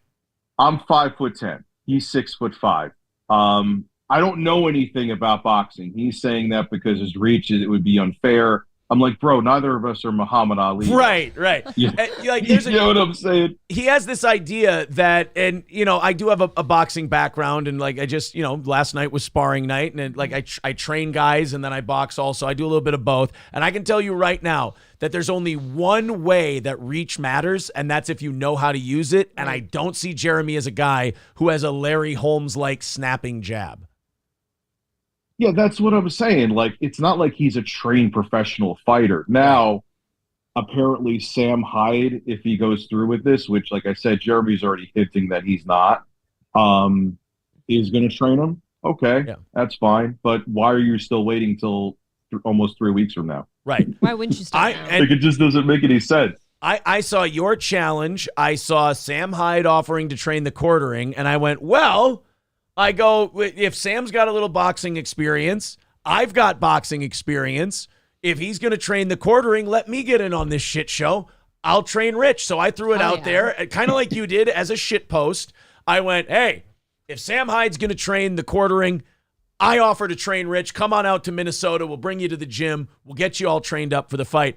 And then you went, fuck it. Let's do it. Let's DM. Let's figure it out. So if you're down for that, we'll bring you to the Downtown Boxing and Wrestling Club, and me and Scott and Lauren and everybody there. We'll get you ready so you can. We'll get like Mickey did Rocky. We'll get you ready to take this guy down. That'd be sweet. 100%. Yeah. As soon as my daughter's out of the hospital, like I said to you, I'll be 100% down to go out there. Yeah. Is she all right? Is everything? Yeah, she's recovering. It's still going to be a long road. She had something called, or has, Steven Johnson syndrome. I don't know if you ever heard of it. I didn't until she had it. she has a subset of that called TEN, which is TEN, and it's a severe reaction to being allergic to a certain medication or an ingredient in the medication. Okay. Oh, so it's something that is fixable. It takes time, though. Yes, but here's the thing: if you or I got it, it's like a 50 to 70% chance for adults to survive. Kids, it's 90%. Oh, okay. Good. Plus, yeah. Good. Because basically what happens is it's almost like being in a fire. Your whole 85% of her skin at one point was open. Oh my goodness. Oh my God. Yeah. Yeah, Wow. it's down to like the teens now, if not a little lower, but it was bad. Yeah. That's really well, awful. I'm glad that everything's, that the prognosis at least is really positive. That's Headed really in the good. right direction. Yeah. No, we'd love to get you trained. And you're going to the gym now anyway, like you're trying to get in better shape regardless. Boxing is going to really expedite that process, especially the conditioning part. You're going to be surprised how much like week 1 you go into spar and you feel like you're completely lost and you don't know what the hell you're doing. There's something about getting hit that teaches you how not to get hit the next time. And you just notice every single day just leaps and bounds improvements, especially when you first start. So I would say this, don't be afraid to just jump right into the boxing stuff. Just heavy bags, sparring right away, then the conditioning and the weightlifting and all that stuff. It honestly, 6 to 8 week training camp, if you over there and then a combination of over there and over here, you'd be ready, especially a guy like Jeremy who thinks that reach matters just because you're simply tall. That would be a pretty easy guy to game plan against, I think. Yeah, and I'm already like, there's someone I know that is a trainer. I'm going to look into places I could spar around here, and I'm going to get it going. Again, this was a joke I started on my end. It was not serious at all, but he made it serious. So, dude, boxing is such a great, like, it's such a more effortless way. Like, people who try to like go to the gym and do cardio and weightlifting and stuff to get in shape, they have such a bitch of a time doing it. But if you if you start doing boxing and you love it and learning it makes you feel good and everything else, I mean, just the ease with which you find yourself going to the gym because you enjoy it so much. I mean, I went from 240 to 215 quickly when I got back into boxing after years and years off of it. You're going to really, if you take to it and you really enjoy it, it's going to be such an easy thing to do because it'll become a hobby for you. It's not work anymore. Yeah. Yeah, it looks like it's fun, so I want to get into it. If, like I said before, if this falls through and Jeremy backs out, it still was a good motivator to get off of my ass and do something. Hell yeah. I'm not complaining either way. Yeah. So what's your gut reaction tell you right now? Like, is he going to go through with it? No. Damn it. Would you I'm not even going to I don't think he is. Would you be interested? Go ahead. Oh, I'm sorry. I didn't hear what you said. I cut you off. No, I don't think he's going to go through with it, though. Right. Would you be interested in fighting anyone else? DSP. Phil. Probably not. No, I don't want to fight. I don't. I mean, I don't have any issue with Phil. He's just a dumbass. Sure. I don't think he's a bad person. He's just. I get that. He needs help. What's the problem with Jeremy then? Is it the grifting? Is it the you guys are all doing this for the cause? Yeah, I mean, it's not even that I'm doing it for, like, everything with him is just about misinformation and putting out bullshit. And he doesn't care because it's all about making money, which I'm all about making money too. Right. No one's in this to not make a dollar. Right. And I'm not trying to make it like I'm some altruistic, but you have to have some kind of line of moral and ethics, and he doesn't care. He'll put out bullshit about anybody he doesn't like, and he stands for nothing because he's anti-cancel culture, but if he dislikes someone, he'll cancel them in a heartbeat. He does. Yeah, he does that thing that because the right-left dynamic kind of bothers me. But one thing I've really noticed this is that those right-wing guys, they're all against cancel culture until they don't like something. And then they'll repackage cancellation just enough so they can have plausible deniability to not call it canceling. They'll be like, it's not canceling, it's standing up for our morals and ethics. And it's like, well, what do you think those lefties who cancel people think they're doing? They think they're standing up for their morals and ethics too.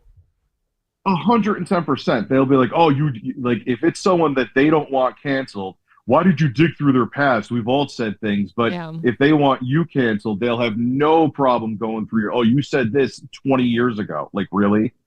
Yeah. I thought you were against that. Yeah. But, you don't like the person, so it's okay. Yeah. You know? And that's the shit you're a hypocrite, and I don't, make your money. I don't care, but you're a hypocrite. I'm not going to be a fan of you. I think Jeremy would actually gain a lot of respect. Simply like win, lose, or draw. If he simply followed through with this, I agree. I think he'd gain a lot of people's respect, and they go, "Wow, I had such a low opinion of this guy," but at least he's going through with it. Did we lose? I think we lost Rich. Oh, there's a whole lot of us going. Where did Rich go? I hope we're cute for you guys. Rich dropped out of our meeting. Rich, he'll come back. You lost. I hit a button by accident. I'm sorry. Oh, you're back. Okay, there he is. But yeah, I think a lot of people would gain respect for Jeremy if he stuck with it. If he said he was going to do it and then he did it. I don't even think, dude, his audience, he could tell them whatever the hell he wants and they would give him zero flack for it. He has a cult. He doesn't have an audience. I meant people who don't like him. They might not like him, but they might improve their view of him a little bit. No, maybe. Maybe. I think people are pretty set in stone on how they feel about Jeremy. Sure. And the thing is, if I backed out, his audience would be up my ass in seconds. If he backs out, they'll make every excuse in the world for him to back out. Yeah, mark my word. Yeah. Well, not an insult, but like you're a little bit older than Jeremy, aren't you? A couple of years. I'm 41. I'll be 42 in July. Oh, so he's older than I thought. Jeremy's older than I thought then. Okay, so you I guys think he just turned 40. Yeah, we're like in the same age range. Yeah. Oh shit. Okay, so you guys are right there. That's a very even fight then. You're 5'10", he's 6'5". Well, don't worry, we'll teach you how to negate that height. I'm excited about this because if we get you here, Rich, and with the dedication you seem to have to this mentally already, we just teach you a few tricks. And I think a guy like that, sometimes you can just look at a guy and see what his mindset is. If he follows through with this, I think we can make Rich from Review Tech dangerous enough that he could take care of Jeremy from the quartering. Number one thing, Rich, about boxing, number one is conditioning. If you can stay in breath longer than the other guy, 9 times out of 10 you're going to beat him. You're solid. Yep. Yes, the stamina is important. You're right. Yeah. So now you and I talked about this. You wanted you would like to do it for Happy Punch. You'd like to do it for Keemstar's outfit, or do you not really care which one it is? Yeah. Well, the thing is, like I said, this was a joke. I don't know anything about this shit, so I don't want to. Jeremy's like, oh, we'll just handle it. I'm like, dude, what do you mean we'll handle it? What are we gonna do? Like, go to the basement of a dive bar and have like a middle-aged fight club? Yeah. Like. No, like have someone like I know Keemstar does this shit. Does it well. I wasn't serious about it. Why? I don't want to. I have other shit going on in my life. I'm not going to try to organize an event. Right. You know what I mean? Would like that. Yeah, I mean, shit. We'd help organize it. I'm sure Keemstar knows what he's doing, though. Like, he would be able to put this together instantly. Mm-hmm. I think it's great. I think it's awesome that you want to do this and that you're gung-ho about it. And I'm just really going to be bummed out if he pulls out of it once you start putting the pieces together and moving the ball forward. Like you, I'm trying not to believe it, but I could see him backing out of it at that point and calling it stupid or offering to do the video game. I really hope he doesn't, though, because I think this could be a really fun thing for both of you. And again, like you said, if nothing else, you get the motivation to get in better shape. Sure, it's good for you. Yeah, and stop being a fat slob. So, like I said, even if he bails out, it was a good motivator anyway. So there you go. Yeah. All right. Well, Rich, thank you for joining us, buddy. And I'm glad everything with the daughter seems to be on the upswing, and that's all going well. I wish you the best and all that. And man, look. You and I keep in touch. I want you to come up here. We've got, I'm like, of all the coaches at my gym, I'm the worst one. We got a whole bunch of guys that'll do a great job. They love when people want to come in and start boxing. And of course, you've got people there that'll help you out. Pursue it, stick with it. You're gonna take the boxing. You're gonna really love it. Whether Jeremy backs out or he stays in, I think it would be great. And I think if they threw the Sam Hyde angle in there, I think it would just make it bigger and more fun. Absolutely. Yeah, 100%. Well, Rich, thank you very much, buddy. Of course, Review Thank Tech you. USA is the channel. People subscribe to Review Tech or subscribe to Rich if you haven't already. Thank you very much, Rich, and enjoy the rest of your weekend. You too, guys, as well. Thank you for having me on. All right, thank you. Thank you. There he is, Rich from Review Tech. He's always a fun chat. People in the chat were saying, could he at least sit up? It's his day off. He even said, he goes, he said, I'm just getting in the house. Like, He hopped on nicely coming for in. us. Especially if you start just going to the gym, you really are fucking exhausted. Yeah, I'm exhausted After and you're I've been going for years. Yeah. So, look, man, I don't know what you guys think. We'll put a poll up here real quick before we continue on here. Do you think Jeremy will fight? Oops. After hearing that, I kind of think he won't. Yeah, Rich did not seem confident in the whole thing. No, that's too bad. I'll fight the quartering. I mean, if Jeremy thinks that having a big reach is all you need for boxing, I'm only 6'3", he's 6'5". Let me prove him wrong. Yeah. You know what I was going to say, like when Rich was on, I'm like, dude, if you take up boxing, that'll finally be like the motivation I need to finally jump in there because I'm too insecure to hop into class usually. Yeah. Maybe I'd do it. There you go. But like, so with Rich, for example, the minute he said that Jeremy goes, oh, maybe we could do a video game, it would be unfair because I'm 6'5". That's a guy who's in the process of backing out. Oh, he's quitting for sure. Yeah, that's a guy who's in the process of backing out. Now, because there's like people who will tell me, like people on YouTube who don't like me or YouTubers who don't like me.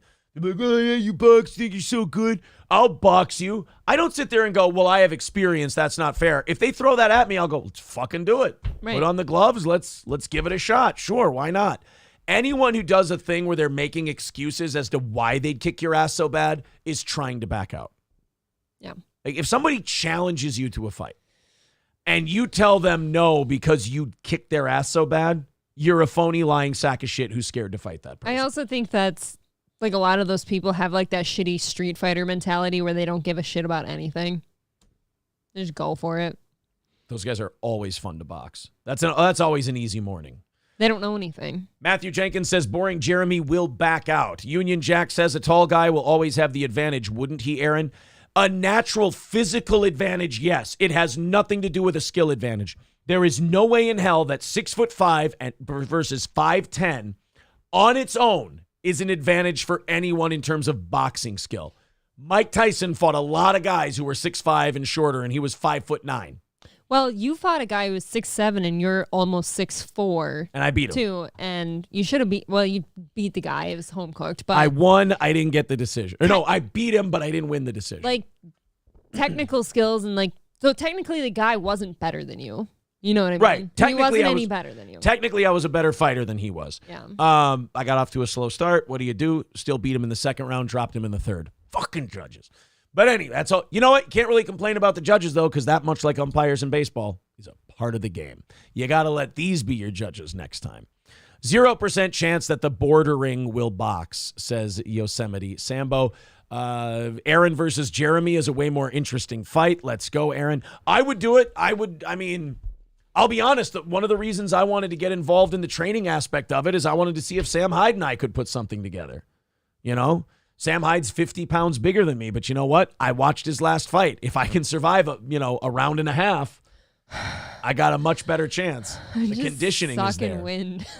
So, I mean, Sam's a monster, man. Yeah, And he is. Sam's got some heavy hands, but it seems like he's got heavy hands for about a round and a half. Yep.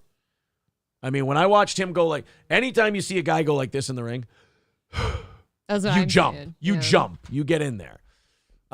Sad Boy says he cried about getting punched. Whoops. I lost it. Sad Boy says he cried about getting punched a few years ago. Fuck the quartering. Yeah, optic nerve. Mike Tyson fucked up some tall motherfuckers with mad reach. Right. I mean, if you've got a really good thudding, snapping jab and you pivot well and your footwork's really good, a big reach, a 6'5" reach is hard to beat. It's really hard to beat. But I've seen a lot of 6'5" guys who they jab like this. And they get caught with a lot of overhand rights because they keep that fucker out there. Aaron has been fighting his sexuality for his whole life, says Kyle. You're going to figure it out one day. I'll get there, guys. T. Jefferson says, yeah, Boring Jeremy is going to grow a limber tail in a hurry as soon as this seems real. He'll have some virtuous health problems so he can cover for bailing out. Cardiac issues. Who knows? Thappa says, I want to see Aaron box Junkyard Dogs crew at once. We'll see. Aren't they younglings? How old are they? Yeah, I don't know how old the Junkyard Dogs are. I get a feeling they're like 14 in their mom's garage. Yeah. I mean, if Jeremy's 6'5" and he gets proper training and learns good footwork and a good jab, is he harder to beat? Absolutely. Does him being 6'5" have anything to do with whether or not he's going to beat Rich in a boxing match in and of itself? No. No, boxing is majority up here, isn't it? Right. Knowing what to do. If we can, here's how we teach Rich. You know how you negate a guy's jab? There's two ways to negate a taller guy's jab. Either jab your way inside, move your head and jab your way in, or make the bigger guy give up his reach. Stay away from him, frustrate him, make him give up his reach. There's a guy I spar with regularly. I've got probably 3 or 4 inches height-wise on him, but he's slippery and he stays away, and I give up my fucking height every time, and he just pops me in the head. Charles, of course. Yes. The Optic Nerve says, I'm 6 inches taller than Mike Tyson, but I would not step in the ring with that. No way. Exactly. Trent Gray says, Aaron, you don't understand. Boring Jeremy has his 6'5" height registered as a lethal weapon. Smart. Oh, shit. Shaft says, I want April's box. I mean box, April. Stevie J says, if Jeremy loses, he has to start selling April's Magic Bean. I like that. Oh, I like that too. Oh, I really like that. Zero Dark Tony says, I'm Mike Tyson's size, 200 pounds of twisted steel and PTSD rage. Jeremy don't want smoke. There you go. There you go. Call it out. Aaron, nobody can reach 6 feet, physically impossible. Sorry. I'm lying. I'm not 6'3". P.H. Header says, Mayweather Sr. can still shoulder roll and block punches. Fuck yeah, he can. I bet you if you go in there with Floyd Sr., even though he's probably in his mid-60s, he'd still fuck up most guys at the gym. For sure. Well, yeah, just the smarts of it. Roger, too. His brother Roger, Floyd's uncle. Need Trump says, if you stay close enough to a big guy, he can't get a knockout punch. That was Tyson's victory. Get inside an uppercut. Yeah, you get inside a taller guy. They're not used to fighting inside. You smother their power. That was what I thought of you when you fought the 6'7" guy. I'm like, as long as he stays back or stays in on him and does not get back so he has reach, right? There's no way he can win. Kyle says, I want to see Aaron box Tim Pool so I can throw Aaron a chair from the audience NWO style. I would love to do that influencer boxing shit. I think it would be great, but I don't think we're big enough to get anybody to look at us. Will you ever get him to take off the beanie though? I'll punch that beanie off his fucking head. I want a slow-mo video of it just flying. I don't think they'd let me fight Tim Pool. I don't think the weight doesn't match up. He is a shrimpy guy, isn't he? Yeah, he's a wiener guy. Ryan the Garbage Man says, I learned the hard way that you should never underestimate someone shorter than you in high school football. Well, we'll see. It seems like the audience, 85% of them say Boring Jeremy will not fight Rich from Review Tech. It's too bad. Here's my problem with that. Then don't say yes. Right. Don't start with that. Right. Start with no and work your way to yes instead. Yeah, exactly. Don't say yeah. I hate that shit, man. I hate the say yes and then go, well, I'm so much taller, or well, I'm this, or, I just hate that shit. I just hate the saying yes. Okay, now you guys get a choice. Do you want to do news stories or do you want to do one more sparring round? Are you doing a poll for that too?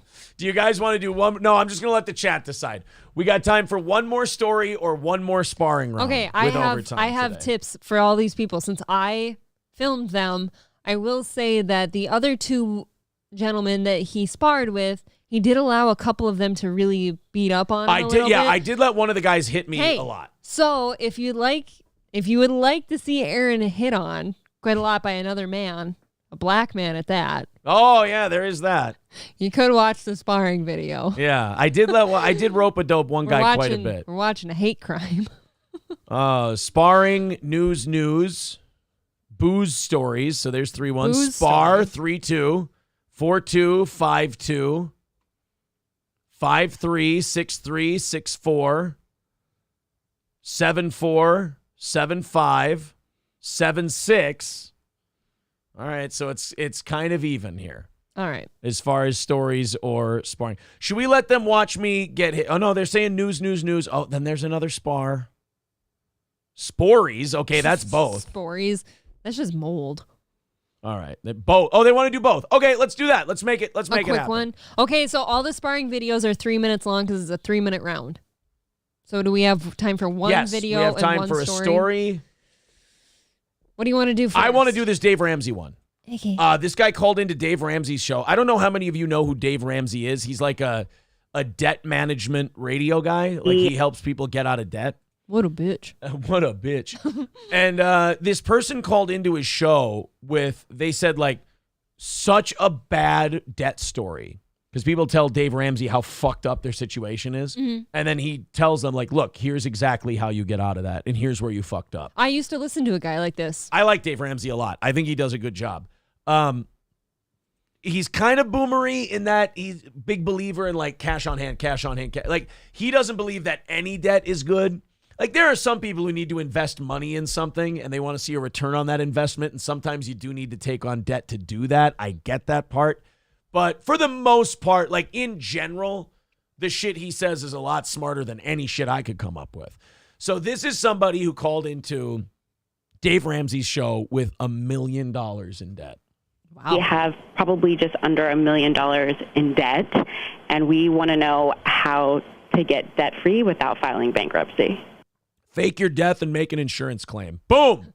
Dave Ramsey ain't got shit on me. You got it. This is not financial advice.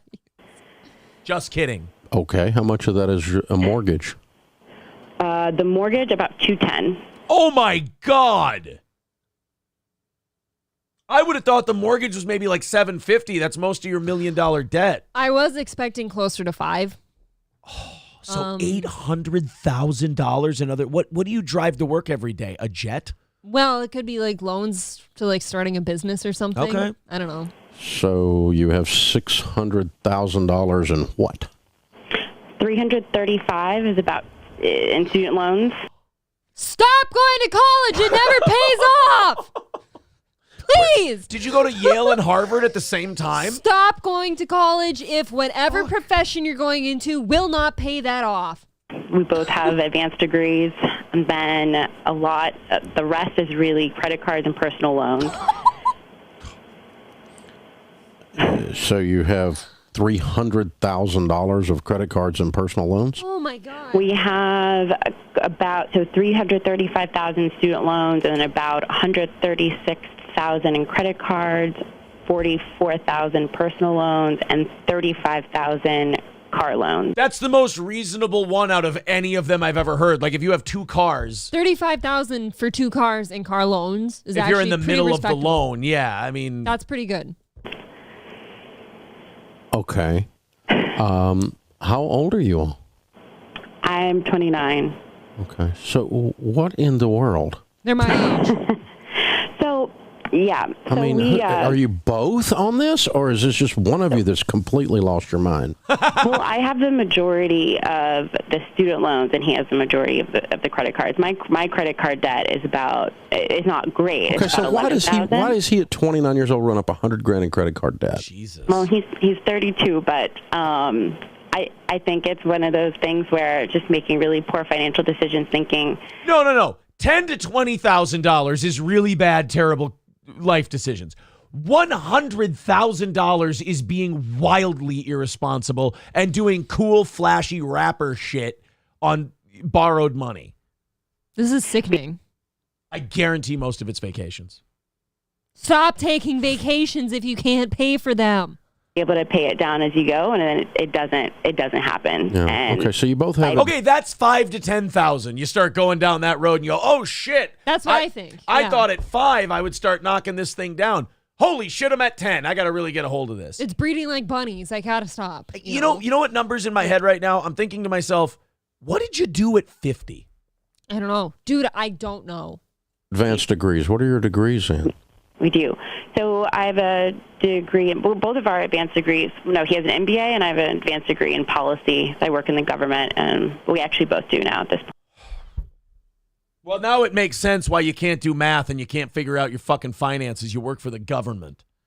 Point, actually. Okay, so your household income's what? Our household income is about $230,000. Okay. Well, if it's You at can't pay 230, if you could live low a little bit, if you could downsize, Right. sell that house. I don't know if Dave Ramsey believes in renting for a little bit or not, but maybe take that. Renting is not a good I financial know, but if decision. you could take equity in the home, sell the home, Just buy a small, shitty home pay for a down little bit. or pay down some of that debt. Yeah, I don't know. Don't rent. Go buy a shitty, small home and live that way for a couple years, dude. All right. Is there recognition on both of your parts how absurd this situation is? Yes. Okay. Yes, there is. All right. So I think we're both a bit scared and want to do anything we can to avoid. Okay, great. Then I'm on your team. I can skip that step. Okay. All right, that's the end of the clip. I mean, if Dave Ramsey can work that out and those two become debt-free at some point, wow, amazing. Great job, Dave. Shaft says pimp the wife. To me, when I was considering college, like the degree I had been going for, I'm like, okay, the career I'm going for has to be able to pay off whatever I'm about to spend in college debt. Sure. It has to. I'm sorry. If you can't do that, stop going to college. People can get good jobs now without that. All right, some people wanted both. We'll play one here. You want to show the one where I get hit a lot? Where I rope-a-dope a bit and take some body punches? Yeah, one of them Okay. with AT. There's two of them. All right, we'll go the first one or the second one. Do you have any recollection? No, I feel like he beat up on you pretty good both times. Oh. It can be punching bag's choice. Let's do the first one. Okay. Let's do the first one with AT. Here we go. All right, guys, here you go. Here's your second sparring round from last night of the day. I was trying to call another guy over. Now, AT is just starting out, probably a couple months in. So what I like to do with guys who are a couple months in is I like to encourage them to throw punches. I don't like to throw too much at them except to counter so they don't leave their hands down at their waist when they're fucking punching. So we're trying to get AT to open up a little bit here.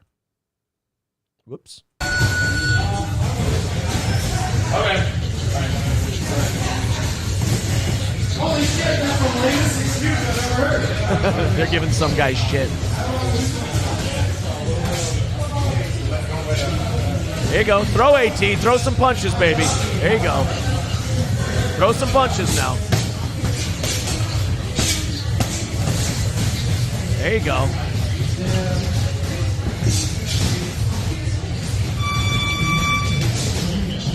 Throw some punches, AT.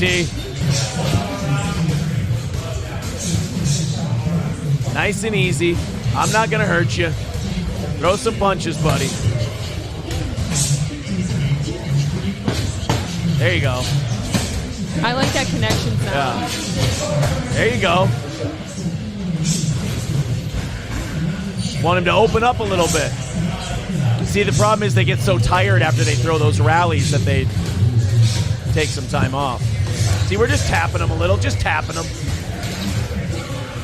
See, I want him to come forward right there. Throw some punches. Here you go. Unload. There you go. Not bad. Yeah, see, I want him to throw.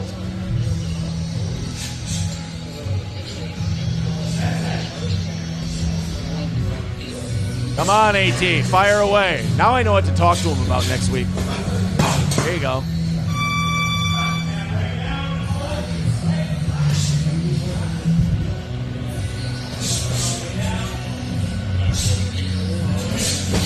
His head really goes back Yeah. when you hit him. Yeah. Come on, AT. Fire away.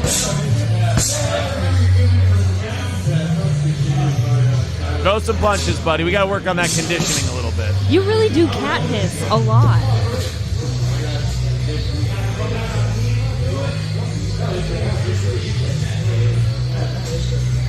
Come on. Throw some punches, buddy.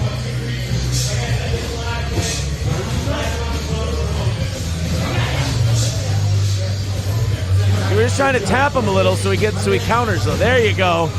Now throw. Fire away. There you go.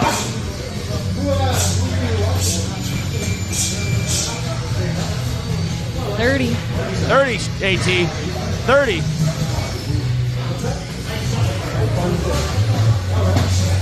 Fuck. There you go. That's what we want. Throw some shots.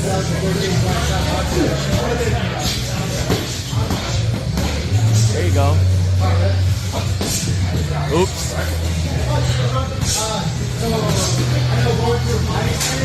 There you go. You got through it for the job. There you go. There you go, AT. That's my boy. I do have a question since I haven't really been hit a whole lot yet. How do your ribs take all that? He's hitting my arms. You're blocking. Here? Yeah, those aren't really those sound a lot better than they. Okay, that helps me then. Those don't really. Because they sound like they're connecting. Yeah, those are. Like you don't go lay on the ropes to let someone hit you and not, protect yourself a little bit. Is that Rockin' 101 in the background? I don't know. Yes, it was, and Aaron's name was also on the Golden Gloves as the announcer. Yes, that on too. the banner on the wall. Yeah. Him to throw punches. Call him that. I'm not gonna call him that. Oh. Hit me. Zero Dark Tony says, do you guys go light on these? Yeah, these guys don't have as much experience, and I'm just trying to get them to throw punches. So I'm going very, very light. I really enjoyed watching AT and Andre last night. I'm trying to get these guys to come out of their shell a little bit. Zero Dark Tony says, I got to put this on the big screen, LOL. I'm using socialist media says, good coach. Yeah, that's all you're trying to do. You're just trying to coach. You're just trying to coach with the guy. You're not trying to hit him too hard. If he leaves himself open, hit him with a few shots, and then, as tired as he was, if that was a competition like that, he probably would have been done. But you're trying to get them up to the point where they can compete. And he did 2 3-minute rounds with you. Yep, he did a couple 3-minute rounds. Thapa says Aaron has pretty good hands. I'll bet my house against any other YouTuber. I would say you're probably watching me at about 30%. Yeah, I mean, this isn't like fight form.